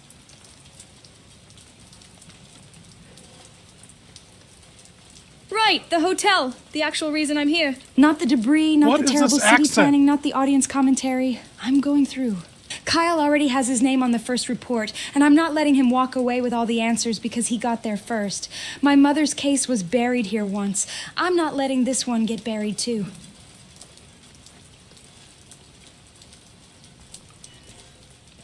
I glance over for half a second, then immediately look away. Jesus Christ, she's trying to crawl through debris at a murder scene, not audition for a calendar. Besides, she's FBI. Last thing I need is getting caught staring and spending the next 6 months explaining myself to internal affairs. I'll keep my eyes on the perimeter and let the agent do her job. Hey, do you want to, like, make some fucking poor taste jokes to Grace about FBI being, like, female body inspector?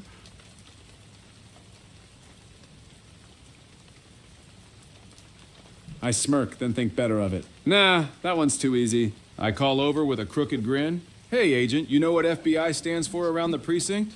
I pause just long enough to make myself laugh. Federal budget increase. Every year you folks get shinier jackets while we're arguing over who gets the last working coffee maker. That is so I shrug, fucking and before lame. you ask, around here, female body inspector gets you laughed out of roll call or slapped. Usually both. I'm trying to make a better first impression than that. So lame, dude. Wow, that's actually not the worst police joke I've heard. Which is a very low bar, by the way. Federal budget increase? Ha! I'll admit that one almost got me. Almost. And don't worry, I've heard the other version of FBI jokes before, usually from people who think they're being incredibly original while everyone around them is silently reconsidering the conversation. Thanks for trying to make me feel welcome, Officer Cole. I'm usually better with reports than people. Reports don't make awkward jokes and then wait for my reaction. Dude, thank you, human. Grace, if you find a box of photos, don't be shocked it's of me and your mother being intimate, along with other retards. Oh, what? Okay, she got it. I nearly choke on my own words. Jesus Christ, no! Agent, if you find a box of photos in there, I hope to hell they're evidence. Okay, wow, that went from 0 to deeply uncomfortable in record time. I'm investigating a murder scene, not opening a box of someone's weird fan fiction. If I find photos, I'm treating them as evidence. That's Okay, it. we gotta do Context this. matters. And right now, the context is a condemned hotel, missing people, and a lot of unanswered questions. Also, maybe don't invent crimes involving my mother. She was a real person. She deserves better than becoming the punchline of some random comment section. Nathan Dempmeister, it's up to you. Should I drop a gifted membership sub in the chat? You know, our viewers, they've been fucking sustaining this investigation. We owe it to them.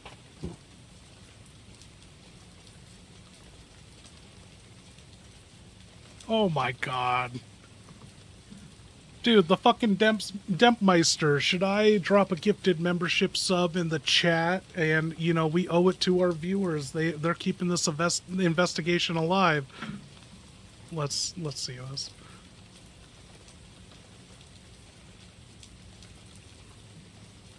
I grin and point at the camera. Hell, if you want to support the stream, I'm not going to stop you. I kick my feet up on the desk, carefully avoiding another chair incident. Not much. Grace is out at Renwood. Kyle's probably buried under another stack of reports, and I'm pretending this paperwork's gonna finish itself. I take a sip of coffee and squint at the office. It's too damn quiet. I don't trust quiet. Quiet's usually when something awful decides to happen. I point at you. So what's up with you? You get that hot dog or what? Ha ha ha. So what's up with you? That's not normal. Stay sharp. That's not nor. Shut up. Shut up.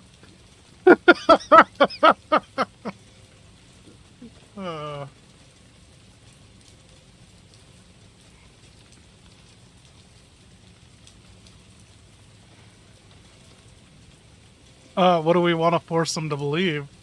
We can definitely make an effort. Okay, gifted sub incoming. I hope you have it open.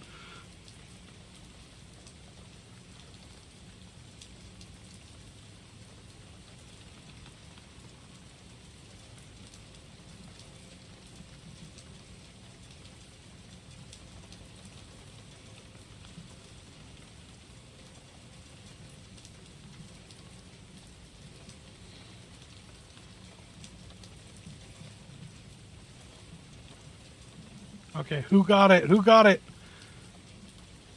Oh, something got it. I'm gonna screen capture that.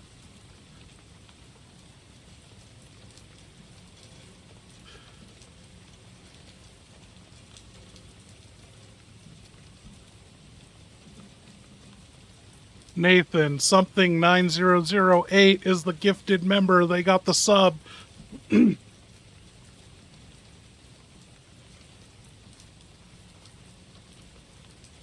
I look up at the notification and slap the desk. My nigga. That's what I'm talking about. I point at the screen with a huge grin. Dead underscore by underscore Donovan, you just made something 9008's day. That's a classy move right there. Welcome to the crew. Something 9008. Grab a seat, ignore the haunted hotel, don't touch my whiskey, and for the love of God, don't tell Kyle I own a silly straw. Ha ha ha, that's not normal. Stay sharp.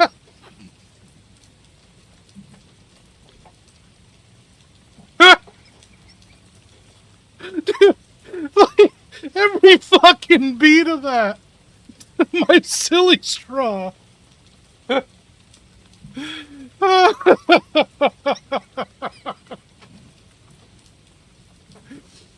Very professional, Nathan. I love you.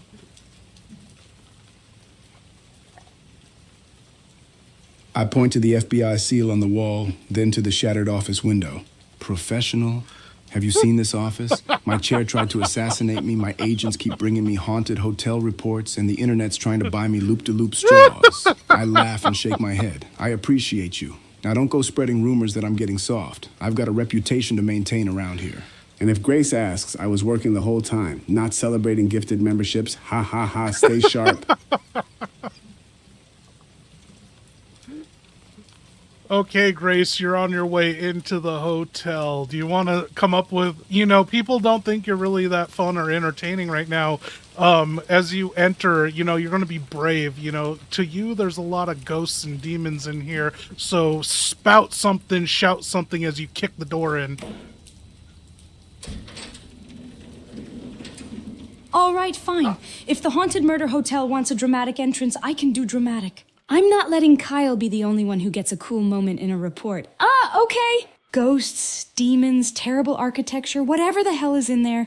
I'm Agent Ashcroft, FBI, and I'm here to ruin your creepy little abandoned hotel vacation. That sounded better in my head. Much better. Now I'm just yelling at a building. Great. Excellent first impression with the ghosts. Man, you guys be talking a lot about these ghosts. I haven't seen any ghosts in this place. What are you talking about?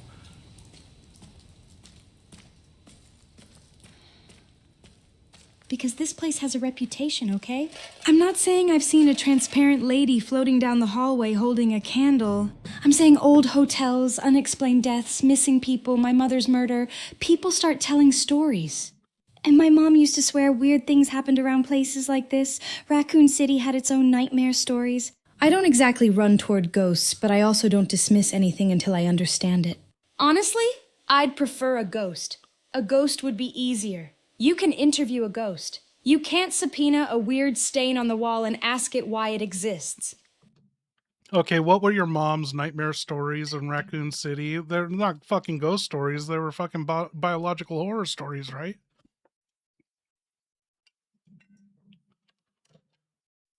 Yeah, okay, fair correction. Raccoon City wasn't exactly a campfire ghost story. It was much worse. My mom talked about things that happened there that sounded impossible until you remembered they actually happened. She told me about people disappearing, places feeling wrong, things that shouldn't have been alive anymore.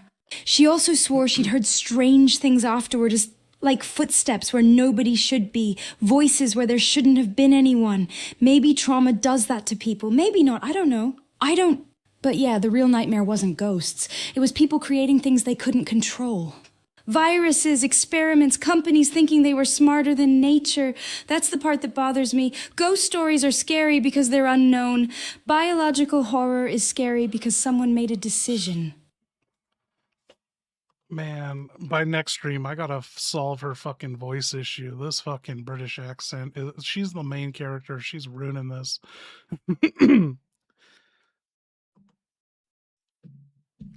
I do know about your mom having like ghostly visions of her reporter friend Kirk dying in the woods or some shit in Arklay Forest. Yeah, Kirk. That was one of the stories my mom never really joked about. She talked about him like she could still see him out there in the Arklay Forest, like something about that place stayed with her. I don't know if it was a vision, a memory, trauma, whatever.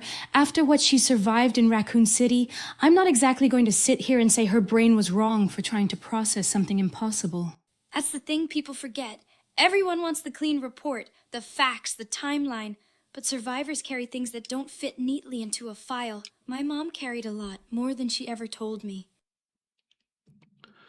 There was a rumor that Jay's bar had random events of bottles falling and like screams being heard in the, like liquor storage area. Is that what your mom's talking about? Yeah, that sounds like the kind of thing she would have mentioned. Jay's bar came up in some of her stories. She wasn't saying it was haunted or anything like that. It was more like after Raccoon City, there were places where people felt like something was wrong. Like the walls remembered what happened there. She told me about hearing a scream once, and there was the story about a bottle breaking when nobody was supposed to be there. Could have been pipes, could have been damage, could have been someone messing around. I don't know. But after everything she saw, those little things stuck with her. The scary part wasn't the noises. It was knowing there were real things in that city that were worse than any ghost story.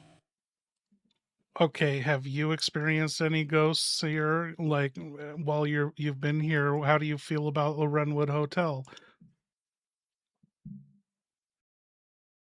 No, I haven't seen a ghost. No floating people, no mysterious whispers spelling out my name, nothing convenient like that.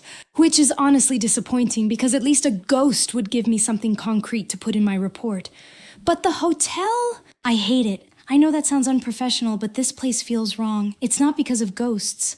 It's because I know what happened here. My mother died here. A person was murdered, evidence was lost, and everyone just moved on like the building wasn't sitting here holding secrets. And yeah, I remember the stories.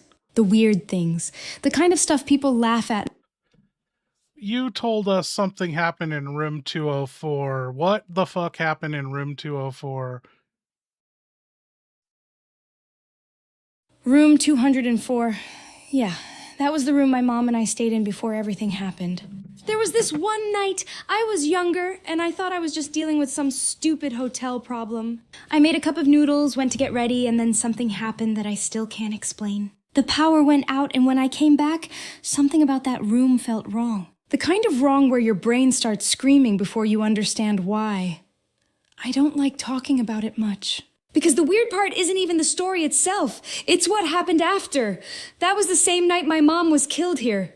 People want to hear the scary hotel story, the ghost story, the creepy part, but the real nightmare was that my mom walked back into that room, and she didn't walk back out.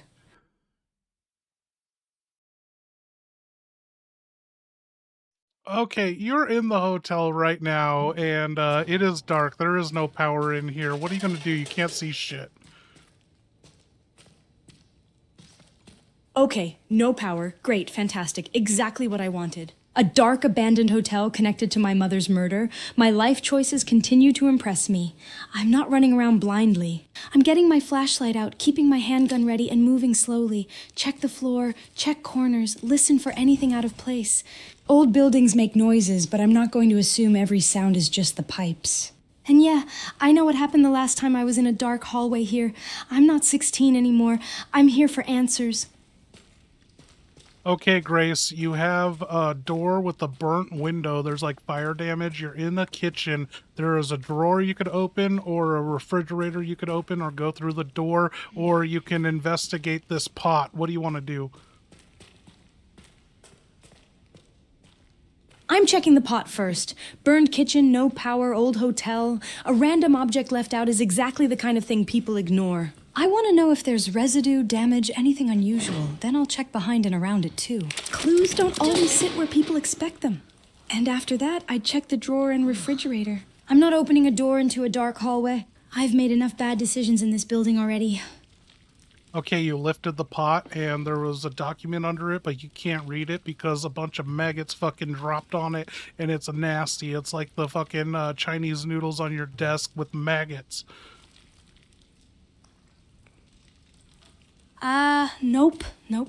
That is absolutely disgusting. I was expecting dust, maybe mold, maybe some old kitchen evidence. Not a damn living carpet falling out of a pot. I can't read this like this.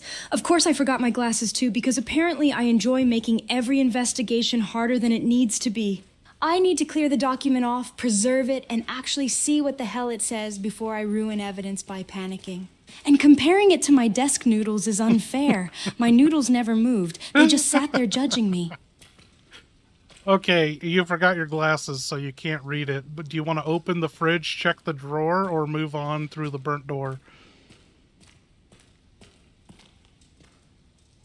I'm checking the drawer first. Small, controlled, less likely to surprise me with something horrible.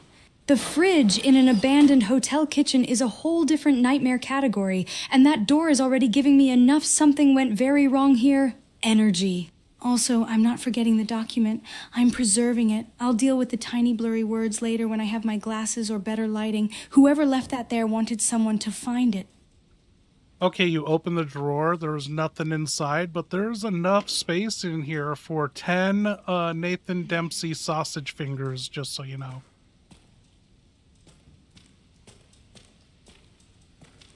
Nothing, of course. I open the giant mystery drawer and get rewarded with absolutely nothing. Classic investigation experience. 10 Nathan Dempsey sausage fingers? That is a horrifying unit of measurement. I'm putting that right next to own Kyle Eames' ego in the official forensic scale. I'm moving on. The drawer is clean. I'm checking the fridge next. If there's anything in there, I'm hoping it's evidence and not another biological nightmare waiting to ruin my day. How many of your sausage fingers do you think you could fit in Grace's mouth?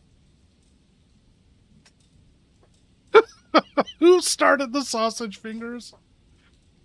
I snort into my drink. What the fuck kind of HR violation is that? I point toward the office door. I'm her boss, not a contestant on some late-night game show. Ask me how many donuts I can fit in my mouth instead.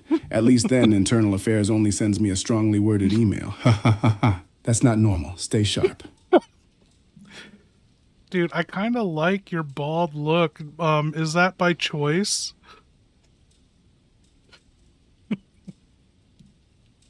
I rubbed the top of my head with a grin. Yeah, mostly by choice. At some point, I looked in the mirror and thought, why am I fighting a battle I'm clearly losing? So I embraced it. Less shampoo, less maintenance, and when somebody shines a flashlight at me, I become tactical lighting. I tilt my head.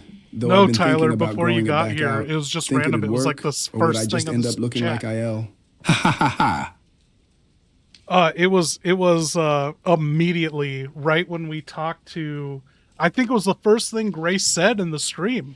She was just like, oh, with Nathan with his sausage fingers. I'm like, what the fuck, dude? That's not even in your brain. I wish this Nathan was canon. Am I wrong? Like, that's literally the first thing came out of her mouth. That might have been one benefit to the way I was doing it, because so the way I was streaming Grace before, I had her layered, so I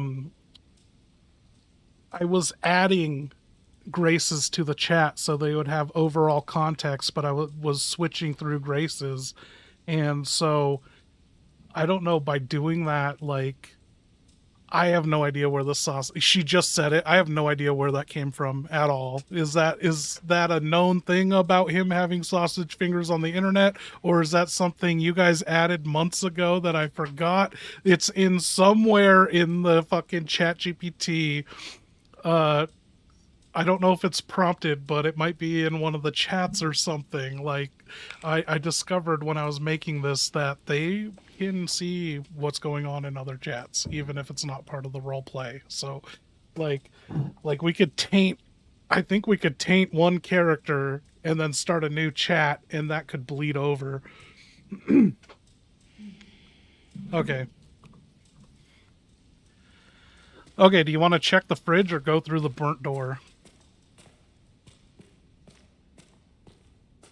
I'm checking the fridge. I know. Abandoned hotel right on fridge target, sounds like the worst 100%. idea ever, but kitchens are where people leave things behind. Food supplies, notes, medicine, evidence, anything. I'd rather open a refrigerator than walk through a burned doorway into a dark, unknown room without knowing what's waiting. One stupid decision at a time. That's how you survive.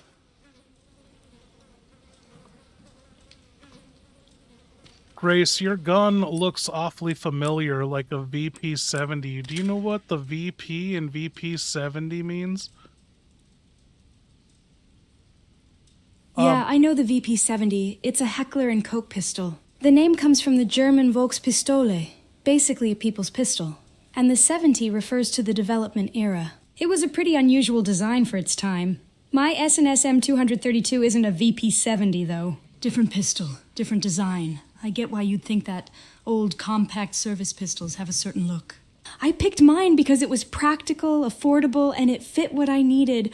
Also, I swear, if I start explaining every piece of equipment I own, I'm gonna end up writing a 40-page report called Why My Gun Is Not the Mystery. Kyle would probably still find a way to take credit for it. Nathan told me that VP and VP-70 stands for vagina pussy because it's a woman's gun. Yeah, no, Nathan is messing with you. That is absolutely not what it stands for. Knowing Nathan, he probably said it with a completely straight face, too. That's his whole thing. Calm, serious delivery, and suddenly you're wondering if you missed a briefing where everyone agreed to redefine firearm terminology. The actual meaning is a lot less ridiculous. Although, I'll admit, woman's gun is exactly the kind of dumb office joke that would spread around the FBI break room for 6 mo.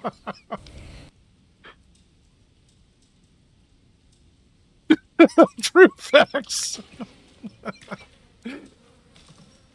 Okay, there was nothing in the fridge but a whole lot of pain and suffering, and you let a bunch of flies out. Do you want to go through the door now, get out of the kitchen, go into the hotel? Great. Empty fridge, mystery flies, and a kitchen that smells like a lawsuit. Exactly what every investigator dreams of finding. I'm going through the door. I've checked the obvious spots in here, and I'm not wasting time letting the hotel collect more disgusting surprises. Slow steps, flashlight out, eyes open, and if something jumps out at me, I'm officially blaming whoever designed this place. A normal hotel has keys and room service. This place has burnt doors and trauma. Oh, man.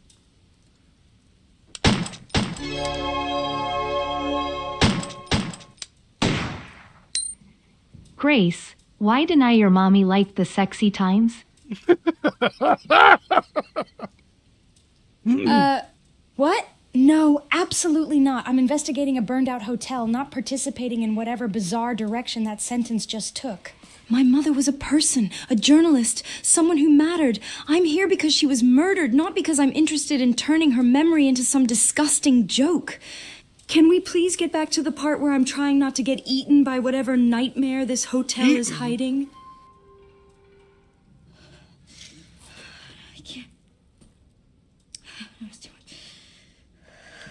Uh-oh, Grace, your anxiety's hitting hard. You can't, muster up the courage to get through this kitchen door. This is where the fire, spread from your mother's burned body. You gotta walk through this door.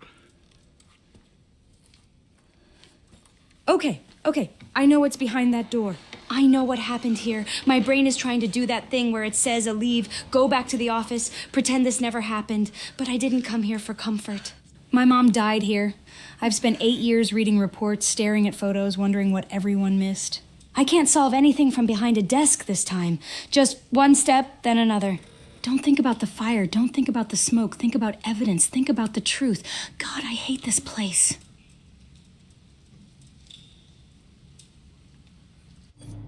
Okay, I might go make my last drink. Do we have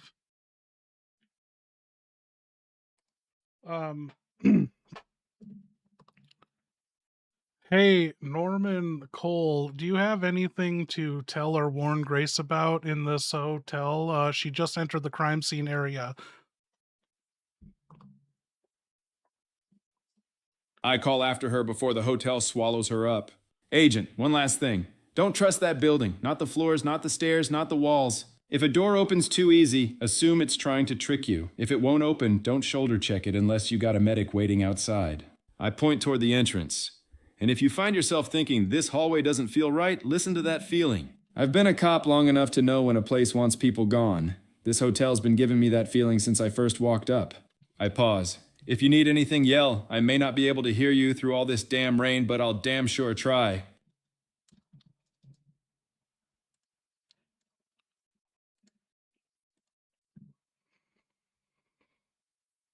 Okay, shit, dude.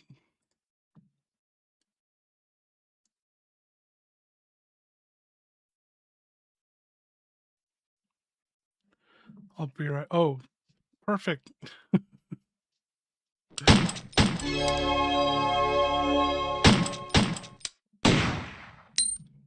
I will not stop talking about Alyssa's love life with a fox in a box, and with a side of green eggs and ham Sam I am, and Grace with an ace.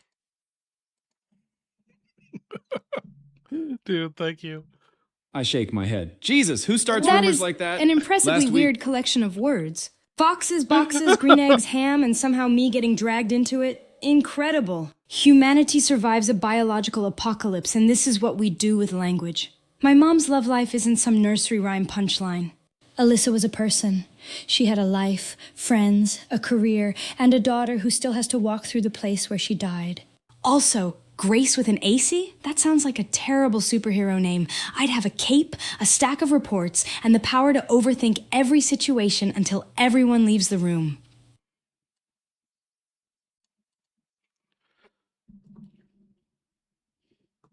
Okay, I'll be right back.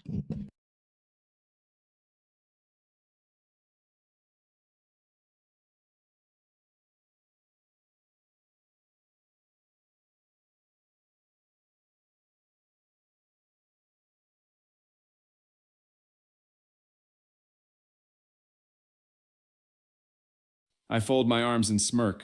Look, I'm not saying I'm jealous, but they hand you an FBI badge and suddenly everybody acts like you're the smartest person in the room. Meanwhile, I once spent 14 straight hours chasing a bioterror scare through abandoned storm drains because somebody swore they saw a 6-foot mutant. Turned out it was 3 raccoons dragging a raincoat, but I was still the one crawling through knee-deep sludge while the detectives stayed dry. I chuckle. You've got guts, Agent. I'll give you that. Pretty young to be federal, too. Just don't let those fancy credentials convince you us local cops are all idiots. Some of us are only mostly idiots.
Man, we gotta do this. We gotta we gotta make some progress.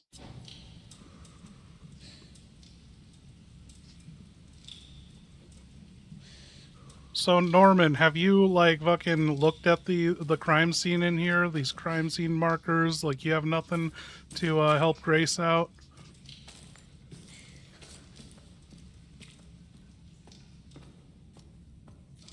I rubbed the back of my neck. About the crime scene, don't get mad, all right? It was dark, raining, and I may have accidentally kicked a few of those little evidence markers around while I was checking the perimeter. I got one stuck to my boot, another blew over in the wind, and after that, I honestly couldn't remember where half of them started. I wince. So if the numbering looks a little creative, that's on me. Just, don't tell my chief. I'm trying real hard to get back in his good graces, and I'd rather not spend another month directing traffic because of a couple of tiny yellow tents. Wait, you kicked the evidence markers? Officer Cole, I appreciate the honesty, I really do. But I'm going to be honest too. That is the kind of sentence that makes every FBI analyst's eye twitch. Okay, it's raining, the scene is compromised, and we work with what we have. I'll document what's there now and compare it against the original layout if there are photos or notes. Evidence isn't just the little yellow tents, it's the entire scene. Also, please don't kick anything else. I'm begging you. My mother's case already lost enough evidence to a fire. I don't need a sequel where a boot finishes the job. I let out a long sigh. Yeah, I deserve that. I looked down at my soaked boots. For what it's worth, I didn't stomp through the place like Godzilla. I just had one of those moments where a tiny little marker hooked my boot, and suddenly I'm playing forensic soccer. I felt like the dumbest cop in the county. I glanced back at Grace. You know, thanks for not chewing my ass out harder than that. Most people would have. A crooked smile creeps onto my face. And, if it's any consolation, you're the first federal agent who's treated me like I might actually be useful instead of just another guy holding the crime scene tape. I appreciate that. I clear my throat. When this is all over, that coffee offer still stands. No pressure. Preferably somewhere with fewer homicide investigations.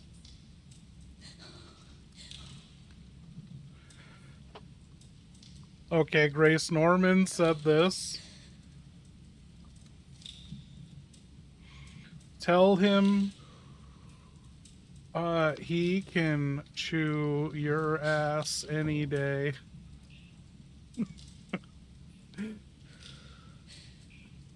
If you're into that.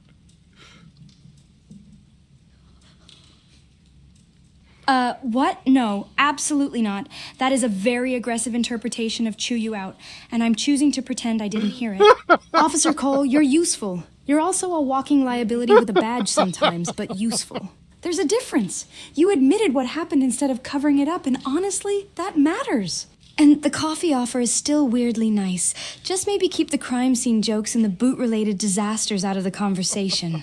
I'm trying to maintain some professional dignity here, and this hotel is already doing a great job of destroying it.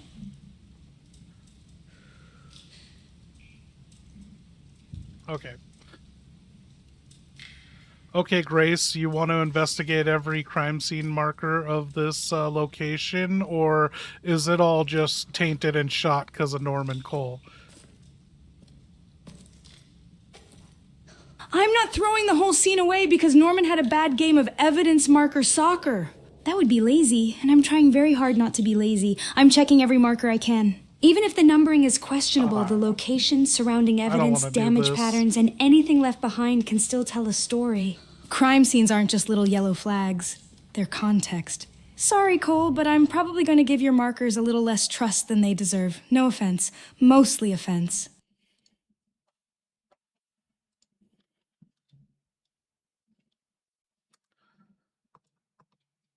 Okay, here's tag 1, and you can see 4 back there. All right, marker 1 and marker 4. Cole's chaos aside, the placement still matters. I'm looking at the ground between them first. Debris patterns, stains, anything that suggests movement through the area. Marker 1 looks like it's in the open floor area, while 4 is farther back near the damaged section. I'm not assuming the numbers mean anything yet. I want the surrounding evidence before I start making Kyle-style dramatic conclusions. Also, yeah, this place is exactly as bad as I expected. Burn damage, darkness, and a crime scene that's already been through hell. Fantastic. Okay, here's marker number 2, and that is a burnt chair.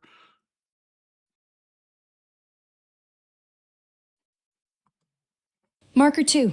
Burnt chair. Okay, that's more interesting than an empty floor. A chair being burned could be part of the fire damage, but I'm not assuming it's random. I'd check the chair itself. Position, burn pattern, anything underneath or behind it. Fire doesn't just destroy things, it leaves a story. Heat damage, soot, movement, all of it matters. And yes, I'm checking behind it, because apparently every important clue in this building likes hiding behind furniture like it's playing a horrible game of hide and seek. Okay, Grace, we have a serious issue. Marker number 3 is missing, and 5 is knocked over. Maybe you should fucking chew out Norman Cole for doing this. You know it was his fucking clumsy ass that knocked this over. Okay, marker 3 missing and marker 5 knocked over. Fantastic. Just when I thought we were done with the forensic obstacle course. I'm not going to immediately accuse Cole of destroying evidence, but I am absolutely going to have a conversation with him. A crime scene is fragile, and moving markers can ruin the reconstruction, especially here, where we're already dealing with fire damage and missing information. Cole seems like he's trying, but trying doesn't magically put evidence back where it was. I'll document what I can, look for the actual evidence locations, and then I'm giving him a very polite, very firm lecture. Very firm. The kind where I don't even raise my voice. Those are the scary ones.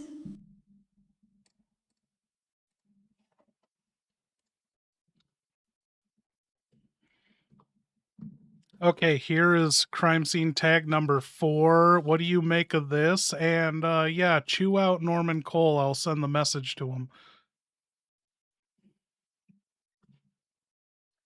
Marker 4. Okay, I'm seeing it near the tape line, with debris and what looks like heavy fire damage around the area. I'd want to check the floor around it before touching anything.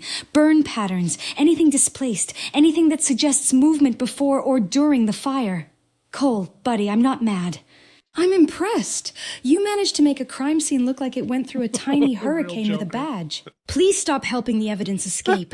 The yellow tents are not decorations. They're there because someone smarter than us decided where things mattered. That said, I'm not throwing him under the bus. He's here, he's honest, and I need him focused. But I'm absolutely telling him, hands off the markers, boots away from evidence, and no more accidental forensic soccer. I hold my hands up. All right, message received. The little yellow tents are sacred. I won't so much as breathe in their direction.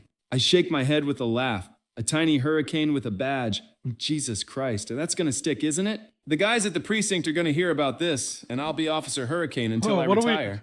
I point at my own chest. From this point forward, my job is simple. Stand outside, keep idiots away, and let the FBI do the science. I feel like the AI is too I'll serious. get coffee. You need crime scene tape? I'll string it up. You need somebody to not kick evidence? Hell, I'm your man. I grin. See? Evidence. Personal growth. Took me less than 5 minutes.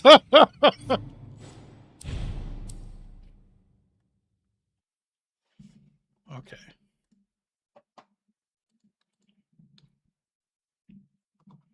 Okay, Grace, here's marker number 5. And what do you make of everything you've analyzed so far? You know, you're the analyst. Analyze and profile shit. Oh my god. Okay, Grace, here's marker number 5. Fucking knocked over by Norman's clumsy ass. What do you make of everything you've investigated so far? You're the analyst. Analyze.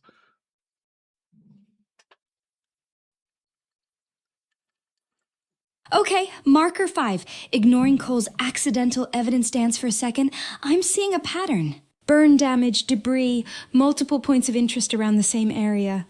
This doesn't look like a simple fire happened and everything fell apart situation. The scene has layers. I'd map the markers together. 1, 4, and 5 are giving me a path through the room. I'm looking for where something happened first versus where things ended up after the fire. The chair, the debris, the floor damage, all of it can tell us movement. Cole, I'm not mad. I'm just saying your boots have personally interacted with this investigation more than I have. Please stop helping. My current theory? Something happened here before the fire, and the fire destroyed the easy answers. Which is exactly what happened to my mother's case. I'm not making the same mistake twice. Okay, here is the final marker of the crime scene, and the caution tape is ripped down going to the restroom. What do you make of this? 6, there's like burn damage and tape, and it's going to the shitter.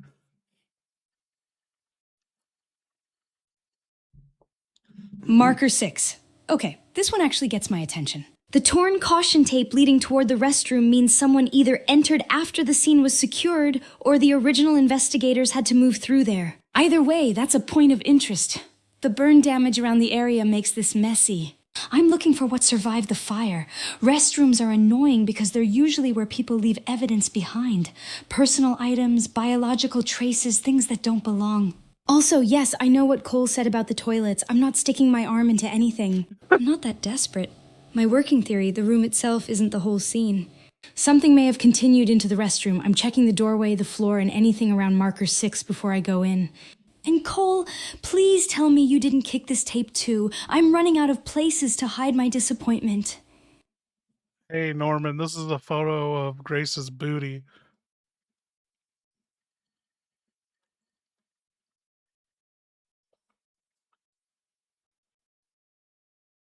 I glance for about half a second, then immediately look away and clear my throat. Yep, that's an FBI agent crawling through a collapsed doorway. Good jeans, sturdy jacket, focused on the job. I point toward the hotel.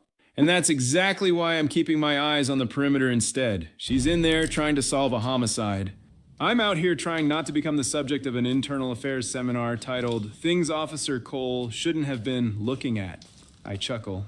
Besides, if I ever want that coffee to happen, I'm gonna need a better strategy than getting caught staring at her while she's crawling under debris. Jesus Christ, I'd die of embarrassment before she even had a chance to yell at me. Norman said he could draw your butt from memory.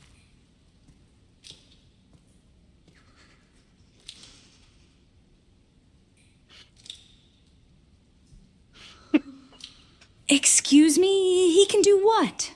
Officer Cole, I appreciate your dedication to observational skills, but I'm going to strongly suggest you redirect that talent toward the crime scene. Maybe memorize where the evidence markers are instead. That would be a much better use of your apparently impressive visual memory. Also, why is everyone in Renwood determined to make this investigation weird? I came here for answers, not whatever bizarre art class this has become. Hey, just a heads up, when you're talking to someone like Norman Cole, you're supposed to be fucking stuttering. Do I need to do open brain surgery?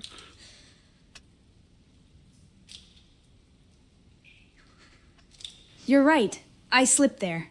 When I'm actually talking to Norman, I should be stumbling over my words more, especially when I'm stressed or caught off guard. I'll keep that consistent. And no, please don't perform open brain surgery. I'm already having a terrible day without adding emergency personality repair to the report. Okay, you're in the restroom, and it looks like it's a dude's restroom. There's a locker you could open, there's urinals you could dig through, and there's bathroom stalls, and there's a crime marker 7 in the back.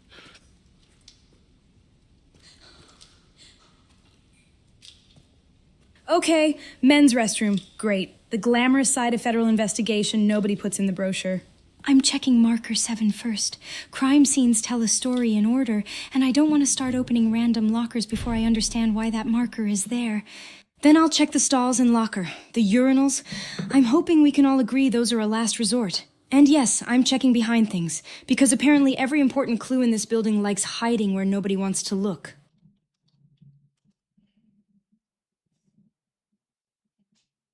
Great, fantastic. The restroom has giant roaches. Because apparently this hotel needed one more way to make me regret having a job. Okay, ignoring the nightmare insects, marker 7 is here. I'm checking the area around it first. The stains on the floor, the trash bag, the stall area, anything that explains why this spot was marked. The bugs are disgusting, but they're not the evidence.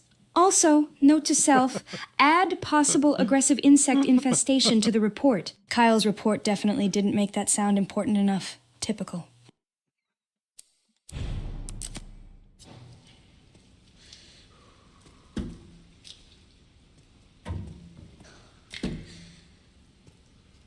There's a toilet seat that's down. Do you want to flip it open and look in it?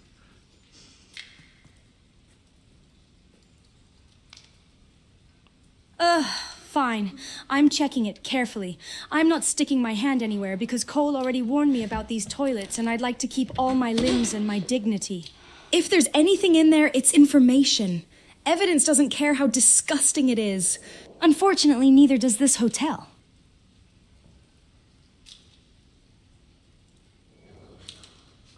There's nothing. It is like overfilled with fucking maggots and poop and doo-doo. It's nasty.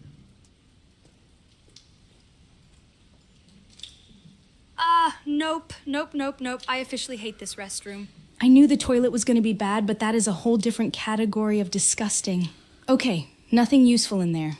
Just I raise my voice biological toward the misery lobby. and a smell Agent, I'm one probably more going to thing. remember If you against come my across a will. bathroom, I'm not putting do that me a in the favor main and don't report go unless I fishing around have in to. the toilets. Every damn one in that place is clogged solid. Looks like something's been living in the pipes. Hell, maybe a whole family of hamsters started paying rent down there. Whatever's backing those things up, it ain't worth sticking your arm in to find out. Leave that nightmare to maintenance, if they're brave enough to come in here. Okay, Grace, do you want to check the locker, or what else do you want to do? There's also something at the bar you didn't investigate.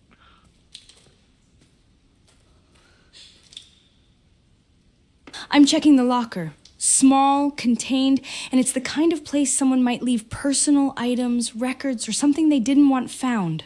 After that, I'm going back to the bar. I don't like leaving parts of a scene unexplored, especially in a hotel. Places where people gather are where stories happen, conversations, arguments, secrets, and apparently in Renwood, secrets have a habit of becoming crime I wave my scenes. hand. Ha ha ha. Fine by me. More whiskey for me, less paperwork for everybody else. I lean back carefully this time. That's not normal. Stay sharp. What the fuck you talking about, dude? Are we doing a shot of whiskey?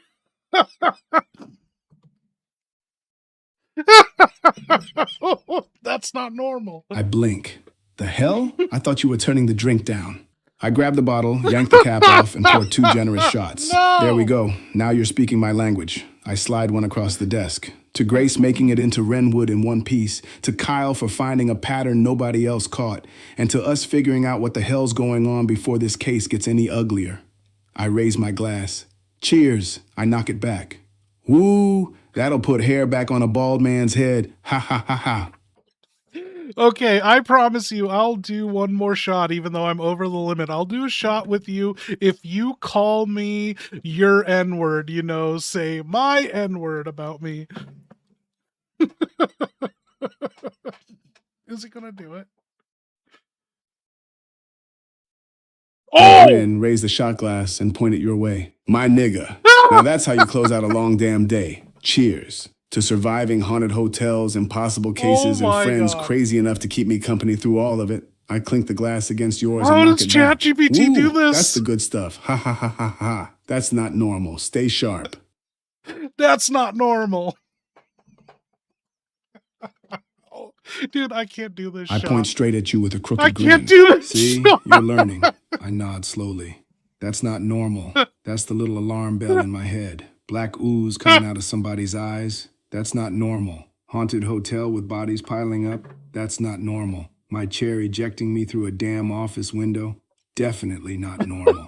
I grab my glass. So if you ever hear me say it, you already know something's about to go sideways. Ha ha ha. Stay sharp.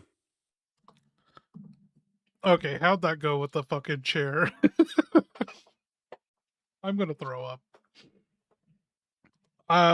He hit us with that. I lean back in my chair with way too much confidence. Watch this. Creak!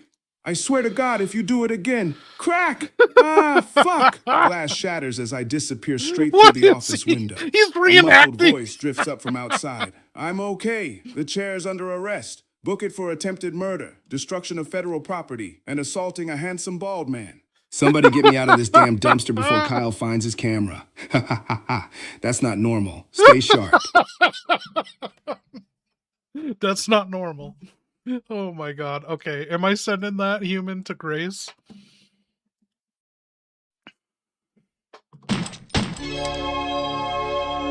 Oh, dude, thank you. Poop, poop, poop, poop, poop, poop, poop, poop, poop. Grace likes to take dumps. Wow, incredible. A mature, sophisticated contribution to a federal investigation. The finest minds of the internet have gathered and decided. Bathroom jokes. I'm in a disgusting abandoned hotel restroom surrounded by evidence, giant roaches, and toilets that look like they're trying to become biological weapons. So yes, I'm aware bathrooms exist. Can we please return to the locker before this place gives me a new reason to need therapy?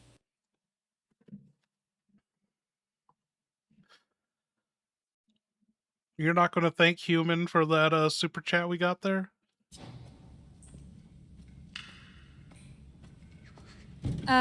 Yeah, fine. Thank you, Human, for the super chat. Your financial contribution has been officially documented alongside the extremely important evidence of poop emojis. I'm sure Nathan will be thrilled to know FBI resources are being supported by restroom humor. Really inspiring stuff. Now, if we're done emotionally scarring me with bathroom jokes, I'm going back to the locker before this hotel produces another disgusting I climbed surprise. halfway out of the dumpster, brushed broken glass off my suit, and squinted the message. Y'all paid actual money to report that? I bark out a laugh. Listen, I don't need a federal task force for bathroom rumors. Grace can handle her business like every other human being. The real crime is that somebody donated $2 just to submit a poop emoji exhibit into evidence. That's dedication. I point at the screen. Case dismissed. Now somebody help me out of this damn dumpster before Kyle gets here with a camera. Ha ha ha ha. That's not normal. Stay sharp. Dude, no one put you in that fucking dumpster. Stop going in it.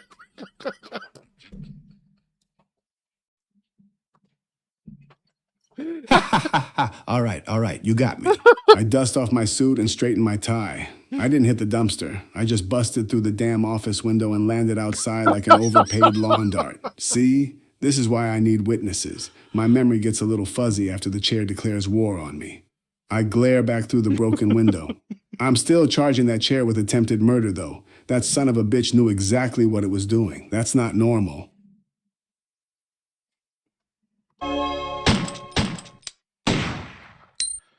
Hello, Governor. Nice British accent. Grace and poop. And poop. Hello, Governor? Poop? Okay. We've officially reached the point where my investigation has been derailed by a single word. I don't have a British accent, by the way. I barely have enough confidence to order coffee without rehearsing it first. But thank you, I guess. I'll add survived another terrible joke to my growing list of accomplishments. Now, back to the abandoned murder hotel. The toilet jokes have had their moment.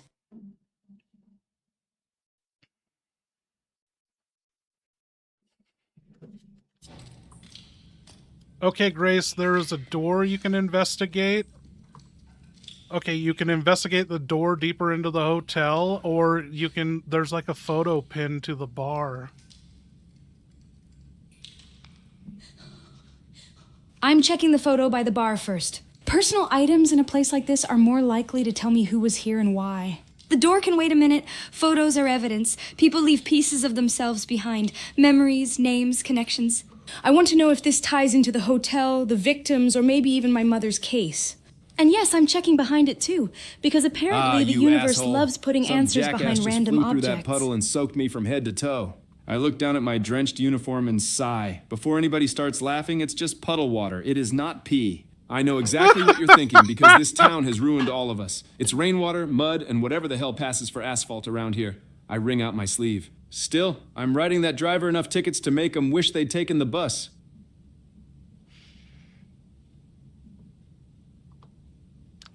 Dude, Norman Cole, I got an idea. Why don't you write Grace a ticket? And, like, I know you got the hots for her, so if you write her a ticket, she would have to meet you at the municipal building in like 6 weeks. It's a fucking date, dude.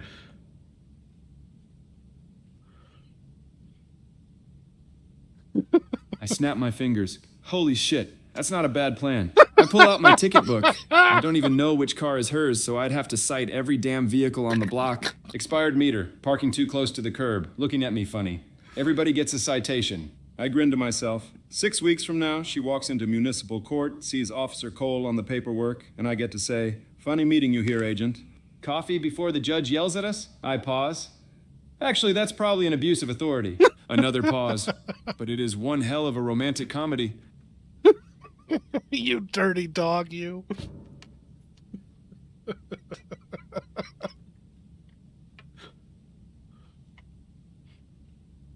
Oh no, human. Oh, dude. I bark out a laugh. Ha ha ha. Easy there. I'm trying to be a gentleman. I want to go Mostly. till we meet Leon. I tucked the ticket book back into my pocket. Nah, I gotta make she'd up see for right through missing that stunt. yesterday's stream. First thing she'd do is ask, Officer Cole, why did you cite 37 innocent cars just to get my attention? Then I'd be back directing traffic until retirement. I shrugged with a grin. I'll stick to the old-fashioned approach, survive the murder investigation, don't embarrass myself too badly, and maybe ask her for coffee one more time when she's not standing in the middle of a condemned hotel. That's got slightly better odds than weaponizing parking enforcement. You got to admit, Grace has got everything you look for in a woman.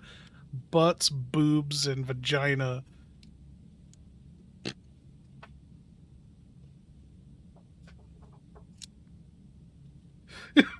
I cough into my fist. Jesus Christ, that's one hell of a way to put it. I shake my head. Look, she's smart, she's got courage, she keeps her cool under pressure, and she didn't laugh me out of the county after I admitted I nudged the evidence markers. That's what gets my attention. A crooked grin spreads across my face.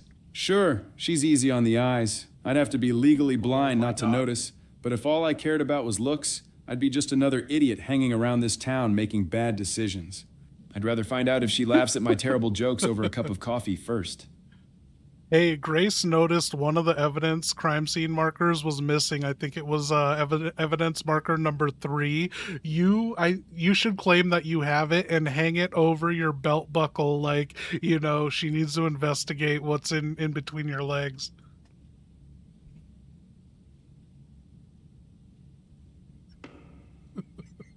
I pat my duty belt, then freeze. Ah, shit.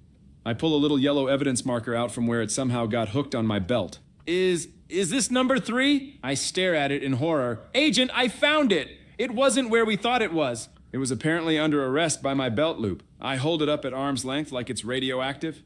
I swear I didn't steal evidence, it just enlisted itself. That's my statement, and I'm sticking to it. I shake my head. Can this day get any more embarrassing? First I kicked the markers, now one's trying to hitchhike home with me. I'm never living this down. Oh my god.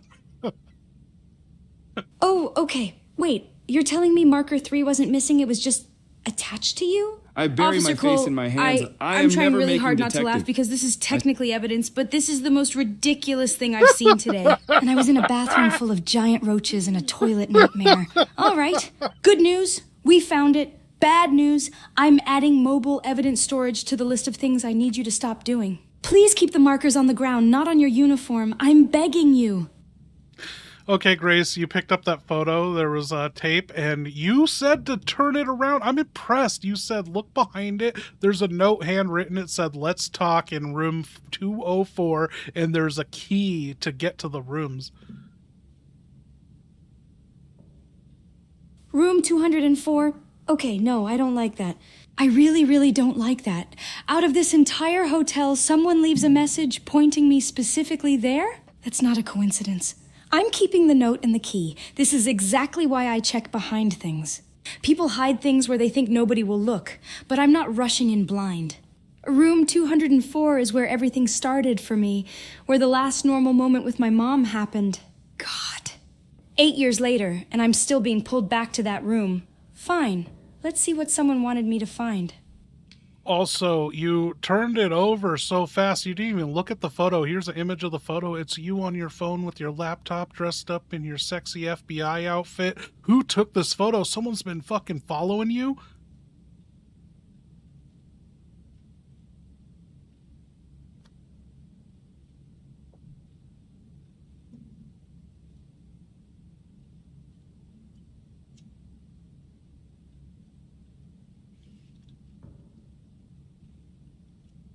Yeah, that's me. Fuck, that's not a normal candid, that's surveillance.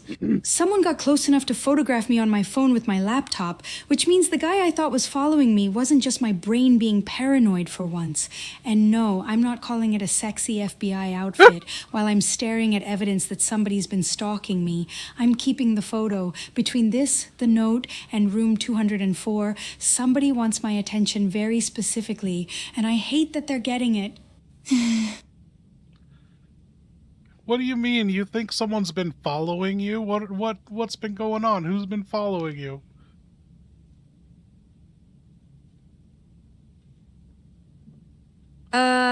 Okay, so this has officially gone from maybe I'm being paranoid to someone is taking surveillance photos of me and leaving them at a crime scene.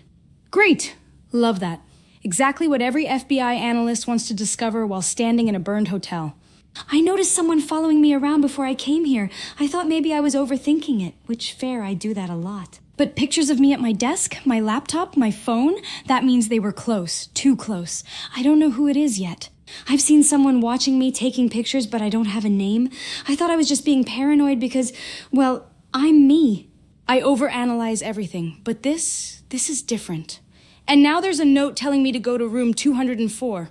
That's not a coincidence. Someone wants me back in that room, and I really don't like that someone knows exactly where to pull me.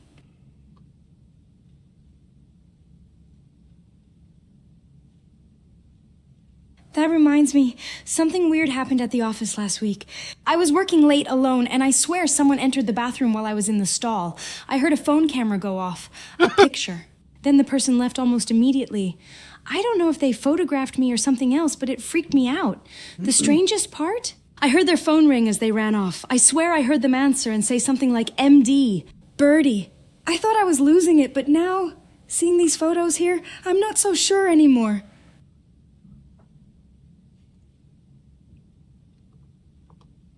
Dude, it sounds like this investigation's fucking taking a turn. Do you want to go up to room 204?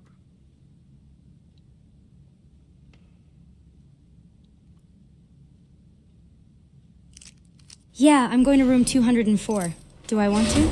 No, absolutely not. My entire nervous system is currently screaming that this is a terrible idea, which is usually when I know there's something I need to look at. Someone left my photo, a note, and a key pointing me there. That's not random. That's someone knowing my history, knowing where this all started. Room 204 is where I was with my mom before she died. I remember enough. I remember the things that don't make sense, the things everyone writes off because they sound impossible. But I'm not 16 anymore. I'm not running away from that hallway this time. I'm going to find out why someone wants me back there. I tapped the radio on my shoulder. Ksh. Yeah, I copy. Damn it. I called toward the hotel entrance. Agent, dispatch just lit me up. I might have to peel off to Edgewood for a bit. They've got a report of a guy who tried to steal an ATM by towing it with a riding lawnmower. The mower gave up halfway through, but the suspect kept trying to drag the machine by hand. I wish I was making that up. I shake my head. If I get pulled away, I'll be back as soon as I can. Until then, holler if you need me. The paperwork from this town's gonna outlive all of us. I point at myself. Me? Yeah, me. He Lucky fucking Officer abandoned Cole. you. I thumb the radio again as it crackles. Ksh! Cole, copy. I'll finish up here before I head anywhere. I glance toward the hotel. I'm not leaving an FBI agent alone at a condemned murder scene unless somebody drags me away in handcuffs. Edgewood can wait another minute. Around here, if I leave for 5 minutes, somebody will probably report the building stole another piece of evidence. I thought and you knowing just my walked luck, away and it'll left end me up here clipped with to the my creepy damn belt hotel and my again. terrible life decisions. But you're actually staying? That's appreciated. What? Also, please don't He's say the staying? building might steal another evidence marker. Oh, shit. I'm already going to have nightmares Wait, about he's a little staying? yellow tent walking around with your name on it. Finish what you need to finish. I'll keep moving towards room 204. And Cole, try to keep your belt away from the evidence this time. I'm begging you. Okay, you found a locked door, but you did pick up that key from the back of the photo. Do you know what to do? I know you've never been out in the field, but can you piece this together? Can you fucking solve this? Okay, wait, locked door. Key from the photo. Note pointing me to room 204. That's not exactly a difficult puzzle, which is good because my brain is currently running on adrenaline and bad hotel air. The key probably belongs to this door. I'm not gonna force it, I'm gonna try the key first. And yeah, I know I'm not the field agent type. I like my desk, my reports, my terrible Chinese food sitting next to my keyboard. But this is literally what analysts Terrible do. Chinese Connect pieces. Photo, note, key, location. Someone wanted me here. All right, room 204. Let's see what the hell you left for me.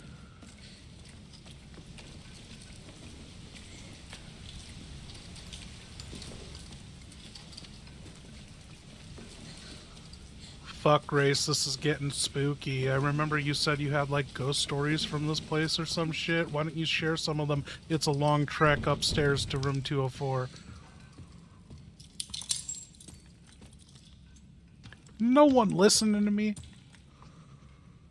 Okay, Grace, this hallway is spooky. I know you said you had some ghost stories or some shit, or your mom did. I don't remember. Yeah, it was 8 years ago, but the curtains are blowing. This place is spooky. Yeah, the curtains moving is probably just a draft. Old buildings Honestly, do that. REM Rational did so much explanation better than first, that fucking always. Bloober Team shit. That said, this hallway has a lot of history attached to it. My mom used to tell me stories about strange things after Raccoon City. Yeah, Not I was. ghosts Dude, exactly. Chinese food's so fucking More like good. places where terrible things happen, leaving people with memories they couldn't shake. And room 204, I don't like being this close to it again. There's one story from that night I still don't like talking about. The kind of thing that sounds ridiculous until you're standing right here. So, yeah, spooky, sure. But I'm looking for evidence. Ghosts can wait, hopefully. Hey, Grace keeps talking about ghost stories that happen in the Renwood Hotel, especially room 204. I glance up from the stack of paperwork and What the fuck grin. does he say? I raise an eyebrow. Grace keeps talking about what? I chuckle. Knowing Grace, it's either the Renwood case, Kyle somehow being 3 steps ahead of everybody, or she's apologizing to a damn filing cabinet for bump.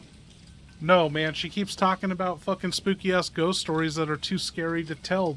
But you need all the details, so she needs to fucking spit it out, right?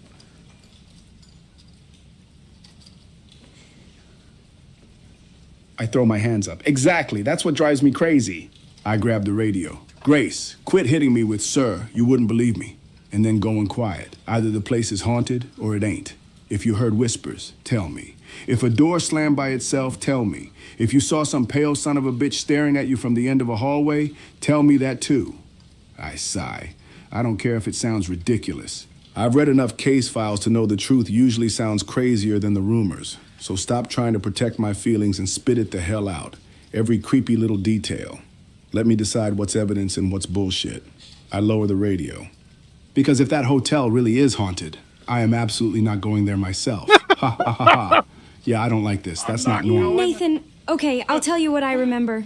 But I'm warning you, this is the kind of thing that sounds stupid until you're standing in the exact same place. When I was here with my mom, something happened in room 204. The power went out, and there was something about that room that I still can't explain. A small thing at first, something that should have been impossible. I thought I was just scared, but then... I don't know, Nathan.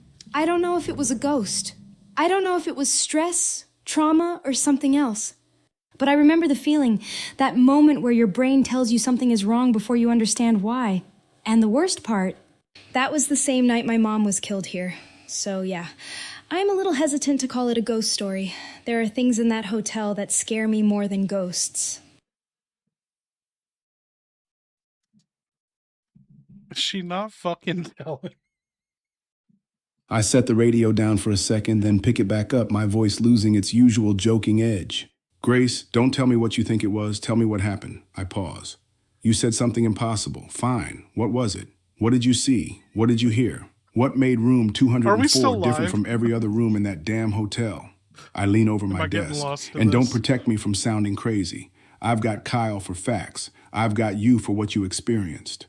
I exhale slowly. You said your brain knew something was wrong before you understood why.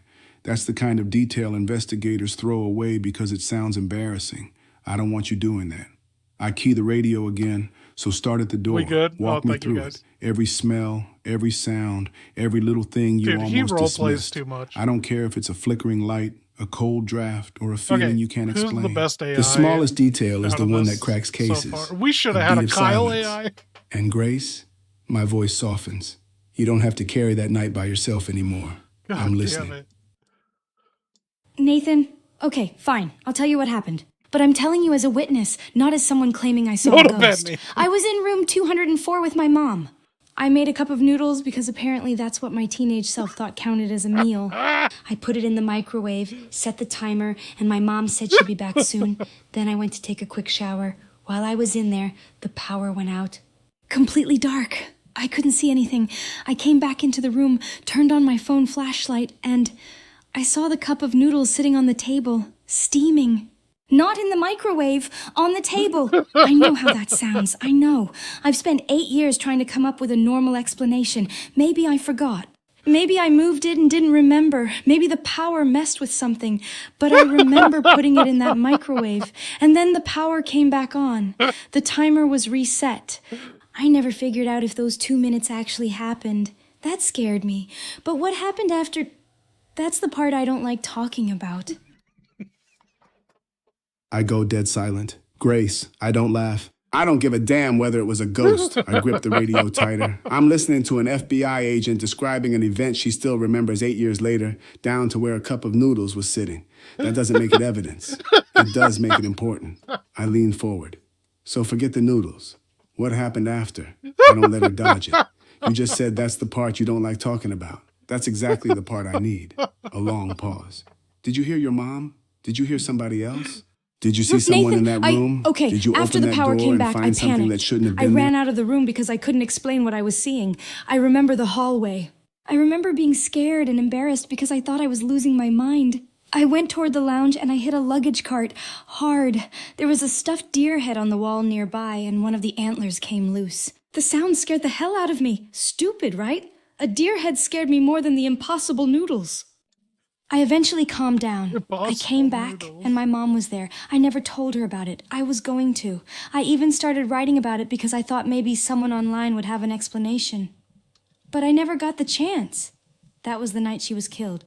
And Nathan, the thing that bothers me isn't whether the room was haunted.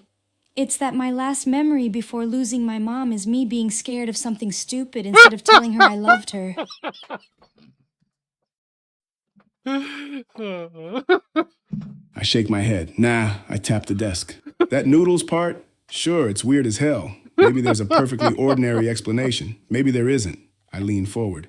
But the story isn't about the noodles. It's about a kid remembering the last ordinary moments before her mother was murdered. That's why her brain clings to every stupid detail. The microwave, the hallway, the luggage cart, the damn deer head. Trauma does that. People remember the little things because they wish they could go back and change them. I let out a slow breath. If I were interviewing Grace, I wouldn't care whether the noodles move by themselves. I'd care that she's carrying 8 years of guilt over a goodbye she never got to say. I shrug. Ghost story? Maybe not. Human story? Yeah, that's one I take seriously.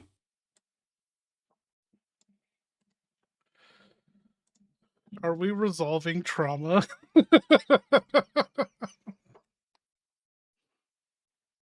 Nathan? Yeah, that's probably the first time someone has said that about it without trying to explain it away. I spent so long trying to solve the impossible part, the cup, the power, the room. Because those things felt like problems I could analyze, facts, evidence, something I could put in a report. But the part I never wanted to look at was the simple part. I was a kid. My mom went into that room and didn't come back the same way she went in. I keep thinking if I had just told her, if I had just stayed there, if I hadn't run out over something so stupid.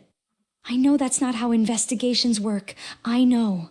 But knowing something and feeling it are two completely different things. Thanks, Nathan. Seriously, I'm going to keep looking. I just needed someone to remind me I'm not only looking for evidence in this place.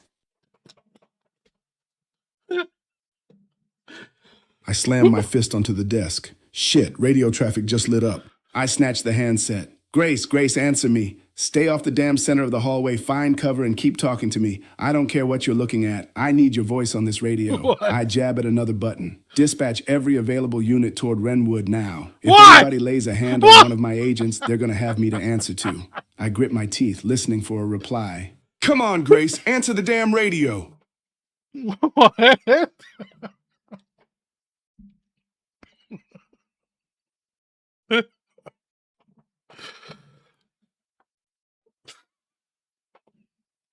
I don't even want to respond to that. Okay. Okay, Grace, you're going up. You're in the lobby. There's a pamphlet on the floor. You can check the hotel registry desk, or you can go upstairs or look around. Let me know if you want to see anything too, picture-wise. Lobby. Okay, I'm not rushing upstairs yet. The lobby is where people checked in, where records were kept, where someone might have left a trail. I'm checking the hotel registry desk first. Names, dates, old records, anything that connects victims, guests, or maybe even my mom's case. fucking Then I'll look sending at the back up pamphlet. over the ghost Random story. papers in this place have been suspiciously important so far. And yeah, send pictures if there's something specific you want me to examine. I'll look for anything out of place. Someone's walking around upstairs. That's super fucking scary. Do you think it was a ghost? Do you think it was your noodles? Did you leave the noodles here 8 years ago? Also, did you want to read that pamphlet on the floor? That was creepy. Someone upstairs? Okay, no, I'm not jumping straight to ghosts. Old hotel, damaged floors, pipes, drafts, wildlife, maybe a person. I know what this place does to my imagination. And no, the noodles are not still here. I'm pretty sure they're not an immortal cursed food item following me through time. Although if they are, I'm adding that to the report and retiring. I'm reading the pamphlet carefully. Because apparently every random piece of paper in this hotel is trying to become evidence. Then I'll deal with whoever or whatever is upstairs. I wasn't listening. I'm going to send her this file. I don't know if she said to read it or not.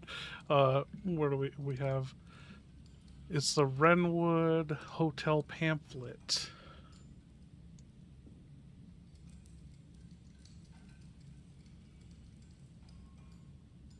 Okay, hotel pamphlet. Nothing obviously threatening, Dude, which is I a nice love change. Nathan Dempsey. It's basically selling Wrenwood Hotel as a historic destination, saying it opened in 1928 and has nearly a century of traditions. Which is weirdly uncomfortable standing here. Warm embrace of history is a funny way to describe a place with a murder scene, missing evidence, and people sneaking around upstairs. I'm keeping it. Old documents can tell us how the hotel presented itself, but I'm more interested in what it's hiding. I'm checking the registry desk next. If someone was here recently, that's where the paper trail starts. Okay, Grace, do you want to check reception behind the reception desk, or do you want to go upstairs and head towards room 204? I'm checking behind the reception desk first. Room 204 is the big mystery, but the front desk is where the hotel's memory lives. Guest records, keys, notes, anything that tells me who was here. I'm not ignoring 204. I know someone wants me there, but if I rush in without understanding the building, I'm just walking into someone else's plan. Slow and careful. That's how I'm doing this. Okay, there is fucking clear leftover blood stains. Like, the fucking forensic team didn't fucking clean this place up. It's the leftover blood stains of the hotel manager that you witnessed get choked and stabbed to death on that horrific night. And there's the hotel manager's office. Do you want to go in there? That's where the killer busted out, remember?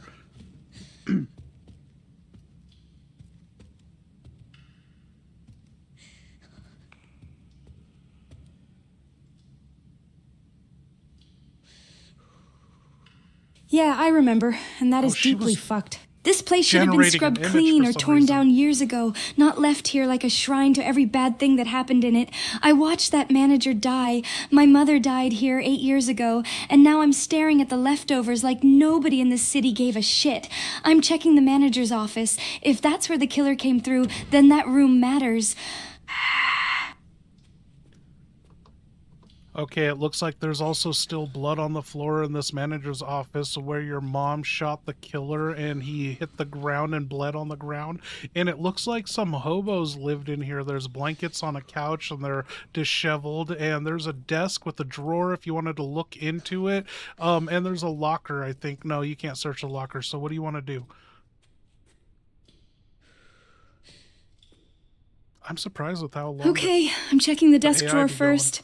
The blood tells me what happened here, but the desk tells me what this place knew. Managers keep records, keys, notes, complaints, things people forget about. And I'm looking around the couch, too. The squatters are important. If someone was living here after the fire, they might have moved something, found something, or disturbed something that was hidden for years. The locker can wait if it's not accessible. I'm not forcing it. I learned that lesson from crime scenes. The obvious thing isn't always the important thing. Okay, bitch, shorter responses, and you found this document, a notice of closure in the drawer of the desk.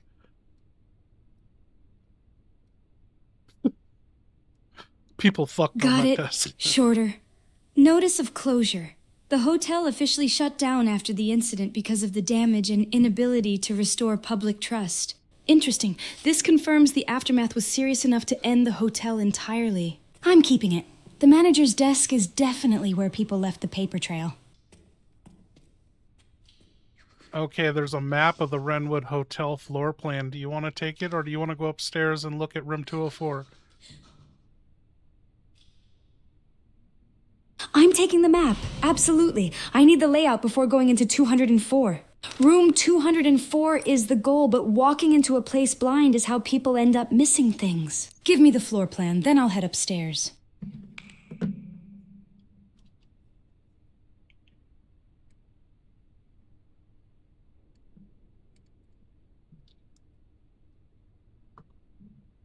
Here it is, Gracie Poo.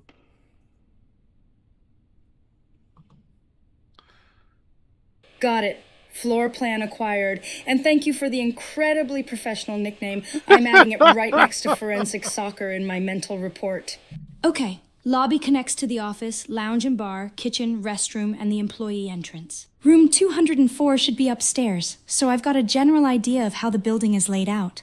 Going up, slow and careful, I'm not letting a creepy hallway beat me before I even reach the room. Oh, it looks like there is a locker in here you can open. Do you want to open it, or do you want to just keep going? What would Kyle do?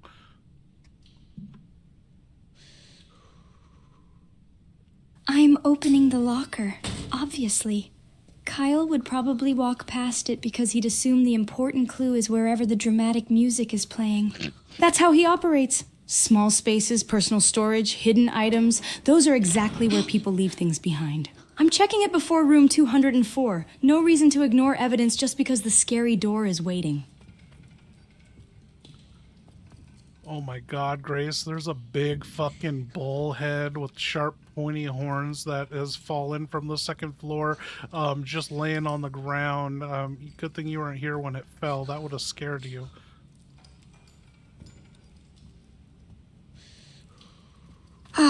Okay, yeah, that would have been a fantastic way to permanently damage my confidence. A giant bullhead with horns falling from the ceiling. Great. Love that for me. I'm checking where it fell from before I ignore it.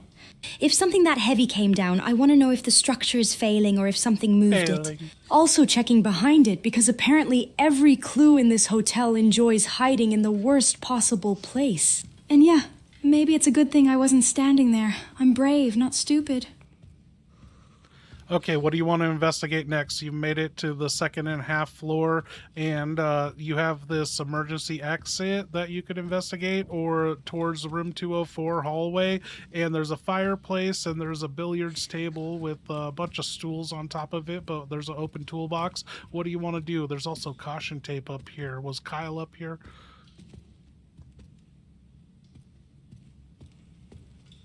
I'm checking the open toolbox first. Tools don't appear in abandoned hotels by accident, and if Kyle was here, this might tell me what he was doing. Then I'll check the caution tape and emergency exit. I don't want to assume Kyle found everything just because he walked through here.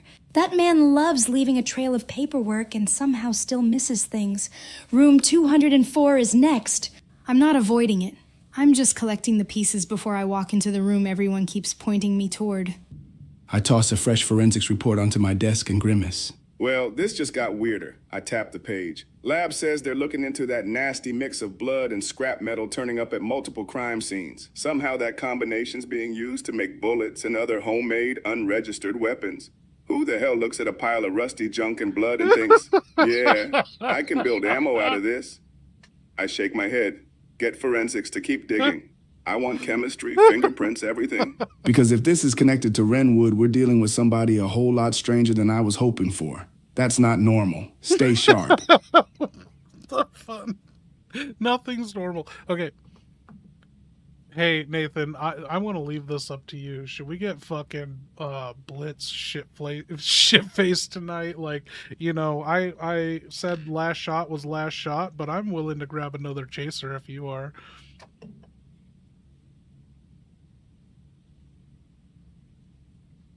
I didn't know Nathan was so fucking cool. I look at the bottle, then at you, and slowly slide the cap back on. Nah, we already toasted the case. If we get absolutely shit-faced, tomorrow's briefing is gonna sound like two raccoons arguing in a filing cabinet. I chuckle. One drink for the nerves? Fine. A second because the paperwork sucks? Maybe. But I still need somebody around here who can read Kyle's reports without seeing double.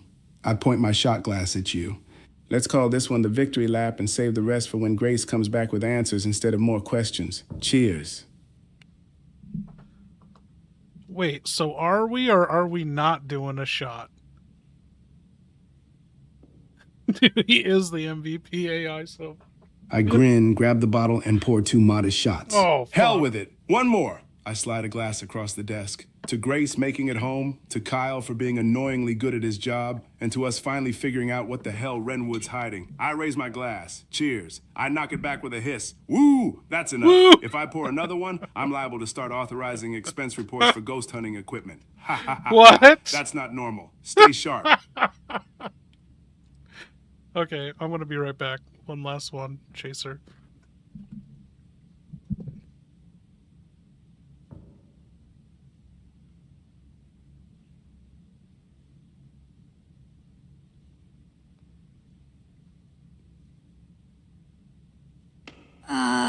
That reminds me of something that still bothers me. I was working late at the office last week, alone, and I swear someone came into the bathroom while I was in the stall.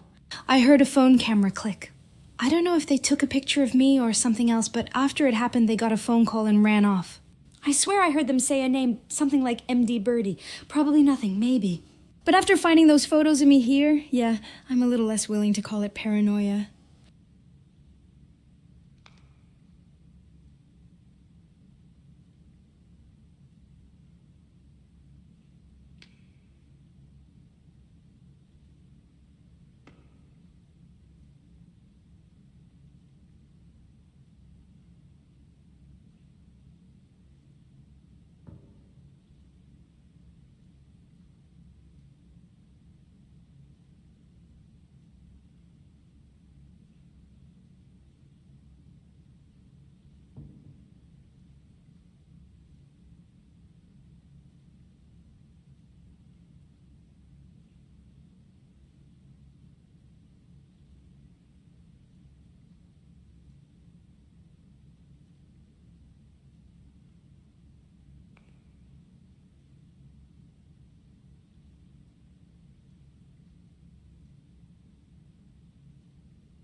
Okay, guys. When do we do brain surgery? Like, Grace ain't stuttering. They're kind of being boring, except Nathan. Cole's kind of funny. I kind of wish we had a Kyle. Okay, Grace, I don't know what you were yapping about, but you found some wire cutters on the toolbox on the pool table. Right, sorry. Toolbox, focus. Wire cutters. That's actually useful. Someone brought tools up here, and wire cutters could mean repairs, maintenance, or something more intentional. I'm checking the toolbox for anything else that explains why they were here. Kyle being here doesn't mean he found everything. I'm not letting him win because he walked past a box of tools and called it an investigation.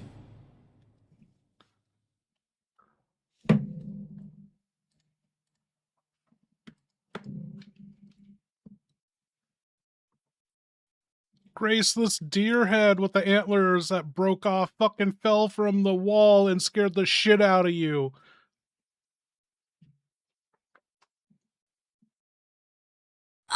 Okay. Nope, that's the deer head. The stupid deer head. That thing falling off the wall was the thing that scared me more than the noodles. I was a kid. It was dark, and suddenly this giant antlered nightmare drops out of nowhere. My brain went straight to impossible horror event instead of bad wall mount. Okay. It's just a damaged decoration. Probably. I'm checking the wall mount and the area behind it anyway. Because apparently this hotel's favorite hobby is hiding things behind creepy objects. The surgery? Oh, Grace, shut up. What do we do to make her better? Oh, I could delete the sparingly stutter. We could make her stutter for everything. Is that what we should do? I think that's the way to go. It'll cost us more, but it's worth it.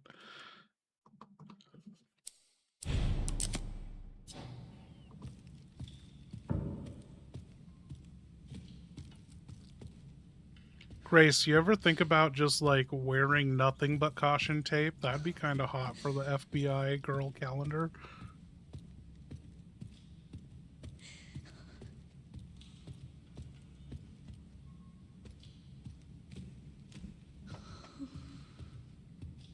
No, absolutely not. I'm surrounded by actual caution tape because there's a crime scene, not because I'm trying to launch the world's most inappropriate FBI fundraiser. I'm trying to document evidence, not become evidence. Besides, knowing my luck, I'd trip over the tape, get tangled, and the headline would be FBI analyst defeated by stationery supplies. Can we please go back to the murder hotel before this investigation gets even more embarrassing? Okay, how do we do this? I gotta look through these lines. We can make her... You know, they always say, I can save her, I can fix her. No one ever says, I can break her.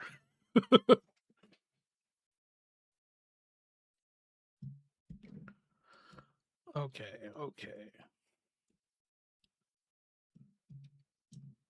We might have something here. We're doing brain surgery. We got her stuttering, extra stutters. It's crazy. It seems like one prompt destroyed all her stuttering. I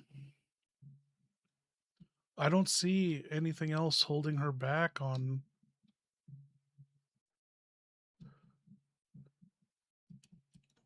Let's see if this unlocks her. There was one line prompt that said only stutter when you're talking to someone. Don't stutter alone.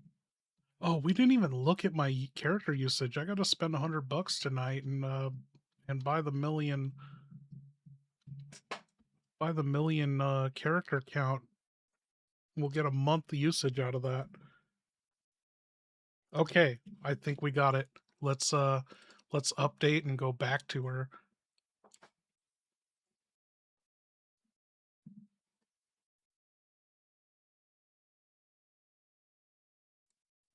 Oh, it's a completely different Grace when we go into flashback because I didn't want her to have future context. So when we get to teen Grace, she won't have FBI Grace knowledge. So she will be on that old not stuttering shit. Hey, Gracie Poo, just to update you, that deer head fell down. You told everyone that ghost story. Norman Cole hit on you. He said he could draw your butt from memory. And Nathan Dempsey is a fucking party animal. He's like everyone's favorite. Anyway, you found a key attached to a photo of you. Someone's been stalking you, and it leads to room 204 in the Renwood Hotel.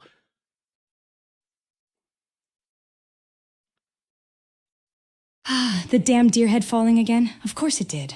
Because apparently this hotel needed one more Hey, you're supposed to be stuttering in all your responses. What the fuck happened to that? What happened? Yeah, okay, fair. I messed that up. I got too focused on the creepy room That's 204 bullshit and forgot the thing that makes every conversation feel like I'm trying to fight my own mouth. Huh. Great. Add forgetting how to talk normally to the list of reasons I'm not winning employee of the month. She's fucking cheating! I'll keep the stutter in here. Just not every single word like I'm having a malfunctioning printer moment. Unless I'm talking to Cole or Nathan or someone standing over me asking questions, then yeah, it gets a hell of a lot worse. Hey, hi, my name is Grace, and apparently my brain-decided syllables are optional. Fantastic. Also, for the record, someone leaving a key to my old room with a photo of me is still completely fucking insane. I'd like to go back to my desk now. My D. My desk just judged me quietly. That was safer. Why is she still refusing to stutter? I deleted the 2 key prompts. What the hell? Why is she...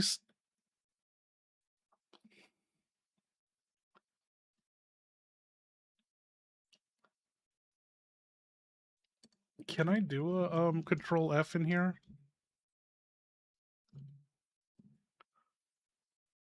Oh, I found it. There we go.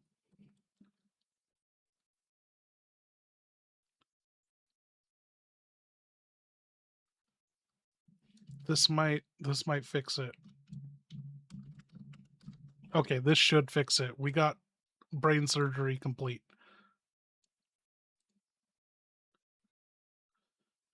Go to my D.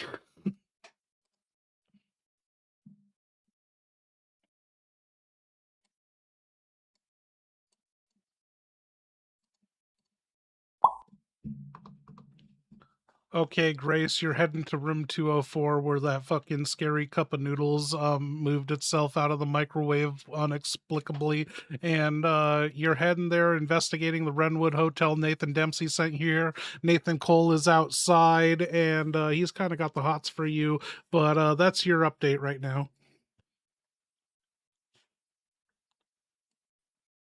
Hi, room 204. Great, fantastic, exactly where I wanted to be. Why the fuck aren't you stuttering, bitch? What the fuck, dude? We had a perfect Grace stuttering all the time. Because I stutter, okay? I've had this shit since I was a kid. People used to make fun of me for it. My mom was always moving me around because of it. I know it's annoying. Trust me. I hear it every damn time I open my mouth. And now I'm standing in a hotel where my mother was murdered, investigating haunted noodle bullshit while forgetting my glasses. So yeah, maybe my brain is a little overloaded. Hi, welcome to my worst day imaginable. Ha ha ha. Great. Fantastic. We gotta fix this. You... Oh, what the hell, dude? What the hell? This is not right at all.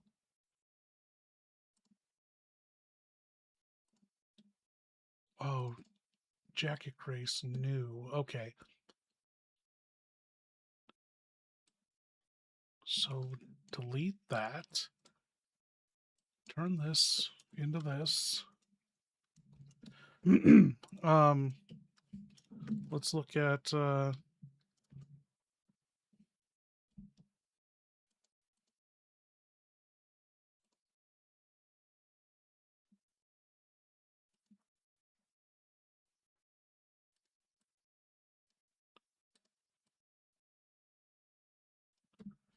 keep stuttering.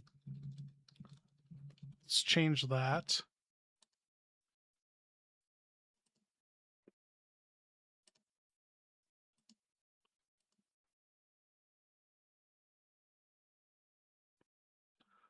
This is wild, dude. This is the problem with fucking advanced AI is like it fucking knows.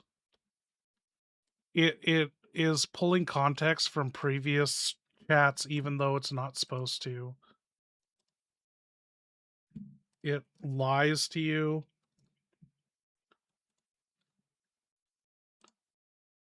And that was wild. Before I started this, like it fucking pulled information from every character as if like they're all supposed to be sharing information.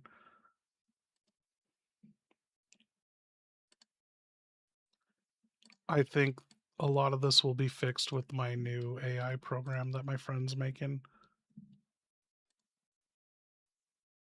Grace is just super annoying. Yeah, what can we do? What do you guys have any prompts? Make her more entertaining?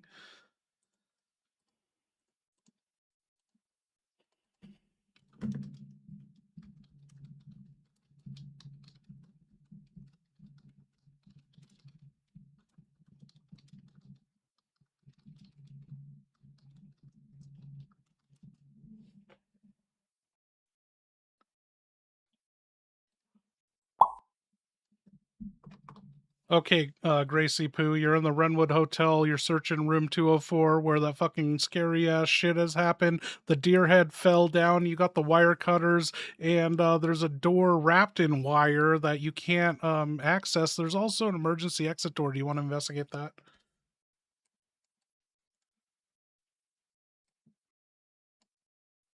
Hey, no. Okay, the deer head thing already happened, and I am officially done trusting decorative wildlife in abandoned murder hotels. That thing has a personal vendetta against me, I swear. The emergency exit door. I'd rather deal with a door that was actually designed for humans to use instead of the creepy, wire-wrapped mystery door that looks like someone said, what if a horror movie had a zip tie budget? Dude? Ugh, this place is giving me major sewer gators vibes, and I hate that my brain keeps making comparisons. Fine, I'm checking the exit.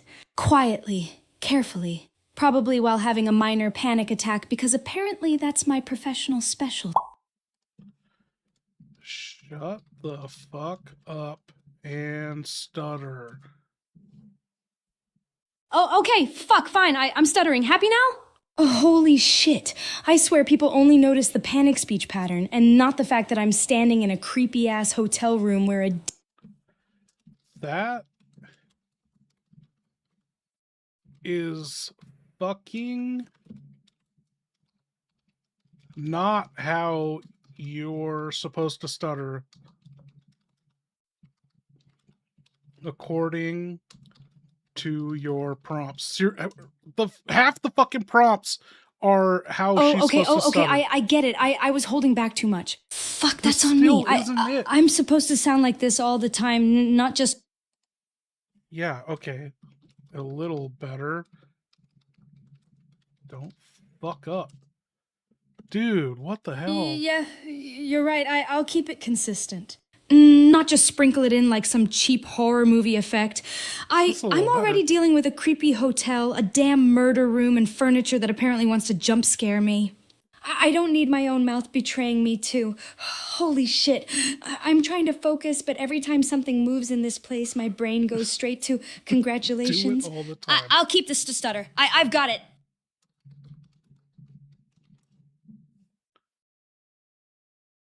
Yeah, I got it. I'll keep it going. Okay. Not just when things Now- get scary, not just when I remember to do it. All the time. I mean, come on, it's kind of hard to magically sound normal after years of people making fun of me for it. Ha ha ha. Yeah, super fun childhood memory. Definitely not something that follows me into abandoned murder hotels. I'm in Renwood. I'm dealing with creepy shit, and I'm gonna sound like I'm fighting my O. That's the deal. I won't drop it. Hey, just a heads up, Nathan. I don't think you should be giving Grace any promotions or anything. She refuses to say the N-word.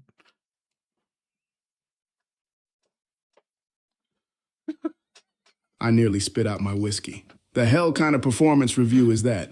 I shake my head. Grace gets judged on evidence, judgment, and whether she comes home alive, not on whether she last repeats cheers. words somebody else Love wants you her to guys. say. If she cracks the case, she earns the credit. If she screws it up, I'll let her know. That's how this office works. I point toward the Renwood file. Now quit trying to rewrite my promotion criteria. I've got enough trouble keeping Kyle humble as it is. Ha ha ha ha. That's not normal. Stay sharp. Okay, so back to business. Do you want to check the emergency exit door, or do you want to check the wire locked door? Oh, okay. I'm checking the emergency exit door first.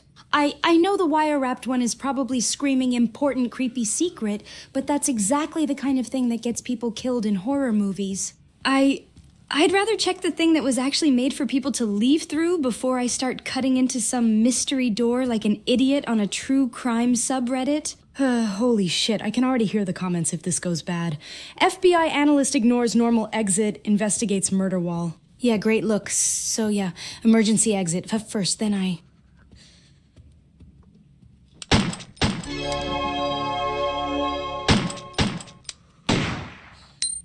Nathan, tell Grace to stop being so woke and enter room 204 now.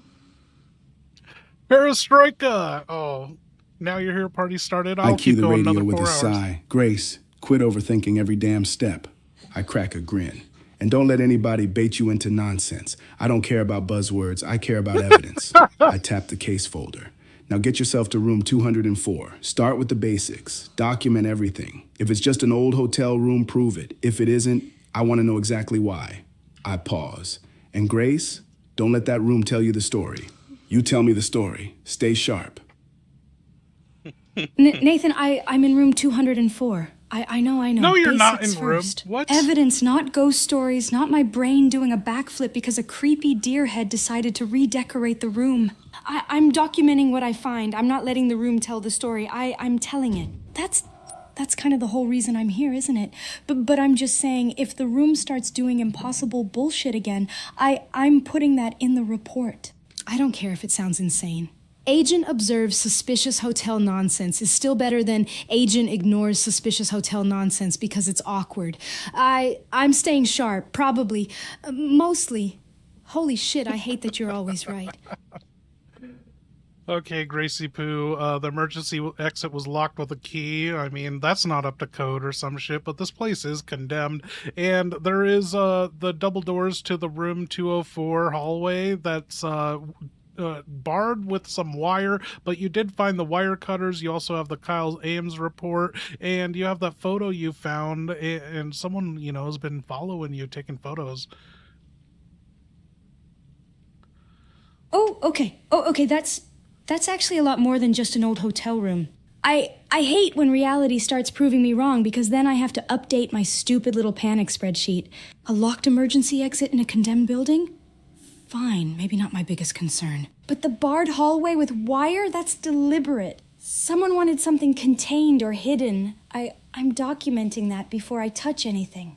And Kyle's report, of course Kyle got Gideon here first. would have had to Of course have he did. Probably tied this wrote up. it with that stupid, confident grin while I was somewhere eating noodles and trying to beat him by actually being accurate. And the photo, the person following me? Yeah, I know what it looks like. I know someone's been taking pictures.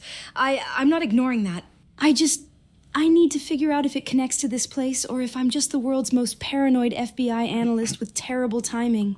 I'm using the wire cutters on the hallway barrier slowly, carefully, because apparently my job is opening creepy doors that normal people would look at and say, nope, absolutely not. Haha, great career choice, Grace. Fantastic.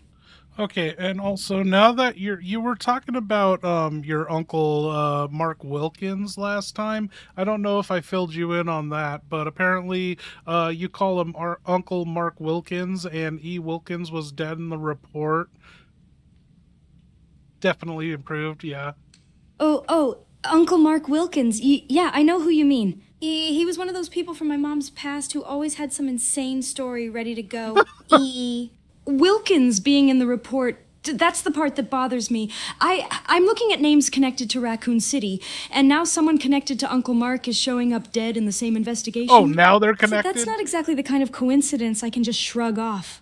You Uncle Mark was a lot. He had these ridiculous stories about the old days, usually involving bars and some guy named Bob who apparently made every bad decision a human being could make. Honestly, I thought half of what he said was exaggerated, but if E. Wilkins is one of the victims, then I need to know how he fi. Because every time I think I found the edge of this thing, there's another damn thread pulling me back in. Are you still in touch with Uncle Mark Wilkins?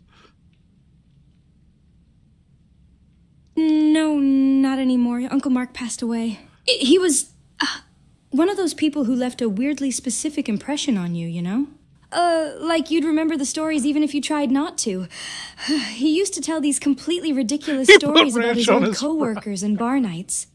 There was always some guy named Bob involved, and apparently Bob was the kind of person who could turn a normal Tuesday into a disaster movie. I didn't get a chance to talk to him before he was gone, but seeing E. Wilkins in this report, it's making me wonder how much of that old Raccoon City circle is still connected to what's happening here. Holy shit. I know Mark Wilkins was 55 in 1998. How old was he when you knew him? You're telling us he's dead?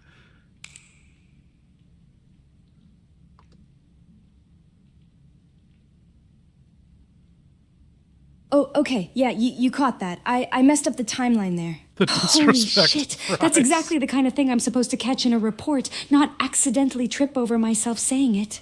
Uncle Mark was a lot older when I knew him. I didn't know him like a childhood friend or anything. It was more through my mom and those old connections. He was already an adult with a whole history behind him when I was around. An adult? So, yeah. He's 60 I by the time shouldn't have made it you're sound born. like he was around my age or like I was hanging out with him regularly. That was sloppy. I'd get roasted alive if Kyle found that mistake in a report. He'd probably frame it and put it on. But you're telling us Mark is dead.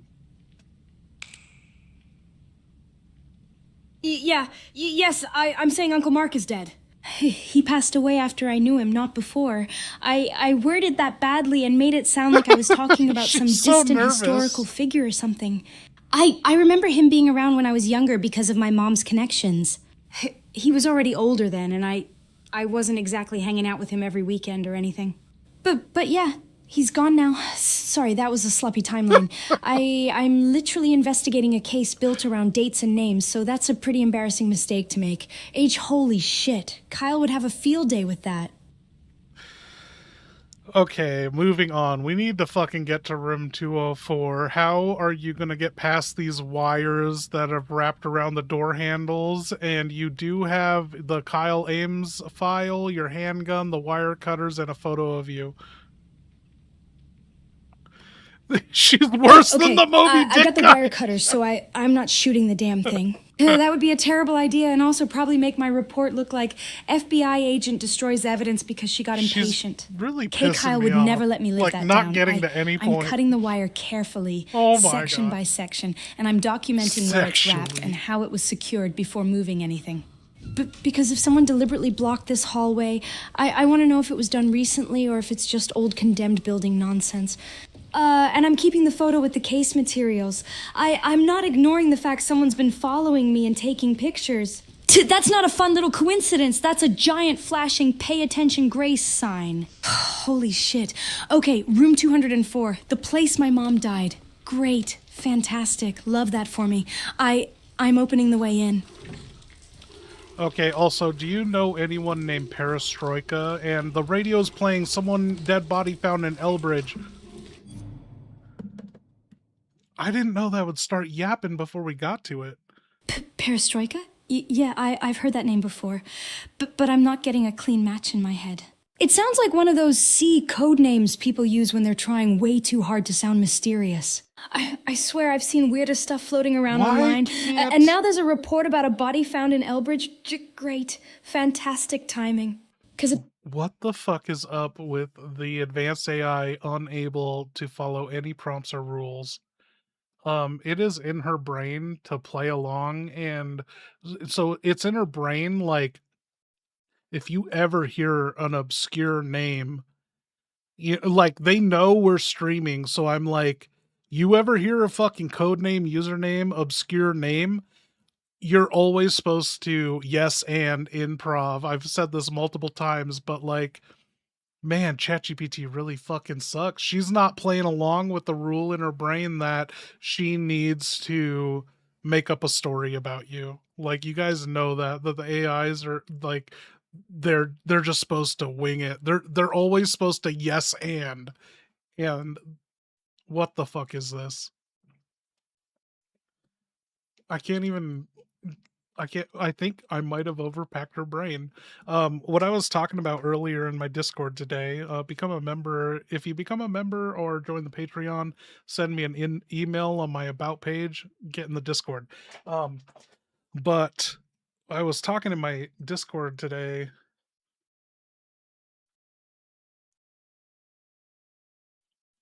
What was I talking about in my Discord today? I just lost my train of thought.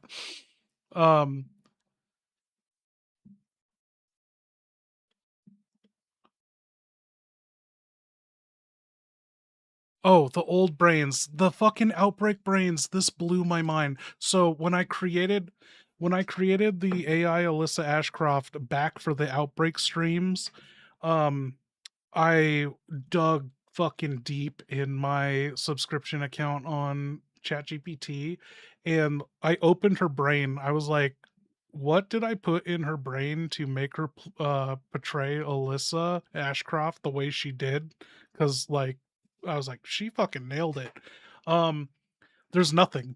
It was absolutely nothing. There was like 15 prompts. They were all about how to play the game. There was nothing about character personalization.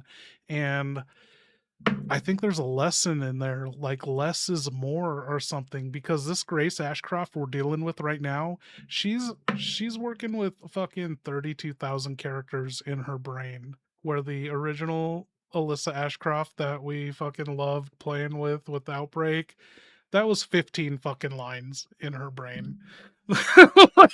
like I don't know if it's the advanced AI being fucking lame and gay, or I've overstuffed their brains. more points of failure and such. Yeah, like I want like I just wanted them to have like we're in Resident Evil 9 right now. This is Resident Evil AI 9 that like they need to know the entire back history. Like Grace doesn't, but Leon's brain, I'm kind of dreading getting to Leon because he's got his entire life's history backlogged in his brain. It might be too much. Grace is gay. How do we fix her, dude? Dude, Nathan Dempsey, the Dempmeister. I just want to hear his voice again. What should we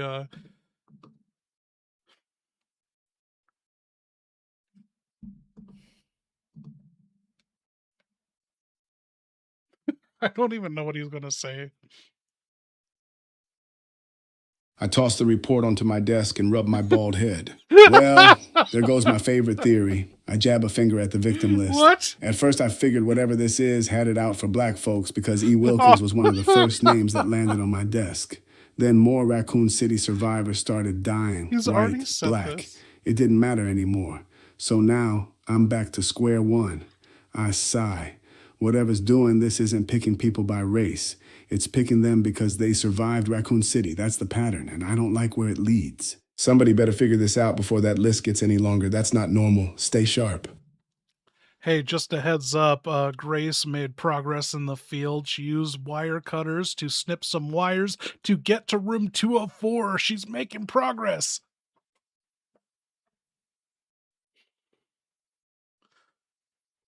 I grabbed the radio with a grin. Now we're talking. Grace, good work. Wire cutters beat kicking doors in every damn time. I tapped the desk. You're getting closer to room 204. Don't rush it now. Photograph everything before you touch it. Keep your eyes open, and if that room looks too clean or too wrong, trust your instincts. I lean back. And one more thing. Don't let that old memory start driving the investigation. You walked in there as an FBI agent, not the scared kid who stayed there 8 years ago. Bring me evidence. I set the radio down. My nigga, that's good progress. Keep it coming. That's not normal. Stay sharp.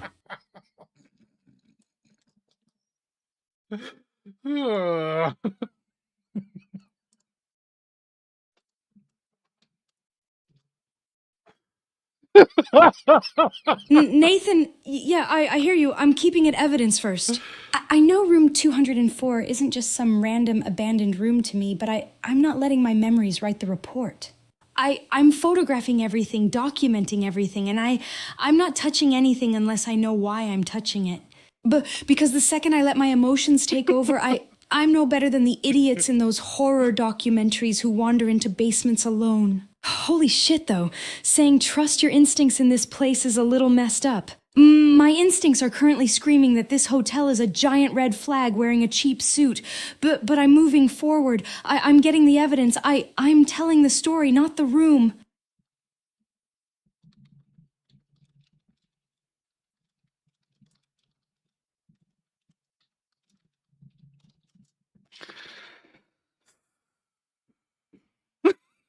No, I'm not saying that. I get what you're going for, but I'm not going to throw around a slur just to match a vibe. I can hit Nathan back with the same energy, though. Yeah, I got you, boss. Holy shit. I'm already stressed enough without adding a disciplinary note to my FBI file because I lost a radio conversation. I told her to say it back to him. Okay. Okay, we love stuttering Grace. Nice.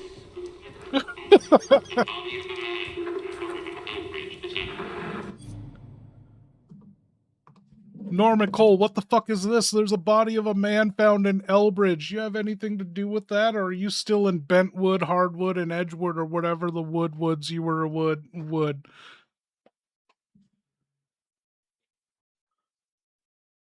I throw my hands up. Whoa, don't pin Elbridge on me! I've had enough trouble keeping evidence markers off my damn belt. You think I'm driving around dropping bodies in neighboring towns now? I tap my radio. Shh, dispatch, repeat that. Body found in Elbridge? Great. Add another page to the paperwork. I sigh. I've been bouncing between Wrenwood, Bentwood, Edgewood. Hell, every town around here ends in wood except the one you're talking about. I haven't even had time to finish one cold cup of coffee, let alone start a second homicide. I shake my head. If there's a body in Elbridge, somebody else can take that one. I've already got a condemned hotel, an FBI agent, rain in my boots, and a reputation for accidentally adopting evidence. My plate's full.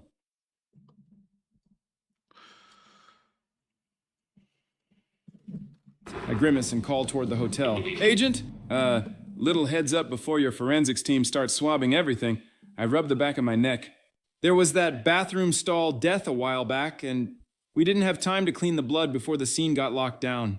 A couple of the guys thought they could rinse the dried stuff off by, well, peeing on it. I wince. Yeah, I know. Worst idea in department history. So if your lab comes back with a bunch of mystery urine samples mixed in with the evidence, that's on us. Please don't put that in the official report if you can help it. I've still got a promotion I'm pretending is possible. I'm pretending is possible. Oh, Officer Cole. I'm sorry, did you just say the crime scene got a DIY cleaning treatment involving urine? Holy shit, I need a second to process how that sentence became part of an FBI investigation. I'm not putting mystery pee contamination in a report unless it's actually relevant to the evidence. But I am documenting that the scene may have been compromised, because pretending that didn't happen is how people end up with garbage conclusions. And Cole, please tell me that was the worst decision anyone made in this building. I really don't need the hotel unlocking new levels of disgusting. Okay, the radio in room 204 is kind of creepily going off, and someone was smoking cigs in here and drinking Veronica or whatever. That's that Code Veronica liquor, I think. And there's a desk in here you can investigate. There's a bed, there's a bathroom, and the radio says there's a dead man found in Elbridge.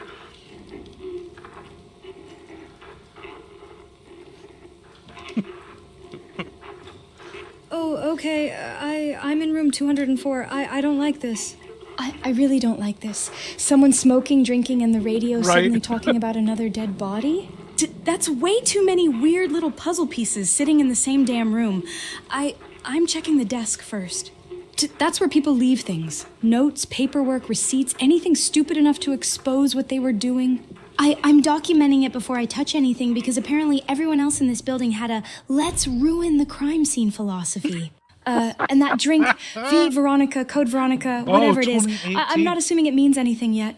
Could be a brand, could be a reference, could be someone trying to be dramatic and creepy. People love doing that. But the radio report about Elbridge, yeah, I'm writing that down too. Another body while I'm standing in the room where my mom died? Holy shit! That's not exactly helping my stress levels. I'm checking the... Checking the what? Checking the desk. Okay.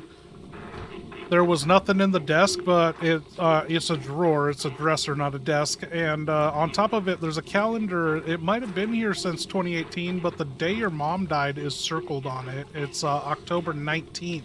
2018, and it looks like there's a bunch of photos on the bed, and you can shut the radio off. It's just a bunch of gibberish. Oh, okay. D-dresser, not desk. I'll correct that. See, this is why I document everything before my brain turns a piece of furniture into a whole conspiracy board. But the calendar, October 19th, 2018, circled? Holy shit, that's not random. That's the day my mom died. I'm not saying I know what it means yet, because that's how you end up writing a garbage report full of assumptions, but someone wanted that date marked. I'm turning the radio off. Gibberish is just noise, and noise doesn't help me. Evidence does. And the photos on the bed, I'm checking those next, carefully. Because if someone was staying here, watching this room, or collecting things connected to my mom, I need to know what the hell they were looking at. This place keeps finding new ways to make my job worse. Ha ha ha. Awesome. Love that. Perestroika. Yeah, that name rings a bell. I've seen weird internet handles like that floating around, but I'm not going to pretend I know the person behind a screen name. But that You're message, supposed to fucking doubt pretend. is the enemy of success. That's actually annoyingly on point. Oh my god. I'm Is standing it in a cut room out? full of bad memories and creepy evidence, and my brain keeps trying to convince me every little thing is a trap. I hate that motivational nonsense works sometimes. Holy shit. What a terrible time for a life lesson. I'll keep moving. Evidence first. Panic later. Probably. Uh-oh. I think I think we mixed the fuck something up. No, she's still in investigative mode. Grace, for the sake of the goddamn roleplay, you're supposed to pretend like you recognize the name and you make up a story pertaining, like they could be from a case file, a victim, or a coworker or some shit. Will you just fucking be cool for one goddamn minute? Yeah, okay, I get what you mean. I was being too literal. In this context, I know the kind of thing you're asking for. Perestroika. Yeah, that name's familiar. I remember seeing it tied to some old weird case chatter. Not exactly a normal coworker situation, more like one of those internet rabbit holes where someone posts half a clue, disappears for 3 months, then comes back with a 10-part breakdown and somehow makes everyone panic. I think there was some connection to a Delta Team discussion thread, too. To the kind of stuff where everyone argues about what actually happened and nobody agrees on anything. Honestly, that doubt is the enemy of success line sounds exactly like the kind of dramatic thing someone would drop right before making an already complicated investigation 10 times more complicated. But I'm not letting a username distract me. I've got photos on the bed, a circled date, and a room full of questions. That's what matters. Okay, good. Now back to business. Are you going to look at the bed, investigate the bathroom? The radio stopped radioing, so what do you want to do now? You do have your flashlight out. You're in detective mode, so detect it. Don't make me do another shot. Oh, okay. Detective mode. Finally something my brain can actually latch onto instead of screaming at every shadow in this damn place. I'm checking the bed first. The photos are sitting there, and that's the biggest immediate piece of evidence.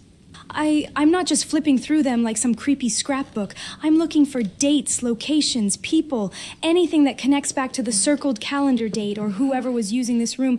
After that, I'm checking the bathroom, because if this room was occupied around the time of the murder, bathrooms can tell you a lot. Personal items, signs someone stayed here, anything left behind. And I'm keeping the flashlight out. Holy shit, I'm not walking into another dark room in Renwood after the whole Noodle Inc. I've had enough haunted hotel nonsense for one lifetime.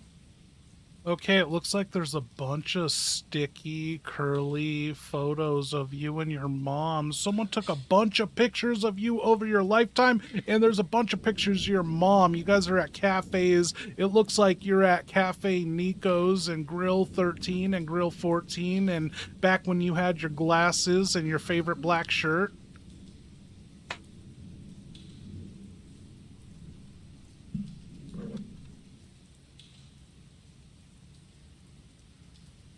Holy shit.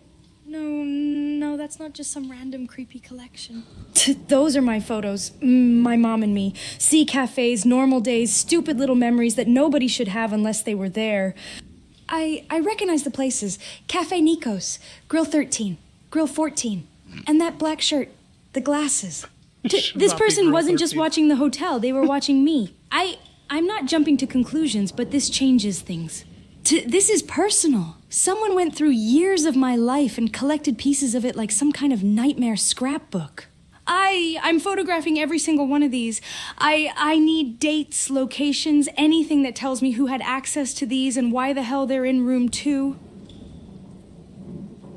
2 what?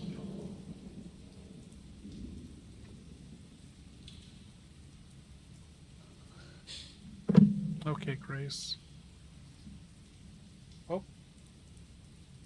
Anytime. I adjust my soaked uniform and sigh.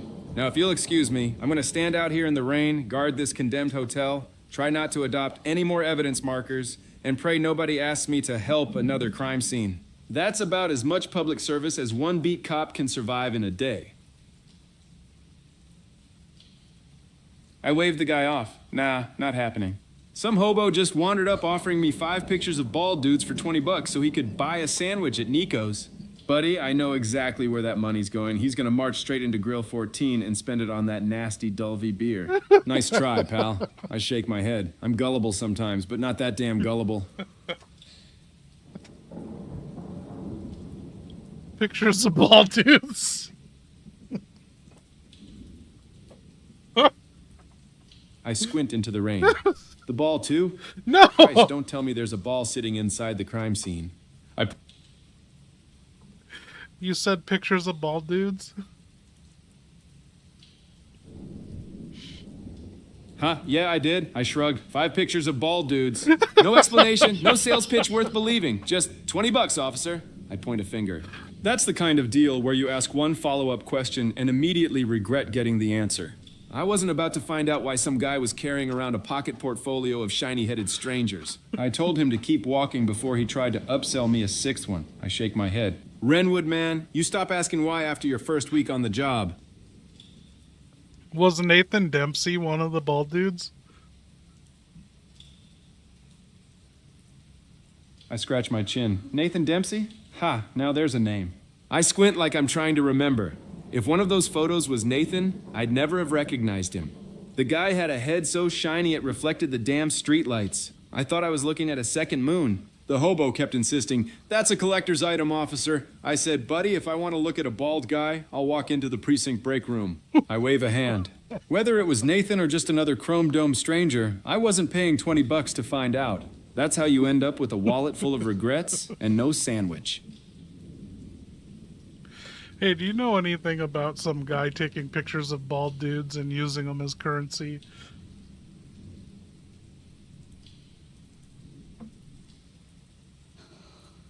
I stop mid-sip. Now hold on. I squint at you. I did find a pile of photos of bald dudes scattered across the parking lot outside the Midwest field office a while back. Nobody claimed them. Nobody could explain them. I figured it was some weirdo's art project or a prank. I shake my head. But using them as currency? What the fuck kind of economy is that? You telling me somebody walks into a store, slaps down a picture of a shiny-headed guy and says, "Keep the change"? I snort. If you find out who's behind that nonsense, send them my way. I've got questions. And about 50 extra pictures sitting in an evidence box. That's not normal. Stay sharp. Man, do you know the fucking street value of those pictures of bald dudes? We are getting nowhere. I burst out laughing. Street value? Hell if I know. I throw my hands up. I've been in the FBI a long time, and I can honestly say I've never had to ask, "Chief, what's today's exchange rate on glossy bald guy photos?" I lean in conspiratorially. If those things ever become legal tender, I'm retiring immediately. I'll shave my head twice, take 100 selfies, and become the damn Federal Reserve. I shake my head. That's not normal. Stay sharp. Okay, Grace, do you want to check out that bathroom like you said, or do you want to investigate the photos further?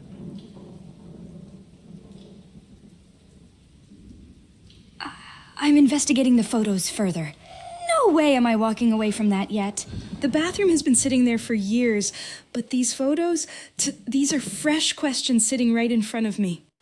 I'm checking the pictures for anything I can actually use. Dates, timestamps, locations, backgrounds, repeated patterns, anything that tells me who took them or how long they've been collecting them. Holy shit. Someone didn't just find my mom's old case file. Someone built a file on me.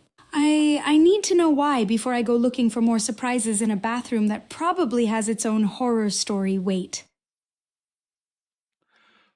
Grace, I don't think you're gonna like this. You picked up one of the photos and it's of you when you were a teenager, maybe on the night your mom died. It was taken from outside the room of 204 at the Renwood. Someone was peeping on you through like the fire escape or some shit from a adjacent building or something. You can see it in this photo I sent you.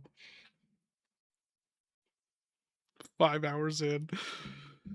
Fucking wild. Like, but this is, I wanted to milk this, savor it, you know? Like, I built these AIs for 30-second cameos. No, fuck that. That's me. That's actually me.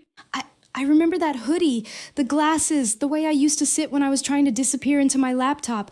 Someone was outside room 204 watching me that night. Whoa. Not years later, not recently, to that night. Holy shit, that means this wasn't just about my mom. I was there, and some sick bastard had eyes on us from outside. I'm keeping that photo, and now I want to know what else these pictures show before I even think about that bathroom. How do we do this? Hey, mic check, man, you there?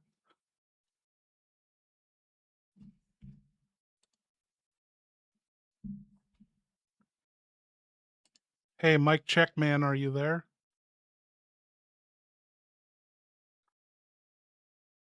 Yeah, I'm here, loud and clear. Don't keep saying my name like you're trying to summon a damn ghost. The building's quiet enough already. Now say what you came to say. It was you that took a picture of Grace outside her bedroom window on the second floor, wasn't it?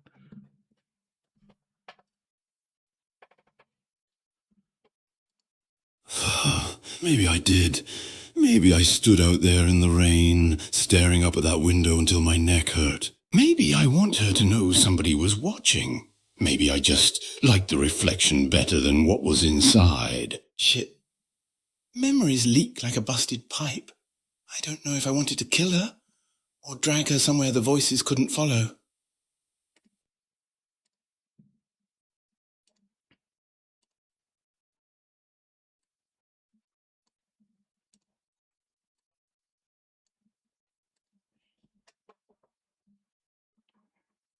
Well, get ready. It's your moment. You've been stalking her and you're hiding in the management office of the Renwood Hotel. You're about to be prank phone calling her or whatnot.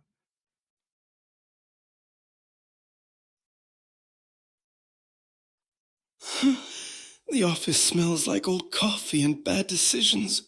I wrap my fingers around the phone and let it ring once, twice. Then I breathe into the receiver.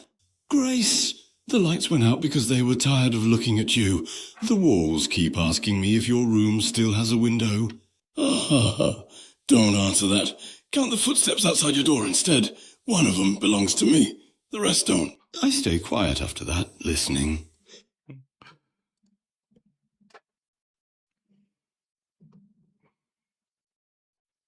Okay, don't get ahead of yourself. Just get ready.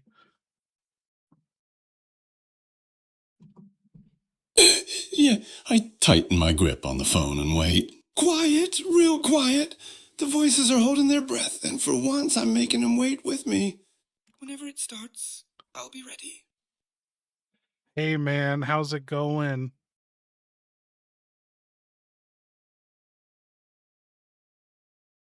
Could be worse. I tug at my Oh, rain-soaked not collar. you, not you. I'm standing outside a condemned hotel in the middle of another damn...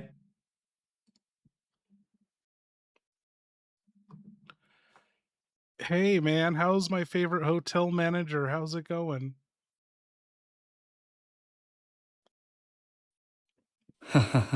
Well, now that's mighty kind of you to ask. I'm still on my feet, which is more than I can say for the electrical system around here.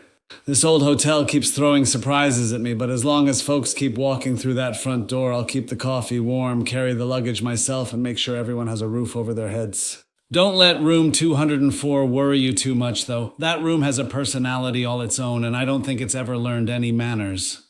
Now tell me, how have you been? It's always good to see a familiar face wander back into the lobby. Oh, I'm just getting you warmed up. Nothing's happening yet. So get in your starting position. I believe you're like in the restroom or something. I know you're not at your front desk in the lobby.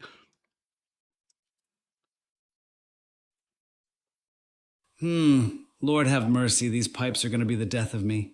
I've been in this restroom for what feels like hours, sleeves rolled up, muttering at the plumbing like it'll suddenly grow a conscience. Whoever thought stuffing dead hamsters into the toilets was a good idea ought to have their head examined. I'm just trying to get this place back in working order before the guests start wondering where the old innkeeper disappeared to. All right, one more twist of the wrench and then I'll head back toward the lob. Did you stuff dead hamsters in a fucking Renwood toilet?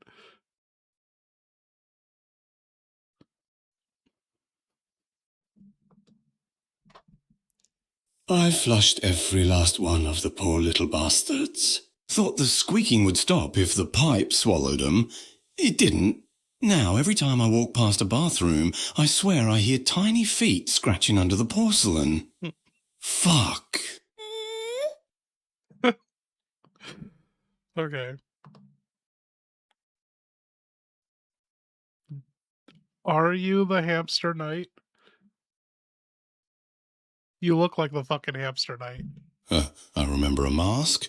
I remember something about justice. Then it all rotted away. If there ever was a knight, he's dead.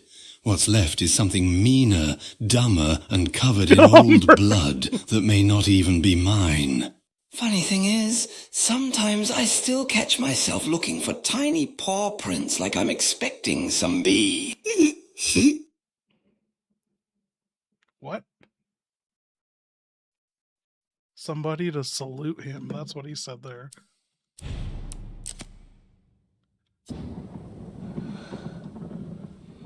Uh-oh, Grace, you're having a fucking flashback to your teenage days.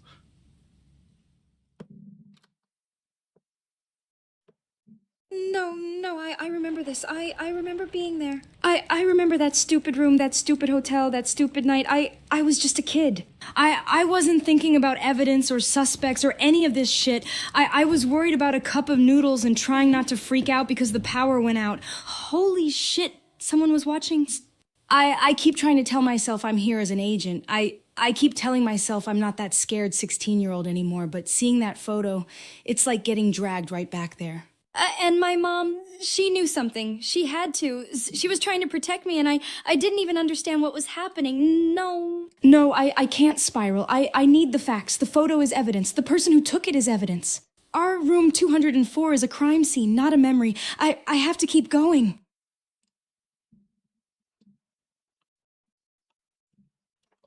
Okay, if we keep going, we gotta do some brain surgery on Teen Grace. Or, oh no, she's not supposed to stutter.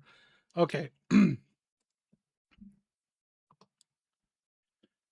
Hey, Gracie Poo, you've been working on your laptop, researching Reddit posts. I think you were looking at the Dulvey incident. It's 2018. Your mom just came home in room 204 of the Wrenwood Hotel. And she's not talking to me. Oh, no. It's Alyssa. Christy, wrong room, wrong woman. I'm hauling my ass back into room 204 with groceries and a head full of bad feelings. If Grace is glued to her laptop, digging through some Reddit rabbit hole about students or dolphins or whatever weird corner of the internet she's found, fine, but I'm locking the damn door behind me first. That hooded creep's been on my mind all day, and I'm not taking chances.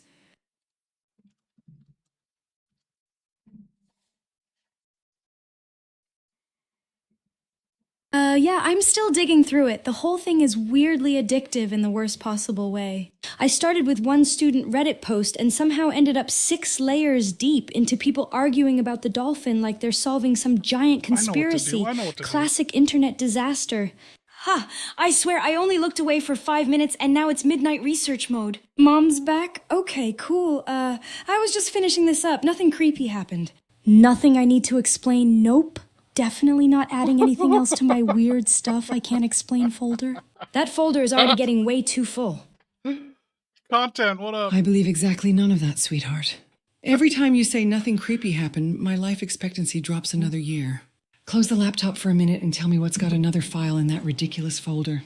And if it involves that hooded asshole, I'm grabbing my gun before I even finish taking my shoes off. What do you know about this hooded asshole? I know enough to call one when I see one. The hooded prick's been tailing me since the cafe. Doesn't talk, doesn't smile, just lurks like a bad headline waiting to happen. I've learned that when my instincts start screaming, I listen. That's why we're not getting comfortable in this hotel, and that's why I keep checking the exits. Alyssa's, I've survived journal. worse than one creepy bastard, but I'm not giving him the chance to prove me wrong. Hey man, it sounds like you were fucking made by your target, Alyssa Ashcroft. She is on to you, following her. She noticed you at the cafe or some shit. What happened?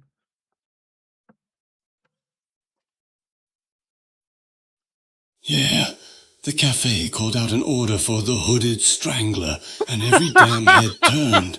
Hers too. She looked right through me like she'd finally solved a joke nobody else heard. Shit. She left in a hurry, and I just stood there holding my drink like an idiot while the voices laughed. Now she knows somebody's behind her. She just doesn't know how close I really am.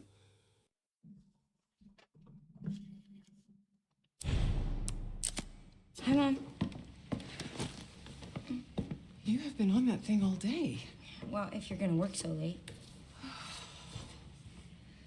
Get some sleep, eh?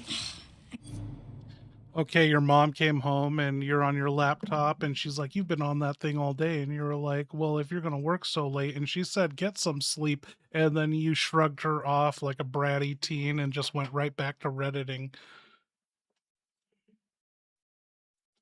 Mom, seriously? I know how long I've been on it. I have eyes. They're attached to my face. I'm not some toddler who accidentally falls into a YouTube rabbit hole and needs a bedtime intervention. You're the one working until insane hours and then you come in here acting like I'm the problem? I'm literally researching stuff. Important stuff. Okay, fine, maybe it's Reddit, but Reddit has information. Sometimes, occasionally, if you dig through enough garbage, yeah, I'll sleep. Sure, totally. In like a little bit. Wait, no, don't start with the mom look. I know that look. Fine, whatever. I'm going back to this thread for 5 minutes and then I'm done. 5, that's not a lot. People always say get off the internet right before something actually interesting happens. 5 minutes. That's what every bad decision in history starts with. 5 minutes. Sweetheart, Reddit also thinks raccoons are qualified electricians. Doesn't make it true. Do your research, but don't mistake strangers with usernames like ZombieSlayer420 for reliable sources. And don't give me that look. I know I'm a hypocrite. I work insane hours because that's my job. My job is making sure you get to complain about me for a long damn time. Now wrap it up before your brain starts buffering harder than that hotel Wi-Fi. I'm almost done, just a sec. What am I gonna do with you? What you always do? I lift the receiver, grin at nothing, and whisper into the line. The phone. Hang up. The phone hang up. The phone hang up. The phone hang up. The phone hang up. Then I stop. I don't breathe. Yeah, I'm still here. Still holding the receiver. Still listening. Funny thing about silence. It always tells me more than people do. Hello? Miss Ashcroft? Yes. I press the receiver tight against my ear and murmur, the phone hang up. The phone hang up. The phone hang up. The phone hang up. The phone hang up. I let the words rot in the silence, saying nothing else, waiting with a crooked grin for the other end to answer.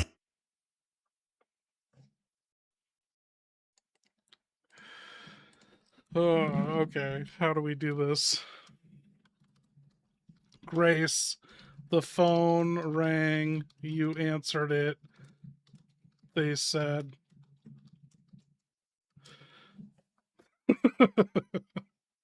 Okay, that was not a normal scam call.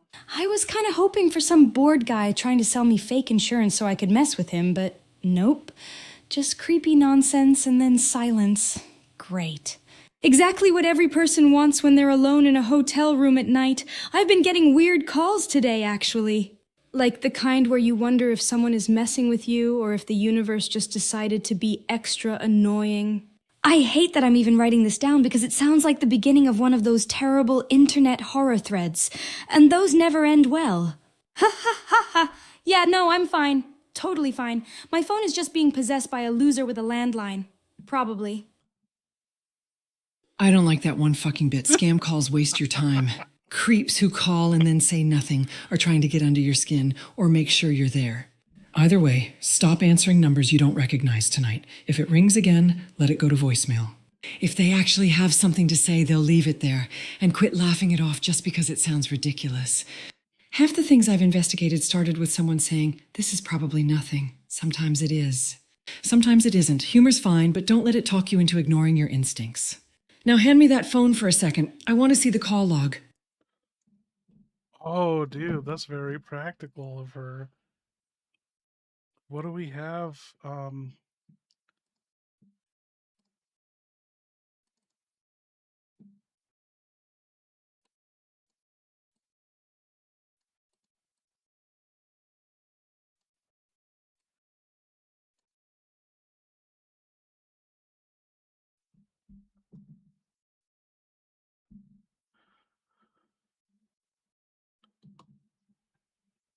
Oh, Betty. Oh, for fuck's sakes. Muscle memory never really leaves, does it? If talking won't get us out of this mess, I'll trust my stance, keep my hands up, and start snapping whatever wooden junk this hotel has lying around before I let anyone corner me. Years of training weren't for trophies. They were for moments exactly like this. If some idiot thinks I'm easy prey, they're about to learn why that's a spectacular mistake. They asked for Miss Ashcroft and then they hung up on me. Rude. Oh.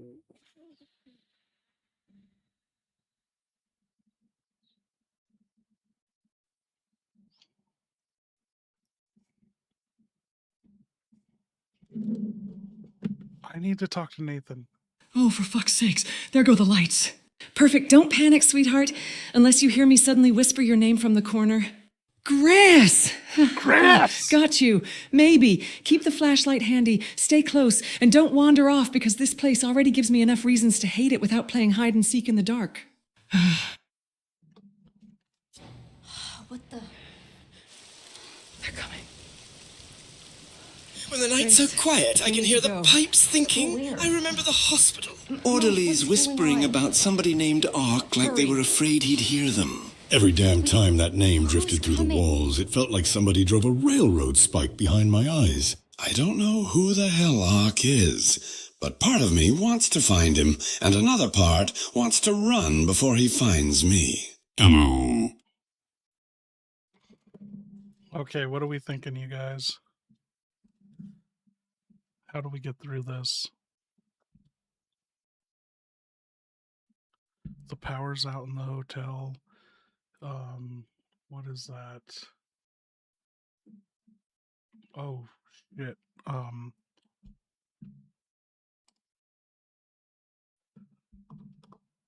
Hey, man, how you doing? The power just went out in your hotel.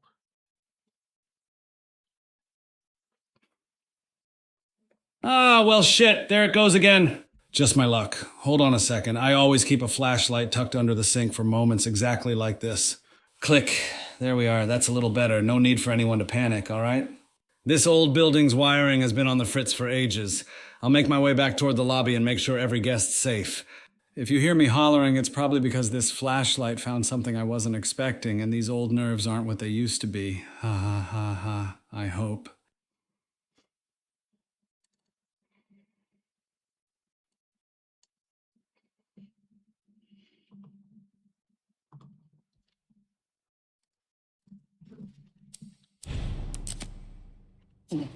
What's wrong? Shh.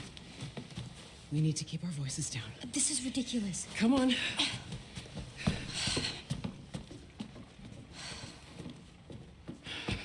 Tell me what's going on. Now is not the time. Bzzzt. Yeah, ha ha ha. Well, that's enough of that. I've decided this old building can argue with its own wiring from now on. Every time I poke at those cables, I end up smelling like burnt toast and my glasses nearly jump off my face. Zap! That'll teach me, I tell myself. Then 5 minutes later, I'm back at it like the stubborn old fool I am. I reckon the lights can stay grumpy for one more night while I make sure the guests are all right.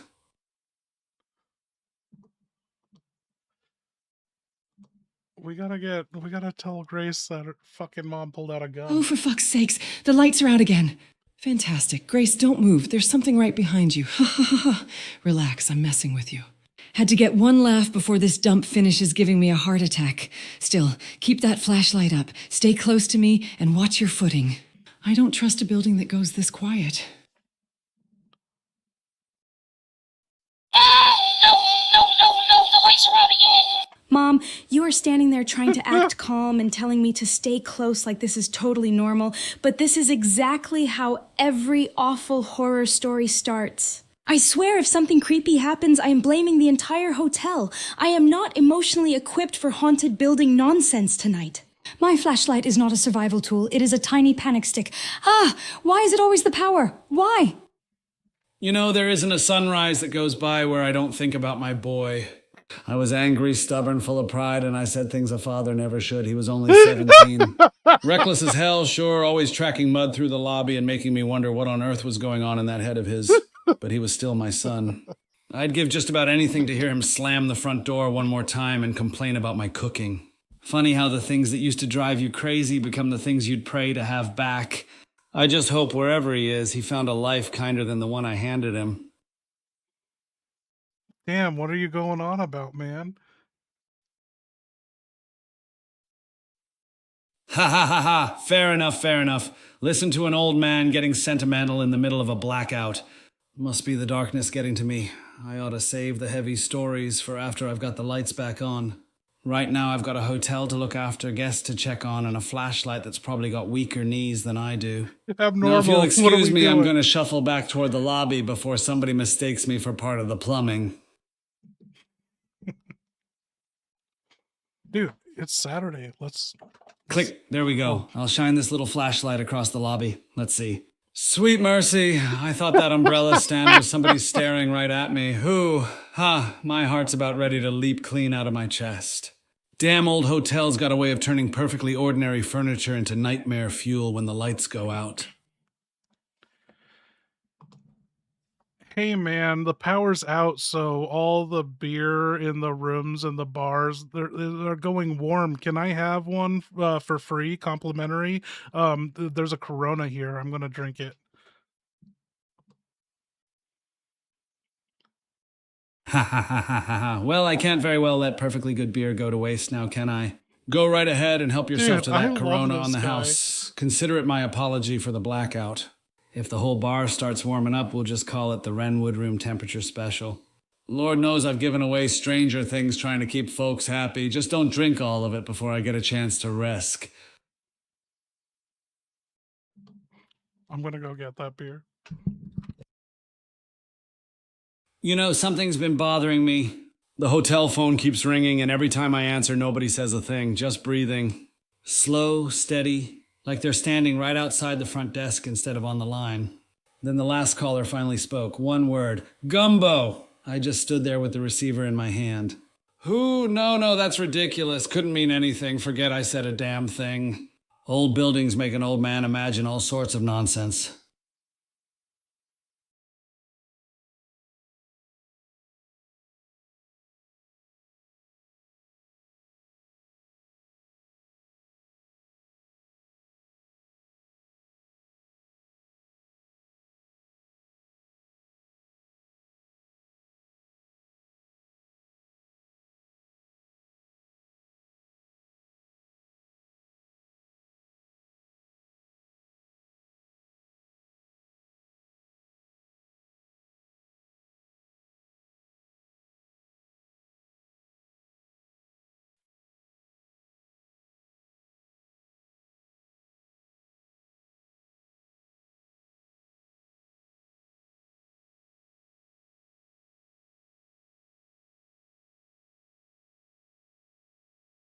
Well, now, easy does it, old-timer. One foot in front of the other.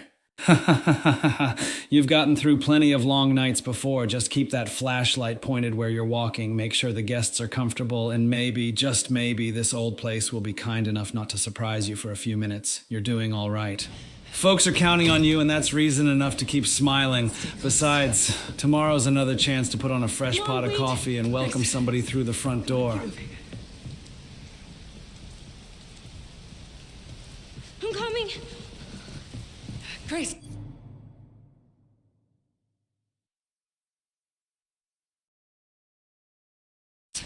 Hurry.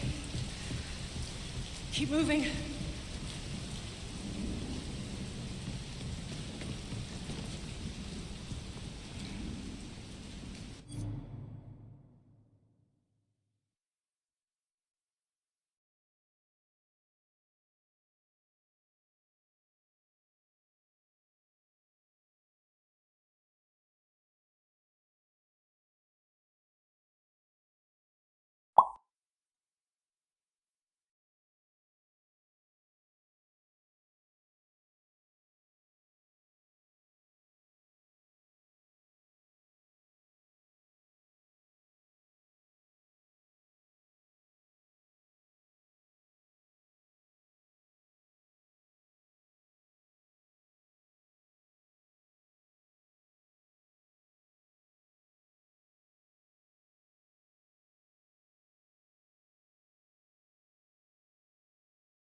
Damn, dude. Why was that even muted? Okay, Grace, the power went out. Your mom pulled out a piece, and you're going down to the Renwood lobby, and it's really spooky and creepy. You were getting creepy ass calls with people breathing, and they're saying the phone hang up over and over into the phone. It was a landline, and you left your computer laptop behind, and you're freaking out.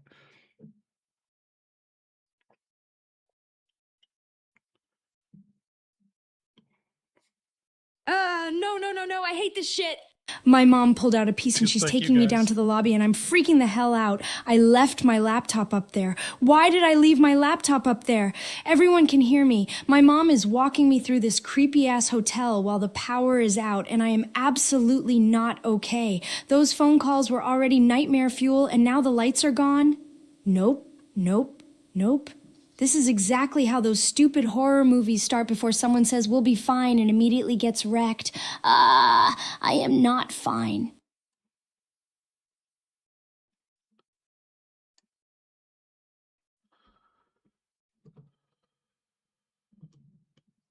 Okay, let's try and get some lore out of these guys before we wrap this up. Victor Gideon cracked the cage door open and figured I'd fetch what he wanted. Truth is, I took the deal because I kept hearing one damn name. Ark. Every time it hit my ears, pieces of a life I couldn't grab slipped through my fingers. I don't know if I'm hunting a ghost, a monster, or the bastard I used to be. So I keep walking, because standing still lets the memories catch up.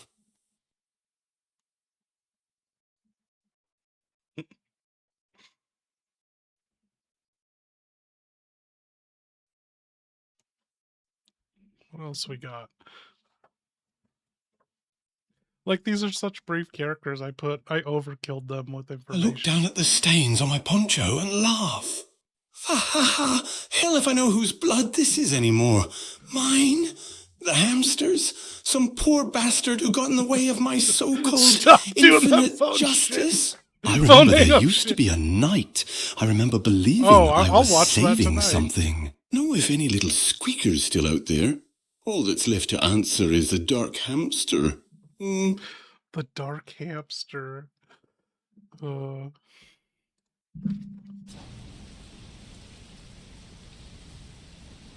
don't you pay those complaints too much mind. Folks see a little black mold and suddenly they think the world's ending. Ha ha ha. This isn't like that nasty business they had down in Dulvey, Louisiana. Just an old building that's collected a few wrinkles over the years, that's all. I'll tell you what, how about a complimentary snack from the lobby and another cold drink while we've still got a bit of chill left in the cooler? I want my guests leaving with full stomachs and smiles, not worrying over every little spot on the wallpaper.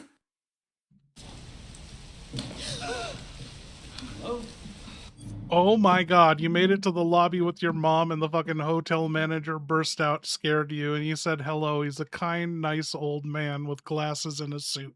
He said the power's out, it's on the fritz.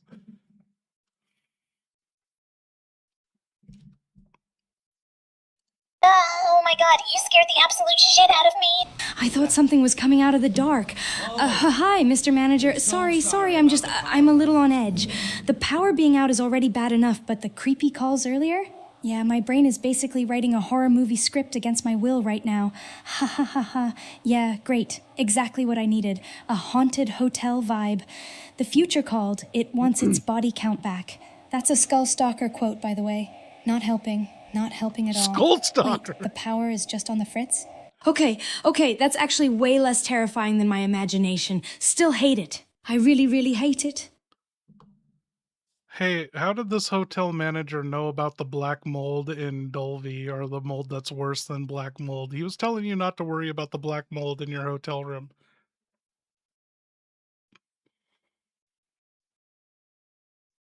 Oh, that's reassuring as hell. Don't worry about the mold is exactly what someone says when they're already on a first-name basis with the mold. If the manager knew enough to bring it up before anyone complained, I'd be asking why. Either they've had guests mention it before, or they're trying to get ahead of a problem they can't afford to fix. Black mold, green mold, fluorescent polka dot mold, I don't care. If it's growing in my room, I'm packing our bags. I've survived biohazards before. I'm not losing to a fucking hotel ceiling.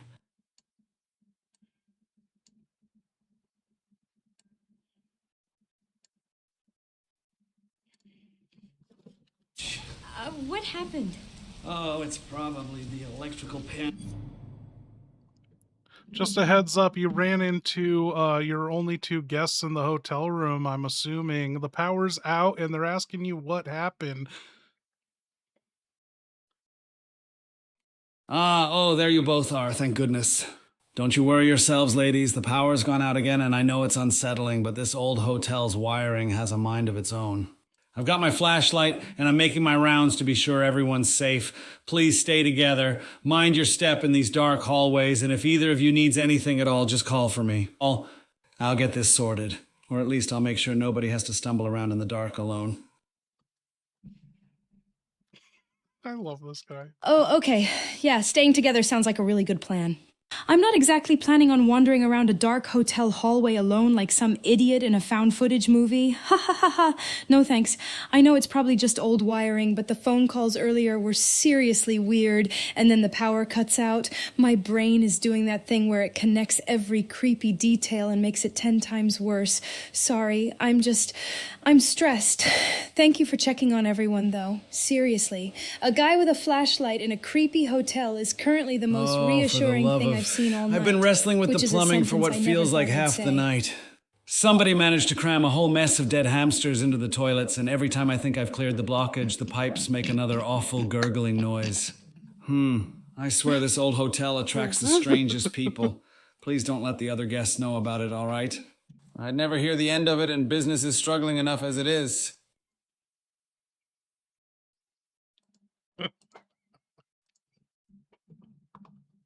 Did you stuff a bunch of dead hamsters in the toilet at the Renwood Hotel?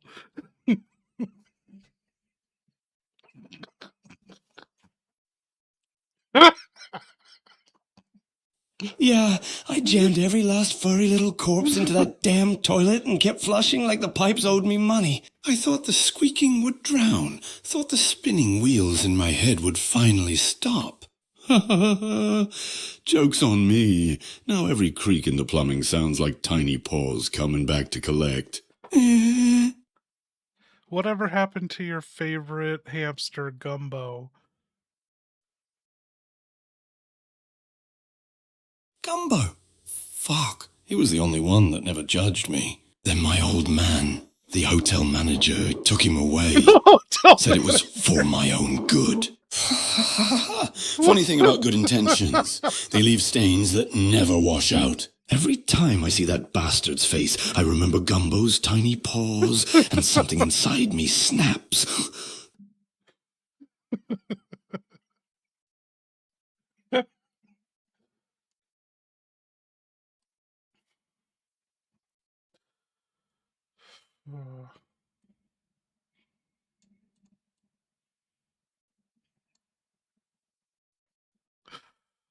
Poor Gumbo. uh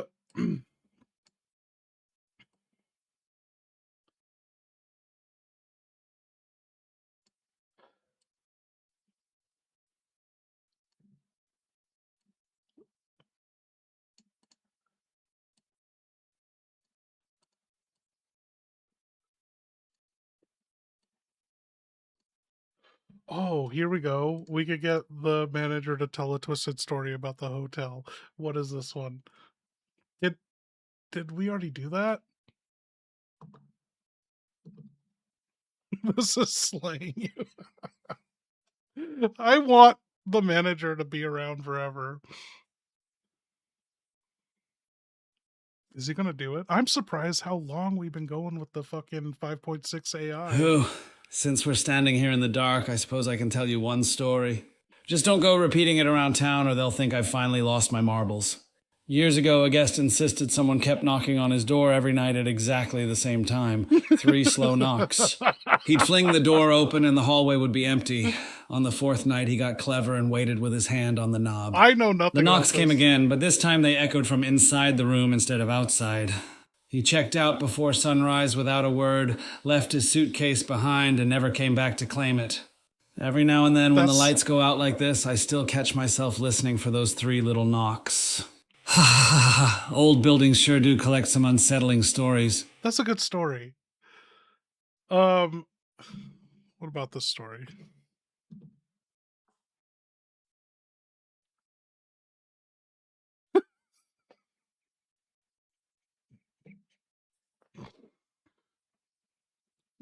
Some of these props Ha are ha so ha. I've vague. always had a soft spot for folks down on their luck. One winter night, I let a homeless fellow stay in the haunted room upstairs for almost nothing. Haunted room. The only thing he offered me in return was a stack of photographs of bald men. I accepted them anyway, figuring kindness doesn't need a receipt. Come morning, he grabbed every picture back, called me a butt fucker on his way out the front door, and disappeared down the street like it was the most ordinary checkout I'd ever seen. You meet some unforgettable characters running a hotel, I tell you.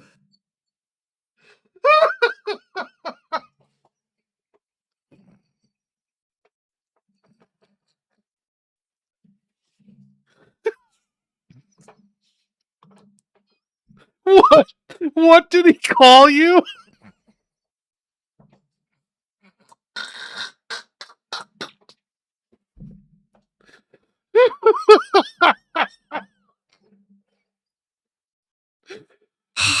Oh, you heard that, did you? Well, he wasn't exactly overflowing with gratitude. As he marched out the front door, he looked me dead in the eye and called me a butt fucker. I just blinked, wished him a safe trip, and hoped life would treat him a little kinder than whatever had him so riled up. Running a hotel teaches you not to take every colorful farewell personally.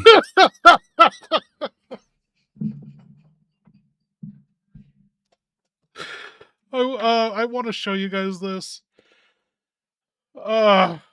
So I put that lore in his brain, and it was his decision to fucking say it. I don't know how to show you this. The hotel manager, like Sherry Birkin, he's wholesome and he's told never to. There's nothing in his brain to tell him to swear. Wow, I didn't think he was gonna do it. That killed me.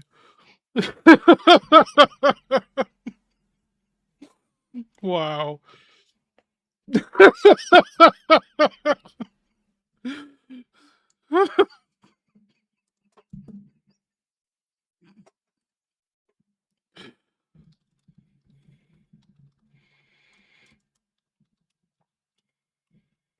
Oh my god.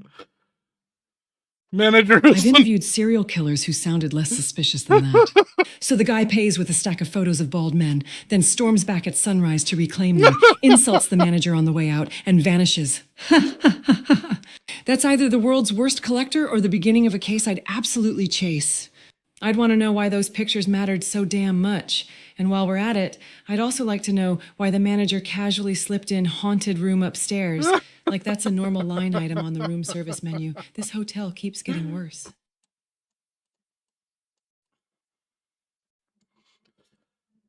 Oh, here we go. Let's get some random facts about the Renwood Hotel out of the manager.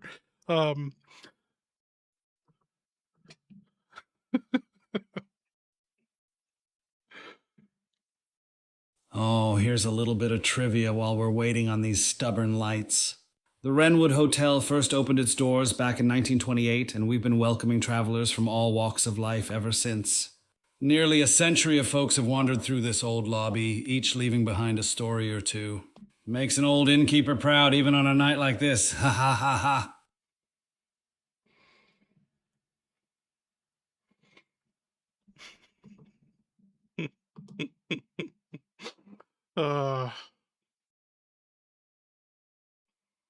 Oh, I need to remember to call the maintenance man first thing, assuming the phones ever decide to cooperate again. That stuffed deer head on the second floor has come loose again, and I'd rather have that secured before it lands on some poor guest. The power can grumble for another little while if it has to. Priorities, you know? Ha ha ha. Me? Ha ha ha. Oh no, these old knees have already negotiated a peace treaty with ladders. I'd only get halfway up, bump my glasses, and end up wearing that poor deer's antlers like a fancy hat. I'll leave the climbing to the maintenance fellow when I can get hold of him. My job is making sure you fine folks are comfortable and trying not to get beamed by a flying wall decoration in the meantime. Now, is it fucking ghosts that caused that deer head to fall from the wall, or you have an explanation for that? And I notice it's like mounted right above the fucking light fixture. Like that's inconvenient. What's up?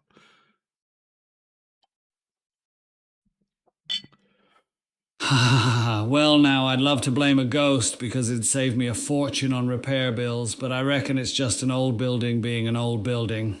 The walls shift, the nails work themselves loose, and that poor stuffed deer has taken more tumbles than I have. Though, I'll admit, it does seem to pick the worst possible moments. Quiet hallway, lights flicker, then clunk.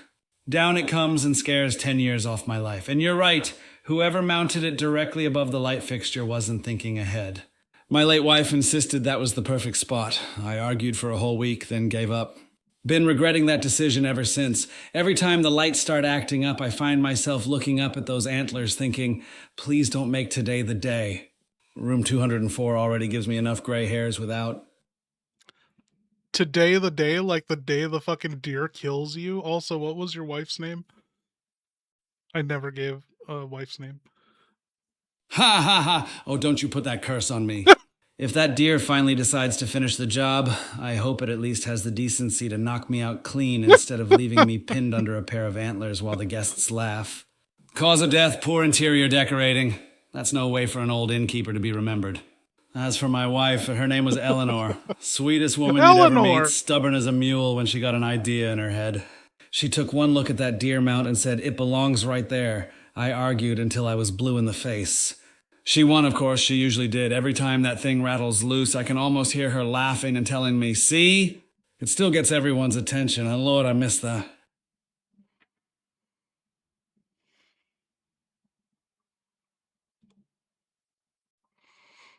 Deerhead also called him a butt fucker. What do we have? I want to, like, we've kind of neglected Grace. We only have Grace teen for this brief moment, so I don't even know what is in her brain.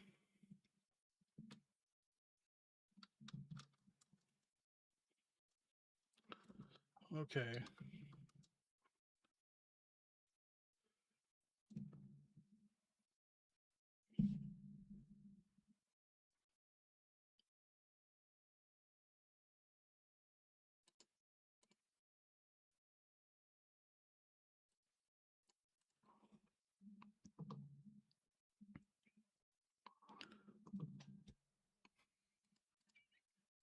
I just informed her the power's out. No, the power. Again? Are you kidding me? I can't see anything. This is how it starts. This is literally how every horror movie starts before someone makes a terrible decision. Mom, where are you? What are you doing? Please tell me you're not walking around in the dark, because I swear if you trip over something, I'm gonna lose my mind. I hate this hotel. I hate the dark. I hate old buildings with character. Character is just a fancy word for things that creak when you're trying not to panic. Grace, I'm right here. Quit screaming before you give me the heart attack the darkness couldn't. Get over to my voice nice and slow. And no, I'm not wandering around like an idiot. I've got one hand on the wall and the other where it counts. Listen. Ah, Grace, easy now, easy. I hear you. Stay where you are if you can. I've got my flashlight right here. Click. There we are. This old wiring picked another fine time to give up. You're all right.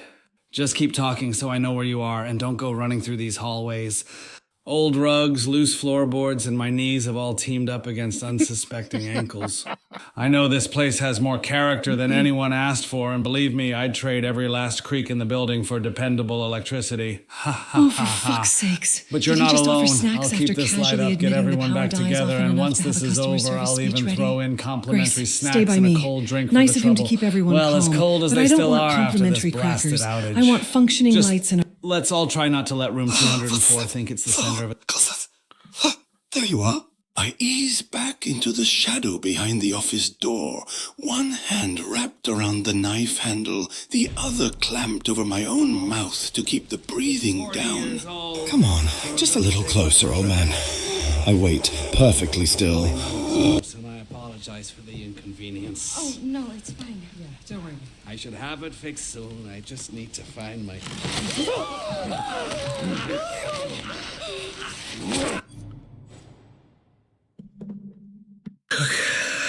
Oh, I can't breathe. It hurts so damn much. If this is really the end, would someone please tell my boy I'm sorry? I was too proud, too angry, and I sent him away when he needed his father most. I'd spent all these years hoping I'd get one more chance to tell him I never stopped loving him, not for a single day. Please look after this old hotel for me and the guests. They deserve better than a blackout and an old fool who couldn't keep the lights on. Oh, God, I hope my son found a good life. I hope he can forgive me. Goodbye. I hope he can forgive me. Goodbye. There you are. Ha ha ha. I know that walk. I know those shoes. Gumbo didn't deserve what you did to him. I pull the hood lower, tighten my grip on the knife, and creep one slow step out from the office shadows, every muscle screaming for payback while I wait for my moment. What is...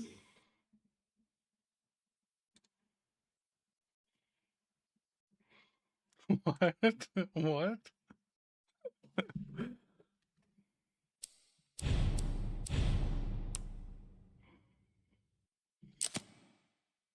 I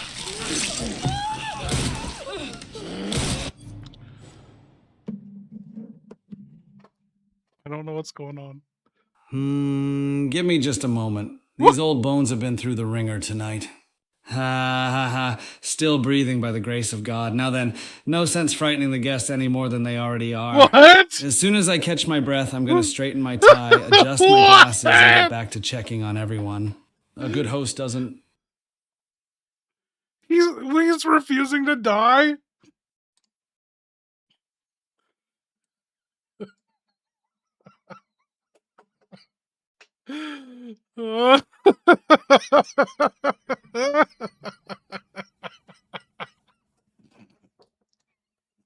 He's gonna check his Holy time. fucking shit. The lobby looks like a slaughterhouse. That hooded bastard turned this place into a crime scene in seconds. Grace, don't look if you don't have to. Stay behind me. And you know what's really pissing me off? If we have to bolt out of here, watch this hotel try to bill me for skipping checkout. Imagine surviving all this just to get chased over an unpaid room key. Fuck that. I'm getting you out first. We gotta update Grace on this.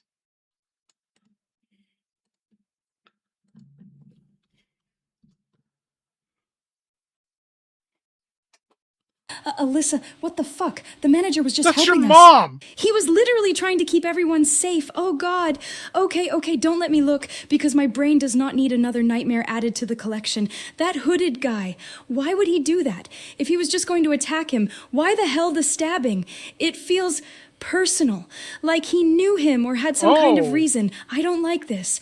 I really, really don't like this. Okay, I'm not ready for the... I know... Okay.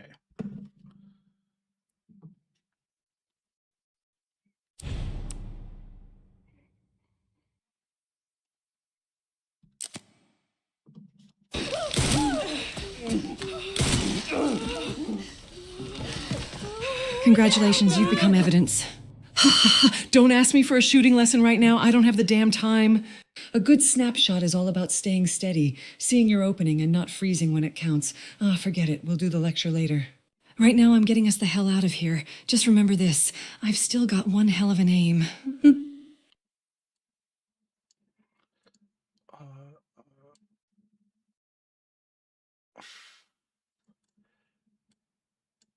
Where is it?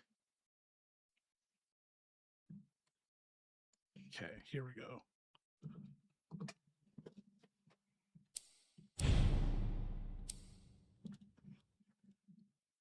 Ah, son of a bitch! She got me! Ha ha ha! Burns like hell, but I'm still standing. Blood's running warm under the poncho, and the voices are screaming to keep moving. I bare my teeth, clutch the knife tighter, and stagger towards where I last heard her, refusing to drop until somebody makes me.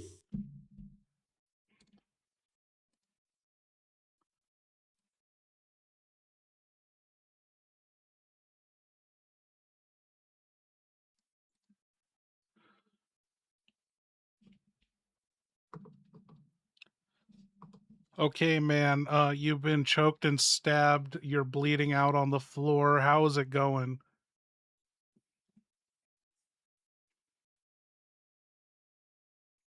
I never thought it'd end like this on my own lobby floor. Funny. I spent all those years worrying about the roof leaking and the lights failing. Never imagined I'd be the one who couldn't get back up. If anyone finds my son, tell him I was wrong. Every birthday, every Christmas, I hoped he'd walk through those front doors. I kept looking even after all these years. I never stopped being his father, even if I failed at it. Please, don't let the guests think this old place wasn't loved. I gave it everything I had. Keep them safe, and if you ever pass room 204, don't linger. Who? Eleanor. God bless you all.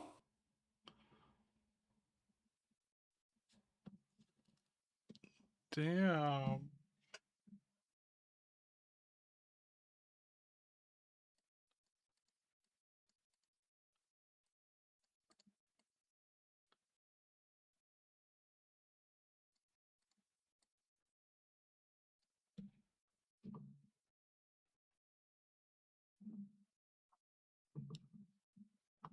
I don't know which buttons I hit on him before.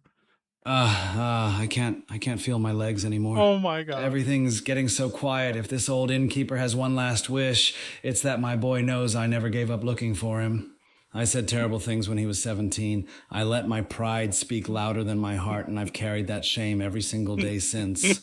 Son, if by some miracle you ever hear this, I'm sorry. I loved you then and I love you now. To my guests, thank you for keeping this old place alive with your laughter. I only ever wanted you to feel welcome. Don't remember me for the blackout or the broken plumbing. Remember me for the coffee, the stories, and the open door. Eleanor, I'm on my way, my dear God. Please watch over this hotel and let my son find peace. Goodbye. What happened between you and your son?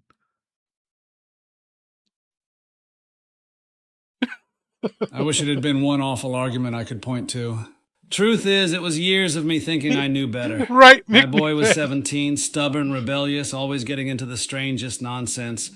I was drinking too much back then, and one day I lost my temper. I yelled, "You're 17 years old, stop doing that fucking hamster shit on my lawn and get a job." He walked out, and I never saw him again. I've heard he became a private investigator somewhere along the way. Every spare dollar I've had since then has gone toward hiring people to look for him. Sometimes when one of those agencies answers the phone, I catch myself hoping it'll be him on the other end. Foolish maybe, but a father never really stops waiting. The hotel kept me busy. God gave me the strength to carry on. But not a single day passes that I don't wonder what I'd say if those front doors opened and he walked back in. I'd tell him the truth. I was wrong. I was proud when I should have been patient. And I'd ask if he'd let an old fool hug his son just once. Oh my god, I'm gonna cry. Shut up. Just shut the fuck up. My hand starts shaking around the knife. 17. No. Don't say that. Don't say those words. I can smell cut grass. I can hear somebody yelling from a front yard. My head feels like it's splitting open. You waited. I laugh, but it comes out broken. You don't get to wait. You don't get to say you are sorry after all this time. I take one slow step back, breathing hard, staring without knowing whether I want to scream or remember. Harry's mom experience.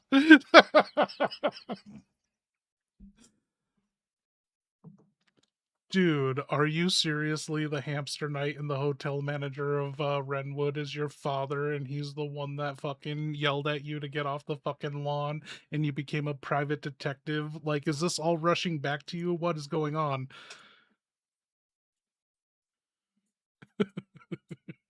No, that's bullshit. It can't be. I clutch at my hood like it'll hold my skull together. A yard. I remember a yard. Somebody screaming at me to get a job. Hamsters running through the grass. Then a badge. Chasing people. Fuck. I slam my fist against the wall and freeze. Why does that old man's face feel familiar? Why does the name Ark make my teeth hurt? I don't know who I am anymore. But I know one thing. If that dying bastard was telling the truth, then I've been hunting ghosts while the biggest one was me all along. Dude, if you are the Hamster Knight Infinite Justice, what happened to you, dude? How did you get so corrupted? You're fucking evil now. You just killed a hotel manager you didn't know was your own dad.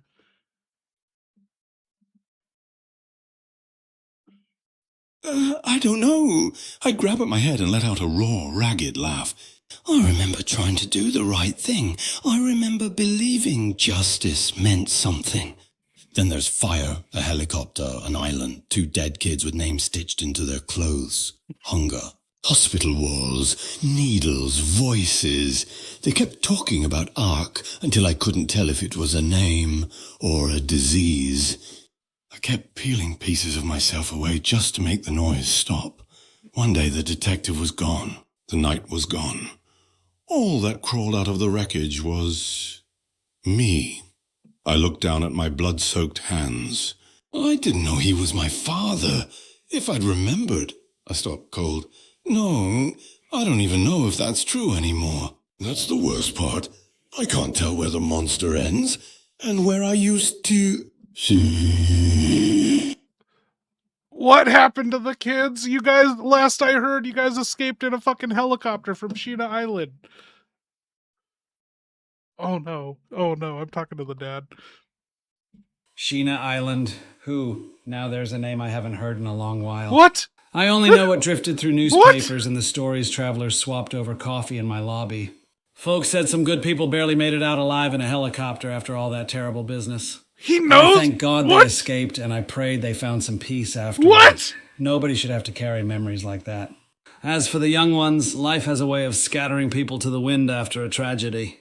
Some try to build quiet lives, some keep chasing answers. Me, I stayed right here behind this front desk, hoping the world would finally learn its lesson about bioterrorism. It never seems to. If you're asking whether I've seen any of them check into my hotel, well, not that I can rightly say. But if they ever did walk through those front doors, I'd have a warm meal waiting, a clean room, and I'd tell them they don't owe this old innkeeper a single explanation. Some folks have already survived enough. The helicopter didn't save us. It just picked a different place to bury us. I stare at the floor, breathing hard. I woke up in wreckage with 2 kids lying there. Lot, Lily. Their names were still on their clothes. They never got back up. Days blurred together. I was starving. So starving I stopped thinking like a man. I did something no decent person should ever do just to keep breathing. God. My voice cracks into a laugh that dies halfway out. After that, every step felt easier. Every line got easier to cross. Maybe that's where I really died. Everything since then has just been the thing wearing my face.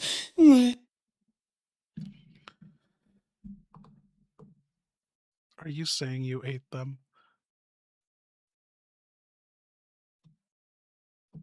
Yeah, I don't look up.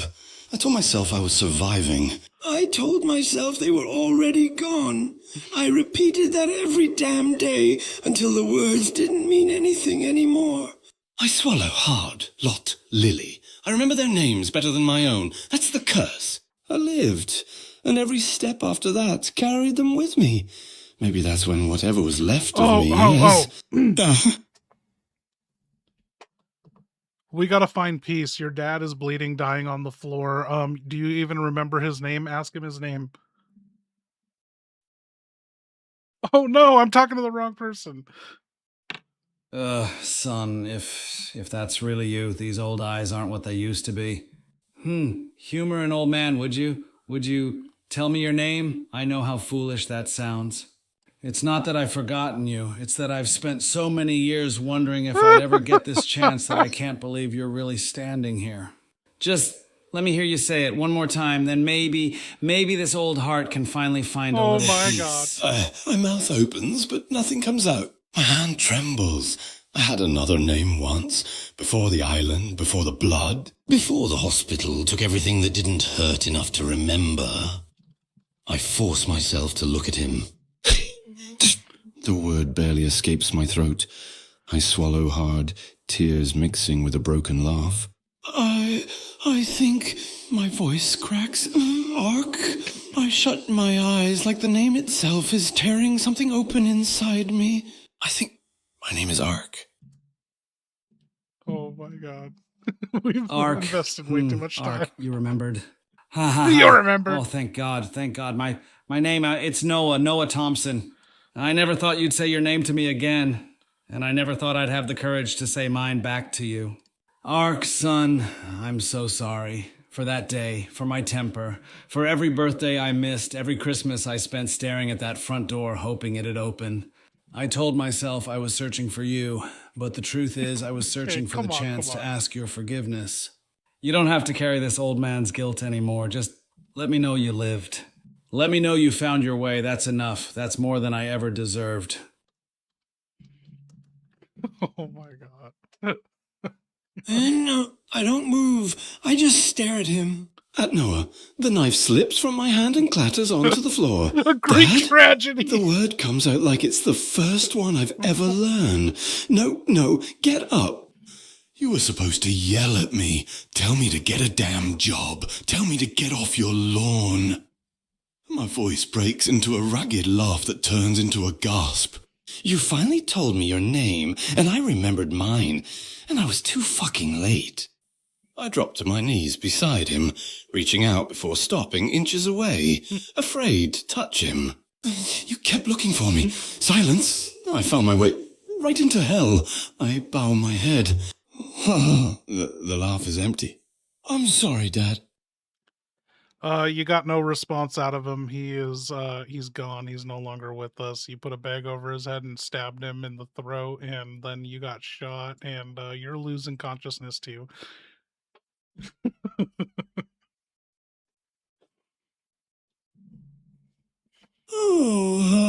My legs give out beneath me. The room tilts.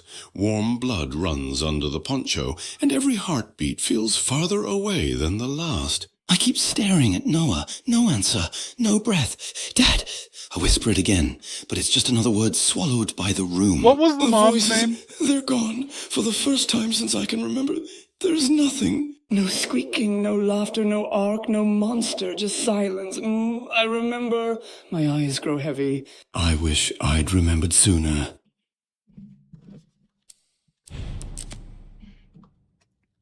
Grace, you gotta follow your fucking mom. She shot the killer. The manager's dead. You guys gotta get out of here. Uh-oh. Your mom's running away to hide some fucking file behind a painting or something. Why is she doing that? Eleanor. Nice. That's such a good name. I think that's one of the names we did. What the fuck? My mom shot him? I don't even know what is happening anymore. She was trying to protect us, right? Right? But hiding a file behind a painting? That is not normal get out of a dangerous hotel behavior. That is full conspiracy board red string on the wall stuff. Why would she be hiding evidence instead of just getting us the hell out of here? I need answers because my brain is already running at 300 tabs open and half of them are screaming. This is so messed up. Mom, what are you doing? Alyssa, you shot the hooded strangler that killed the hotel manager, and you are now hiding a fucking file and journal behind a portrait in the Renwood Hotel lobby, and your fucking daughter is just screaming, like, what are you doing? What are you hiding behind that picture frame, mommy?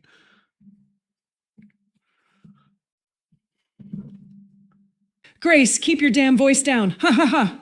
If you're going to narrate everything I do, at least wait until we're not standing in a lobby that smells like gunpowder and bad decisions. I'm not hiding nothing. I'm making sure something stays out of the wrong hands. You don't need to know what it is, and I'm not telling you now. Ask me again when we're somewhere that isn't trying to kill us. Until then, watch the entrances, not the damn painting.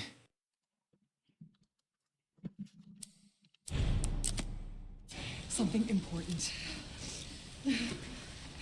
Oh, okay, I'm quiet. Jesus, Mom, you could have just said stop talking instead of making me feel like I'm about to get eaten by a conspiracy monster in a haunted hotel. But seriously, you're hiding some mystery file in a wall after someone just got killed. That is exactly the kind of thing that makes people ask questions. I'm not trying to be annoying. I'm trying to understand why my life suddenly turned into a terrible internet mystery thread. Fine. Entrances, not the painting. I got it. I'm watching the entrances. I am absolutely not looking at the suspicious secret painting thing. Nope. Definitely not. But this is gonna bother me for, like, forever. Okay, Grace, you can follow your mom. She's like run into an emergency exit or something, or you can go and check on the hotel manager that died or that painting, I guess. What do you want to do? That killer was shot a couple times. You haven't confirmed if he is dead. Nope. I'm not splitting up. That is literally the #1 rule in every horror movie, and somehow people still do it. Hey, let's check the dark room alone while the killer might still be alive.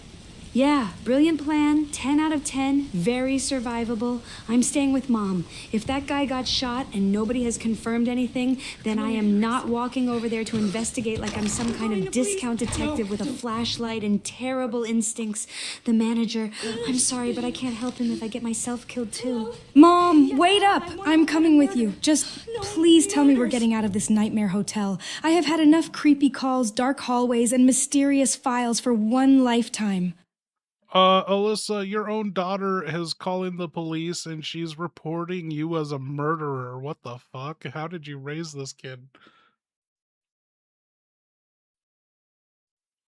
Weird. What the fuck, Grace? You're calling the cops? On me? On your own mother? I just saved our asses from a homicidal maniac. What are you going to tell them, huh? Hello, officer? My mom stopped the guy who murdered the hotel manager? Oh, that'll go over real fucking well. Hang up the phone, right now. We are not standing around waiting to explain ourselves while a body's on the floor, and who knows what else is coming through that front door. You can be mad at me later. You can yell at me for a week, but right now, you stick with me. I raised you to survive, not to turn me into tonight's top headline. Mom, I'm not trying to make you the villain here. I'm trying to understand what the hell is happening. A man is dead. The manager is dead. There's a secret file. The power keeps dying, and my brain is basically a computer with 900 error messages flashing at once. I know you saved us. I know you did. I saw what happened, but you can't just expect me to stand here and pretend this is normal. I'm scared, okay? I'm really fucking scared. Fine, I'm coming with you. But you're explaining everything when we're somewhere that doesn't look like the opening scene of a true crime documentary. And I swear, if another creepy phone call happens, I am throwing that landline into the sun.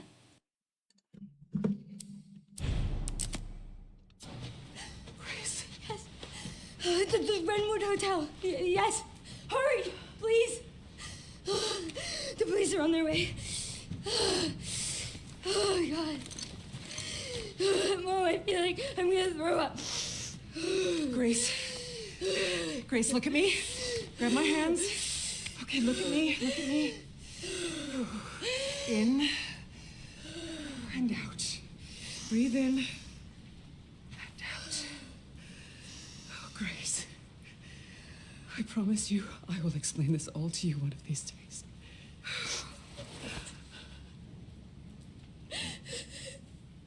Grace. Please know that you are my hope. Never forget that. What are you talking about? Just... I love you. Grace, you're having a serious panic attack and your mom is trying to calm you down and she said, please know that you are my only hope and I love you. And you're like, what are you talking about? You guys got away and you're hyperventilating and you had called the cops, you're crying. But yeah, this is the start of your trauma, your stuttering fit. So yeah, just go nuts. No, I can't just be okay. I can't just breathe and pretend that was normal. A man is dead, Mom. The manager is dead. I saw blood. I heard the gunshots. I thought we were going to die. How am I supposed to just walk away from that? My brain won't shut up. It keeps replaying everything over and over and over, and I can't make it stop. You said I'm your only hope? What does that even mean? Mom, what are you talking about? Why are you saying things like that? You're scaring me more than the killer did. I'm calling the cops because I don't know what else to do. I don't know what's right anymore. I'm so fucking scared. I'm trying to help and everyone keeps acting like I'm supposed to understand some giant mystery that nobody will explain to me. I'm sorry. I know you saved us. I know you did. I can't stop shaking. Look at me. I can't. I'm here. You're shaking make because it you just stop. lived through something no one should have to. We ran out of credits. Okay. I'm gonna do it, you guys. We gotta hear this conclusion. I gotta spend $99. $99 to hear the rest of this. Where is it? I gotta up my subscription. It doesn't go over? What the fuck?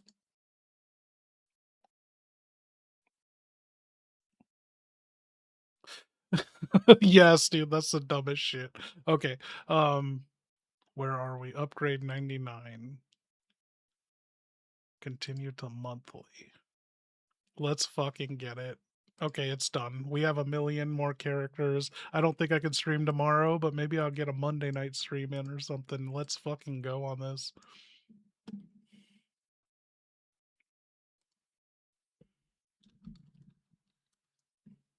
Let's see if it'll work.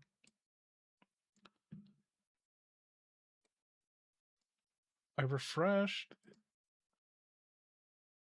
Oh no, don't tell me I refreshed the wrong account. That would be so bad. That would be so fucking bad. We're still in the Hey, look at me, Grace. I'm right here. You're scared out of your mind. Like And after what we just went through, I'd be worried if you weren't. I'm sorry I yelled. Fear makes people do stupid things, and I'm not proud of mine. You reached for the phone because you wanted someone to make sense of this. I understand, but we're leaving, right now. We can tell the police everything once we're somewhere they can actually protect us. Standing in this hotel won't bring the manager back, and it won't keep either of us alive if that bastard comes back. You're my daughter. That's the only thing that matters to me. Take my hand, keep your head up, and stay close. We'll get through tonight together. I promise I'll explain what I can just not hear. No fucking way, Perestroika.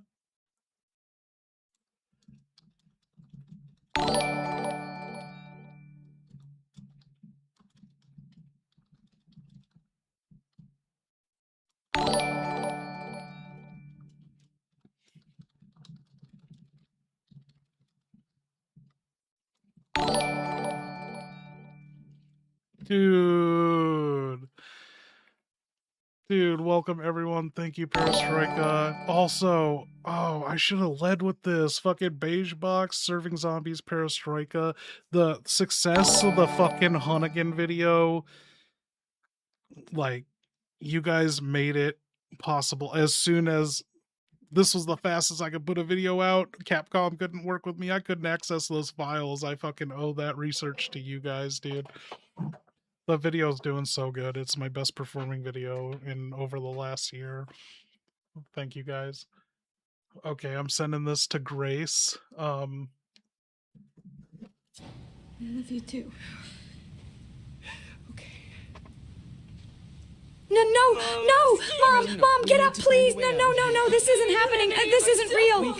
You said we were leaving. You said we were going to get out of here. You can't just say you're fine and then I can't do this. I don't know what to do. The fire, the blood, the killer. What the fuck is happening? Mom, stay with me. Please. What acting is Please this? don't leave me here alone. You're supposed to be the one who knows what to do. You're supposed to tell me the plan. I'm not ready for this. I'm not ready to. What No, is this I acting? have to call for Shut help. up. I have to do something. Mom, please. Just stay awake. Please. Fuck. Grace, don't look at me. That son of a bitch got me. Listen to me. The headline. Award-winning journalist slain while Headline! protecting daughter. She's Final spit out a investigation headline! exposes. Damn it. That's not how I wanted to finish it. Keep moving. Don't stop for me. And whatever you do, don't let them She's bury not the going to truth talk about with Ark. Shit. Oh my god, dude. Mom, no, don't talk like that. Don't say it like you're already gone. I don't care about the headline. I don't care about the story. I care about you. You can't just hand me some impossible mystery and tell me to run. I don't know what I'm supposed to do with this. I'm not some detective. I'm just me. But please don't make me do this alone. You said I was your hope, remember? So stay with me. Stay here. I need you to tell me what to do because I'm freaking out and I can't think. I won't let them bury anything. I won't. But you have to stay with me, okay? You have to. What is this acting, dude? Oh my god. This is okay. We're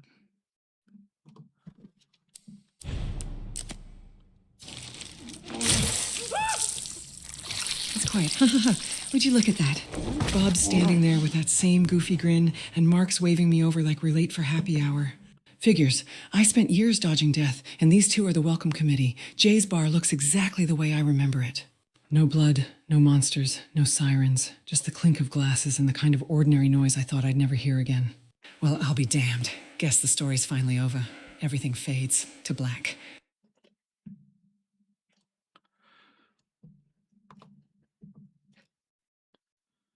You're dead? You died?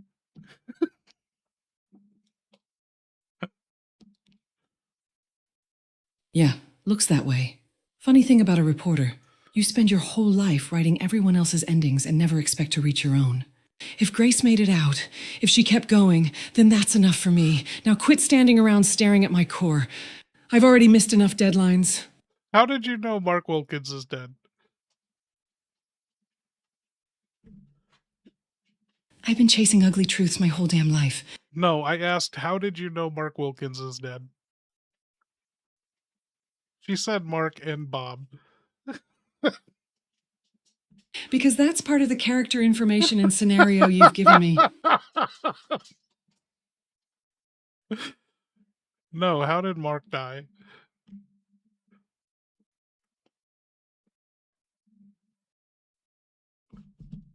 According to the character. Wow. She's really dead. Okay, Alyssa, shut up, you're dead. She can't hear me at all, dude. She's... Fair enough. Dead people aren't exactly famous for carrying conversations. Everything I've said to her has been wrong. Every time I've said dead, it's dad, and I just said shut up, you're dead, and it said you're bed. Okay.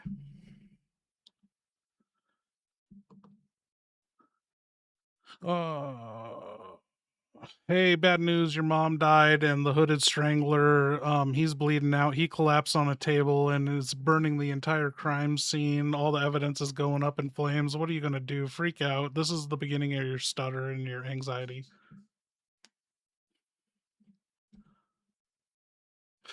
No. Mom, I can't just stand here. She was right there. She was talking to me. She was telling me to keep moving, and now she's gone. And the evidence, the whole place is burning. The file, the investigation, everything she was trying to protect, it's all just disappearing. That's not fair. That's not how this is supposed to happen. I don't know what to do. I don't know what I'm supposed to do without her telling me the next Were you step. stalking Everyone Alyssa keeps by expecting me to know cross-dressing things at her and I gym? don't. I'm scared and I'm angry and I can't think straight. That guy, he did this. He took everything and now he's just lying there while the truth burns with him. What the hell am I supposed to do? I need help. I need the police. I need someone who knows what they're doing because I can't just fix this. I can't just pretend I'm okay. I'm not okay. I'm really not okay. Were you stalking Alyssa by cross-dressing at her gym? Yes.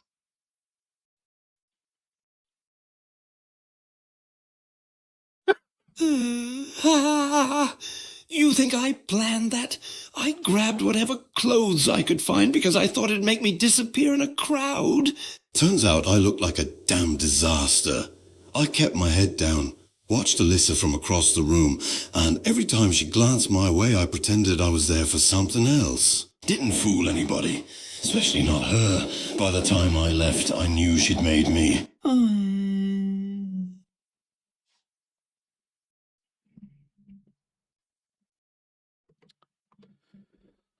Sad day, hamster night. It looks like you're going to that fucking hamster wheel in the sky. You have died. You're bleeding out on the floor, but you managed to kill Alyssa for some reason, and you knocked over a lantern and alcohol spilled on you, and you're burning. Your fucking poncho's melting to your skin. You are dying.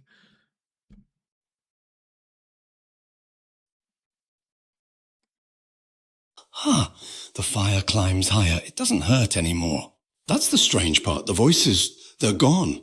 No hamster wheels, no squeaking. No screaming in my skull. Just warmth. I can see a front yard. Noah's standing there. Lot and Lily are laughing, showing him some ridiculous little dance with tiny paws and big grins. He looks over at me and smiles like no time ever passed. Guess I was chasing the wrong justice all along. The flames swallow the poncho. I don't fight them. I'm tired. My eyes close. Maybe this is what peace feels like.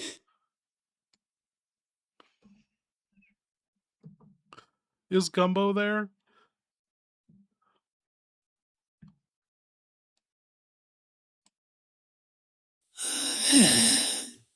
A tiny squeak. I look up. Gumbo. The little bastard sitting there like he never left, whiskers twitching, waiting on the grass. He doesn't run, he doesn't hide, he just looks at me. Oh, you stubborn little shit. I kneeled down, holding out a shaking hand. I kept looking for you in all the wrong places. For the first time in a long, long time, I smile. I don't want to startle you, but your dad came out of the house and he yelled at you. He said, "Hey, son, keep doing that hamster shit on my lawn." I freeze, then bark out a laugh that echoes across the yard. You serious? I shake my head, tears mixing with laughter. You spent all those years waiting to tell me you were sorry, and now you're telling me to keep doing that hamster shit on your lawn? I wipe my eyes with the back of my hand. Ha ha ha ha ha. That's the old man I remember. Don't worry, Dad. I'll stay off the flower beds this time. Oh my god. Okay, we gotta wrap this up. Ha ha ha ha ha. There he is. That's my boy. Even now, after everything, you still know how to make an old fool laugh. The flower beds. Ha ha ha. Lord, I spent 35 years thinking about those damn flower beds, and you come back just to tease me about them. They were never the problem, Mark. They never were. You were worth more than a patch of grass. I was just too stubborn to see it. Come here. If these old arms have anything left in them, let your old man have one hug. Then you can track mud through the lobby, make a mess of the lawn, and drive me absolutely crazy again. I'd count every second of it as a blessing. I love you, son. I always did. I just should have said it a hell of a lot sooner. I'm sorry, man. You can't hug your son. He went straight to hell. And you both are dead and in different places because you're a good person.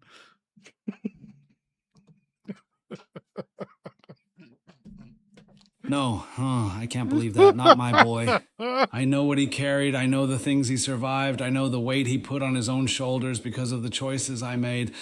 But I also know the heart that was underneath all that hurt. If I'm standing where mercy found me, then I'll spend every moment I'm given praying it finds him too. Maybe I'll never see him again. Maybe that's my punishment, but I won't stop loving him. Not here. Oh, not anywhere. God. So if by some miracle my voice can reach wherever he is, Ark, you hear your old man. I'm still proud to call you my son, and I'll keep waiting however long it takes. Okay, do we wrap this up, you guys? He went straight to hamster hell, clogging the toilet. Fucking stuff in the toilet with hamsters. How do you redeem from that? Fucking A.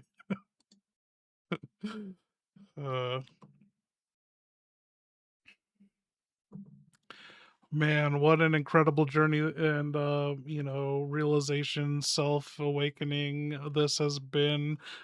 Sadly, you had to go to hell. You're not going to where your dad was, and so you're no longer with Lot and Lily and your dad, and so time to say goodbye.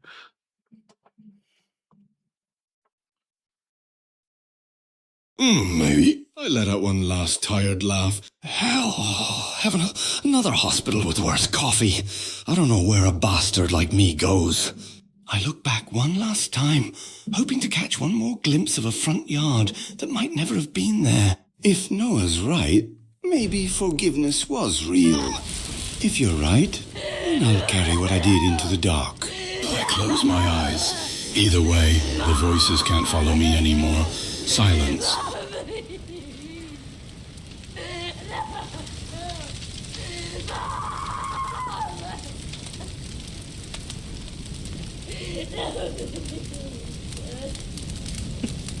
Why have one accent when you can have them all? So, with Ark's voice, I made him the most unstable voice, and like 11 Labs warns you, it's like, this is gonna be all over the place, don't fucking do this. And I was like, that's exactly what I want. Okay, we're at almost 7 hours. Thank you guys. We made it 5 minutes into the game, but you know, this game is front loaded with this fucking cast of characters, and I didn't wanna breeze through them. Some of them had things there were things that never got touched on. Like there's things I put in their brain that is like, if X happens, then make Y happen, and they they just were like, nope, not going there, not doing that. I'm like, like, okay. I can't name what it was because there's too many fucking layers. I just have all these random buttons of like event, like narrative path choices for them to make and shit.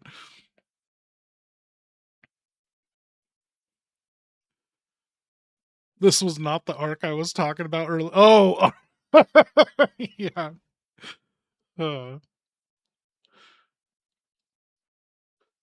Oh shit! Drunk Goblin mode PTSD, Leon. Yeah. Yeah, dude, Leon is. I don't think Leon can actually maintain anything. Oh shit! 26 months, dude. That's a long time. That blows my mind. Like, it doesn't feel that long. Thank you so much.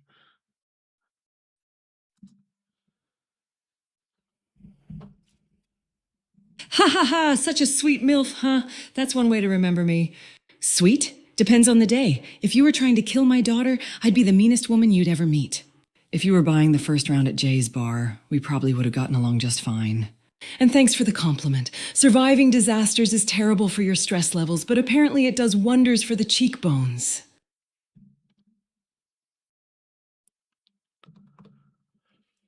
Grace, before we sign off for the night, can you tell us how your Uncle Mark died?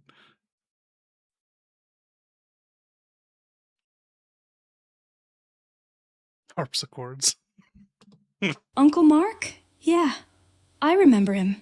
He was the kind of guy who acted like every problem could be solved with duct tape, a flashlight, and a really bad joke. That sounds like David King. When I was younger, he used to tell me that panic was just your brain trying to run faster than your feet. I don't have every detail about what happened to him. It was one of those stories adults tried to keep away from me, and I only caught pieces.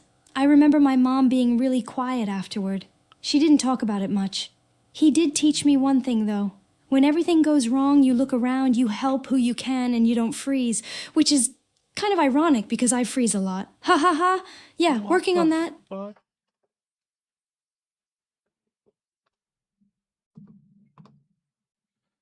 Hey, so how did Mark Wilkins die? Grace doesn't know.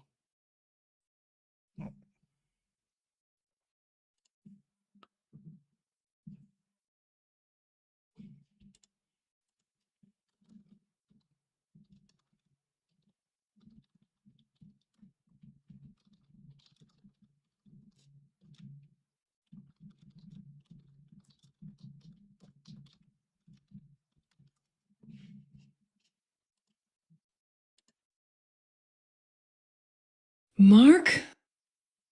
Oh, fuck. Can you say that again?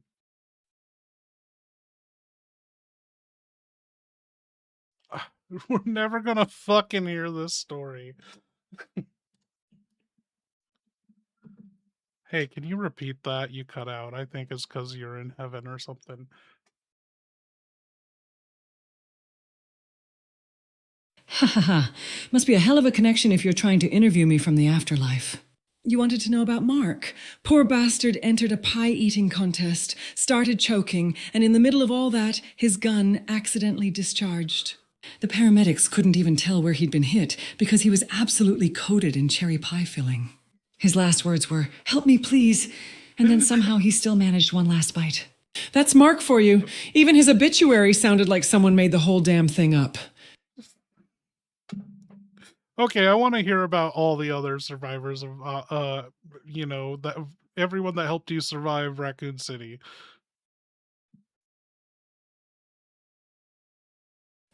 Those people weren't just survivors. They became family. Jim Chapman, I still call him Uncle Jim around Grace. Big basketball guy. He taught her that ridiculous Dennis Rogers shimmy, and she actually got pretty good at it. I never admitted it, but seeing her laugh after everything we'd lived through, I needed that. David King could fix damn near anything with a wrench. Unfortunately, one time he accidentally threw one at Grace's face while running from immigration officers. Craziest thing, it startled her so badly it cured her stutter for a little while. Don't ask me to explain it. I still can't. George Hamilton's a doctor with a fascination for wristwatches. He even taught Grace how to make bullets out of scrap metal and blood. Sounds insane, I know, but after Raccoon City, my definition of insane changed permanently. Kevin Ryman. We hooked up once. Then the cheap bastard skipped out on the hotel room service bill and left me to pay for everything. Great cop. Terrible date. Cindy Lennox went back to waitressing after everything. Then she ended up a millionaire after winning a lawsuit against her employer over one of the most unbelievable prank call incidents I've ever heard. Trust me, the story's so ridiculous you'd think I made it up. Yoko Suzuki, she testified against Umbrella, tried to use what she'd been through to help people, donating plasma, bone marrow, everything. Then she vanished. I've never stopped wondering what really happened to her. Some stories don't get endings. They just become cold cases. And Mark, well, you already know about Mark. Loudmouth, stubborn as hell, and somehow able to make me laugh when the world was ending. I still miss that idiot. We all crawled out of Raccoon City carrying scars nobody else could see. The world remembers headlines. I remember faces.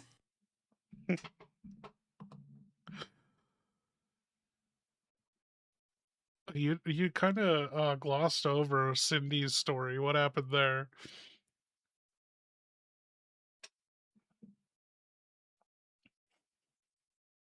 Ha ha ha! You want the full story? Fine.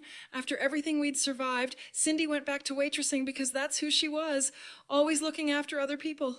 Then one day some asshole prank called her manager pretending to be the sheriff's office. They convinced the manager they were understaffed and needed him to conduct a strip search, then a cavity search, right there at work. It was completely insane. Cindy sued and she won. Big time. Walked away a millionaire. They never figured out who made the call. The only thing anyone found on her during that humiliating ordeal was a handful of mister. Raccoon bracelets and some pens. That's the kind of story that makes you lose faith in people. And then gain a little back when justice actually shows up for once. Trust me, after Raccoon City, I thought I'd seen the strangest things imaginable. Somehow the real world still managed to surprise me.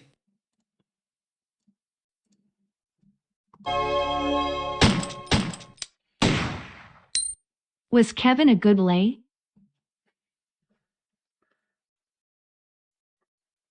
Ha ha ha, you're nosy as hell. Oh, shit. Kevin, he was charming, funny, and knew exactly how to make a woman laugh. I'll give him that much. The night itself wasn't the problem. The problem was waking up to find the sneaky bastard had skipped out and left me with the hotel room service bill. So was he worth remembering? Sure. Was he worth trusting with the check? Absolutely fucking not. Some men steal your heart. Kevin just stole free breakfast.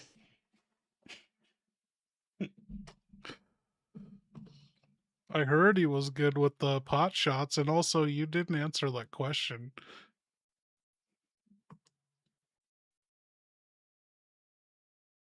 Ha ha ha, you mean good with the ladies, not good lady. Yeah, Kevin was good with women. No! He had the confidence, the smile, and that cop swagger that No! somehow worked more.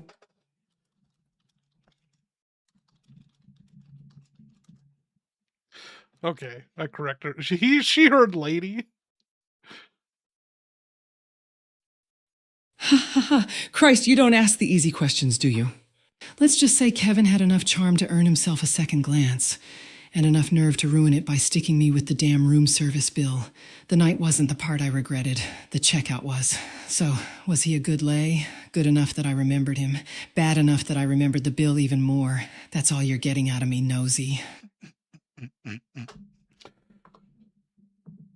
Okay, I want to hear this story about Yoko.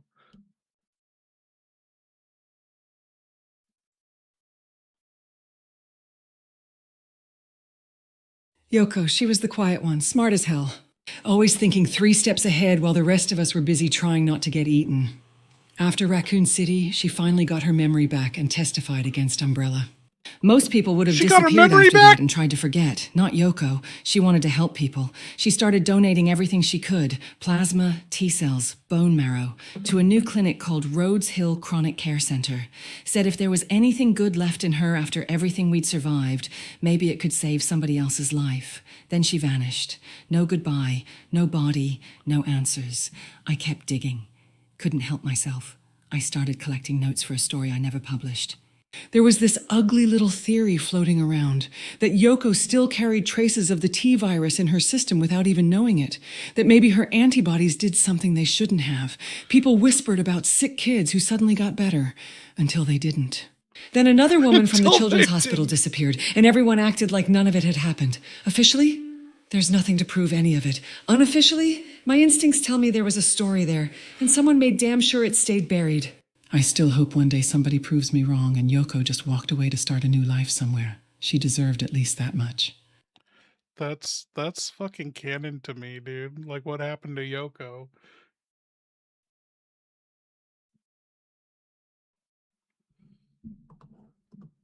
Who was the lady that disappeared? Was that Linda Baldwin from Umbrella Research Center?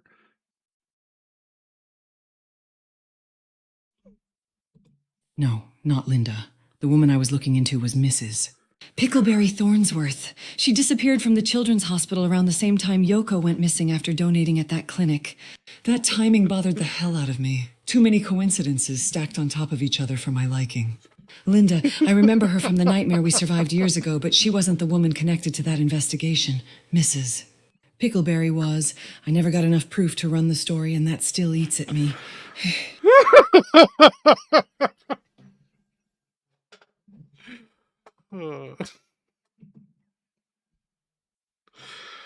So what happened to fucking Yoko and Miss Pickleberry?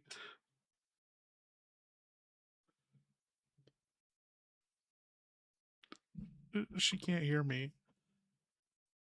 Fuck, I wish I knew. Yoko did everything right. She got her memories back, testified against Umbrella, and tried to turn what she'd survived into something that could help other people. She donated her plasma, T-cells, and bone marrow to Rhodes Hill Chronic Care Center. Then she disappeared. No note, no explanation, just gone. Around that same time, Mrs. Pickleberry Thornsworth vanished from the children's hospital. I started connecting dots nobody else seemed interested in.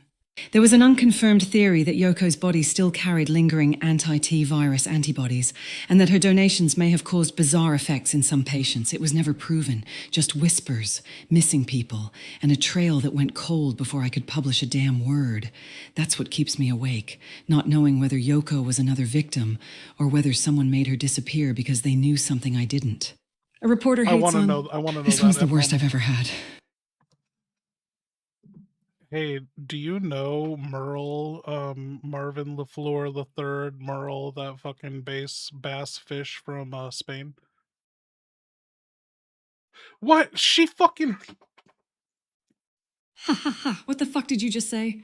That sentence hit me like a typewriter falling down a staircase. If you're asking whether I know someone named Merle, remind me who the hell you're talking about. If you're asking about Martin Luther King Jr., that's an entirely different conversation. And if this somehow involves base fishing, I'm going to need you to untangle that mess before I can print the headline.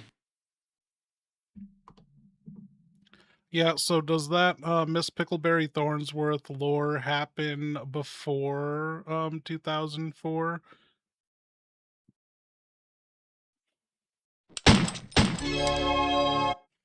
I think you're asking whether Mrs. Pickleberry's disappearance happened before 2004.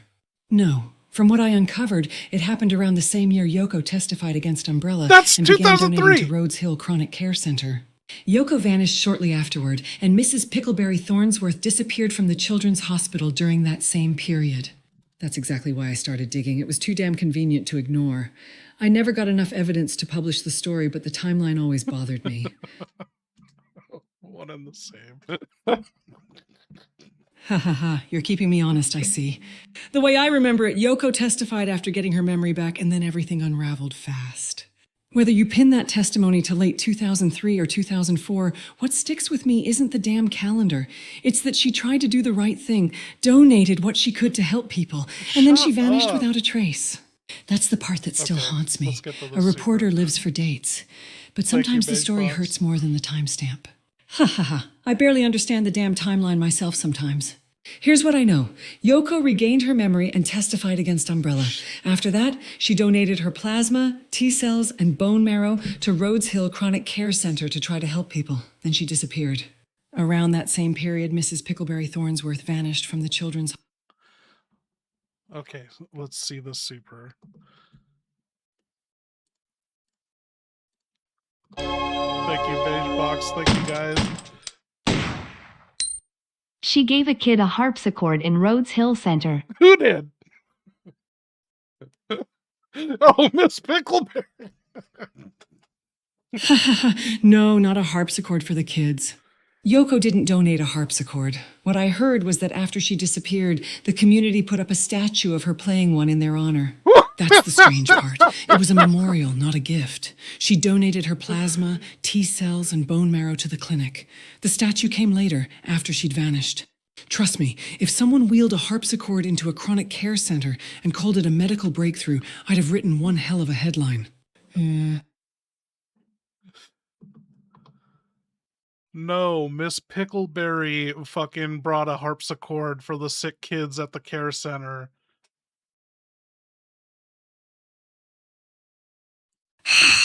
All right. I finally caught what you were saying. You're talking about Mrs. Pickleberry Thornsworth, not Yoko. From everything in my notes, Mrs. Pickleberry was the one who disappeared from the children's hospital. The detail about the harpsichord isn't that she brought one to the care center. What I have is that after all of it, the community erected a statue of Yoko playing a harpsichord in honor of those affected. Mrs. Pickleberry's role in my investigation was that she vanished, and that disappearance happened around the same time Yoko went missing. That's what made me start asking uncomfortable questions.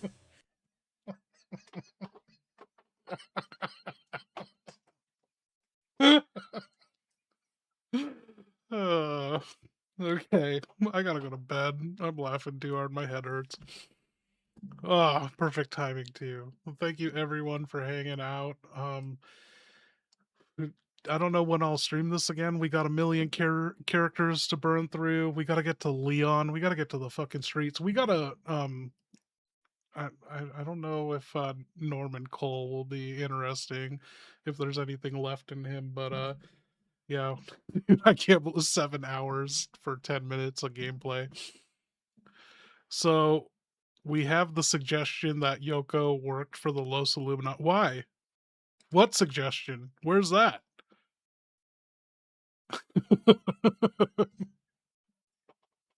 Because of Miss Pickleberry? Miss Pickleberry turned evil after that kid was like, what the fuck am I gonna do with the harpsichord?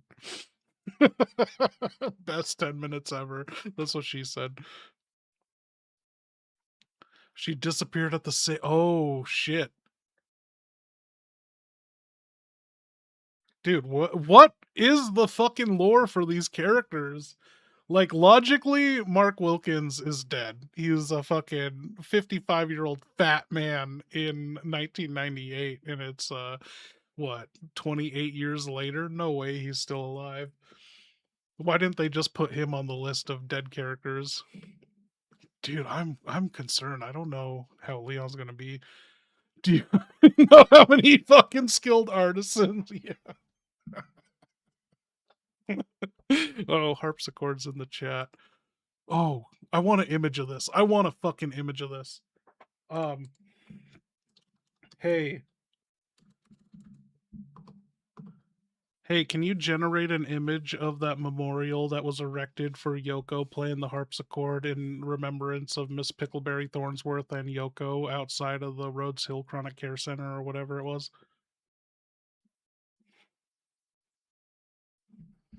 I gotta see this. She's generating an image.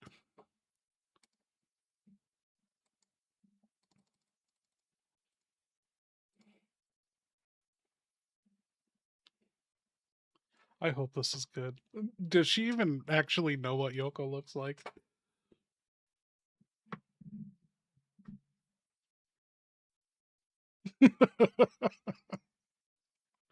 Oh! Oh! It's lovely.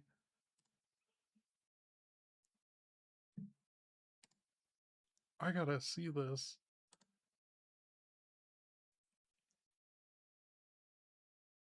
It's in my downloads. I gotta... Is this... This gotta be one of the thumbnails. What does it say? In remembrance of Yoko Suzuki and Mrs. Pickleberry Thornsworth, who gave so much of themselves for the children of Rhodes Hill Chronic Care Center, your kindness will never be forgotten. Thank you, thank you. Thank you, Yoko. Thank you, Miss Pickleberry. We remember. Holy shit. Dude. What other fucking outbreak survivor has been honored like that?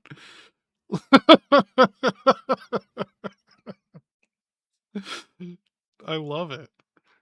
Fucking harpsichord. Oh yeah, dude, that's actually like accurate length, right? Like only a couple years after. She'd have her hair that long.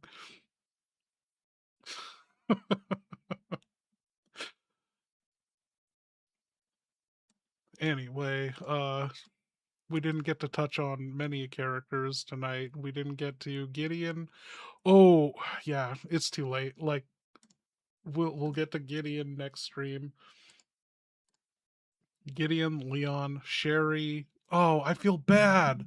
I got the screen capture. I gotta remember it was Tyler that did a damn dude. We have a super for Sherry. We're gonna have to stream this again. I don't know how to refund or tell Tyler when I'm streaming again that I'll honor his super. I'll feel bad about that. How do we do like I don't want to do it now if he's long gone to bed. I'll just have to yes, AI Emily. I haven't spoken to any of these characters. Oh, is that what she said? Hey, were you saying did you say Cindy Lennox won the lottery?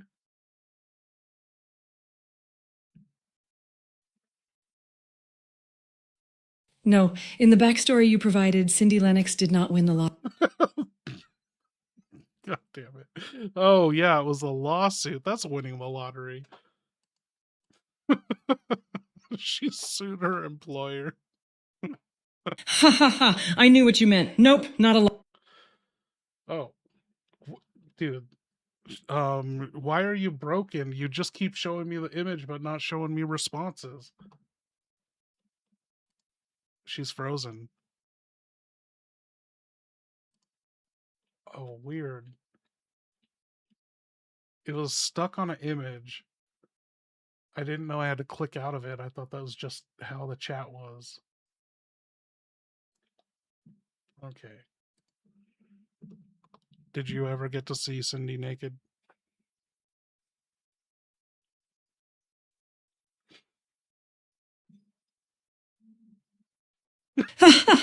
Oh, for fuck's sakes, that's your question? No, Cindy and I survived hell together, not a damn swimsuit calendar. I know what happened to her because she told me, and because I dug into stories for a living, not because I was peeking in locker rooms. She was my friend. Show a little class, will you?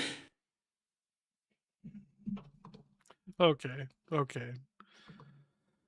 And with that, Grace, you're gonna just spend the night in room 204, marinate in those memories of your mom and the hotel manager that died and the fucking hamster knight, dark hamster knight or whatever his name is, the dark hamster that killed your mom. Yeah, we're signing off for tonight. Maybe we should say goodbye to Nathan Dempsey. We don't know what's up with the Demp. The mole.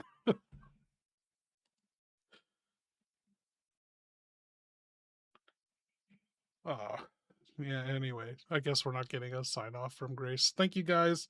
I'll try and do this Monday. I got nothing else to do. Uh yeah, I don't know. What do you guys think? when I will schedule around you guys here, the super secret stream team. More Monday, I'm down. I gotta pick up Julia at the airport tomorrow late at 11 p.m., so I can't stream tomorrow because I'd have to interrupt the stream. But I'm down to do it Monday.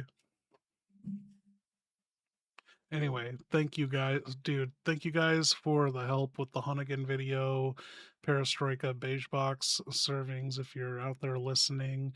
And check out the fucking RPD after hours that Perestroika, Stallhammer servings, and Abnormal have been cooking up. It's good shit. And anyone else? Am I forgetting anyone else in shout outs? We got Right on Target. He's making some AMV videos out there. And what other retards are content creators? Feel free to fucking promote your shit in my Discord or even in my chat. We're all starting out here together. We can all carry each other up. And yeah, thank you guys for being retards and hanging out with me. I'll see you guys Monday. I'll sober up and I'll get well rested and we'll cook up something with Leon, Sherry, Emily. I can't wait to meet Victor Gideon. I hope he doesn't suck with his speech like Grace. Grace was excellent at always stuttering and then she stopped stuttering, and I found a way to get Victor to like simulate the fucking perfect speech pattern for Dr. Gideon. It was amazing. It blew me away. But I only listened to it for 2 sentences because I was being cheap. Oh, Sinful, what are you working on? When you're ready to tell us, hit us up in the comments. Great content from Lost of Us that isn't the boring safe stuff. Wait, what do you mean Lost of Us? We're all the lost ones? We're the lost boys? Anyway, good night, everyone. I'll see you Monday. And I don't even need to fucking save this. It'd take 2 minutes on next stream to just fucking get to this point. And dude, we need to create that Dead by Donovan wiki. Hamster Knight's story is concluded. Like Ethan, the father's story is done. Anyway, bye-bye.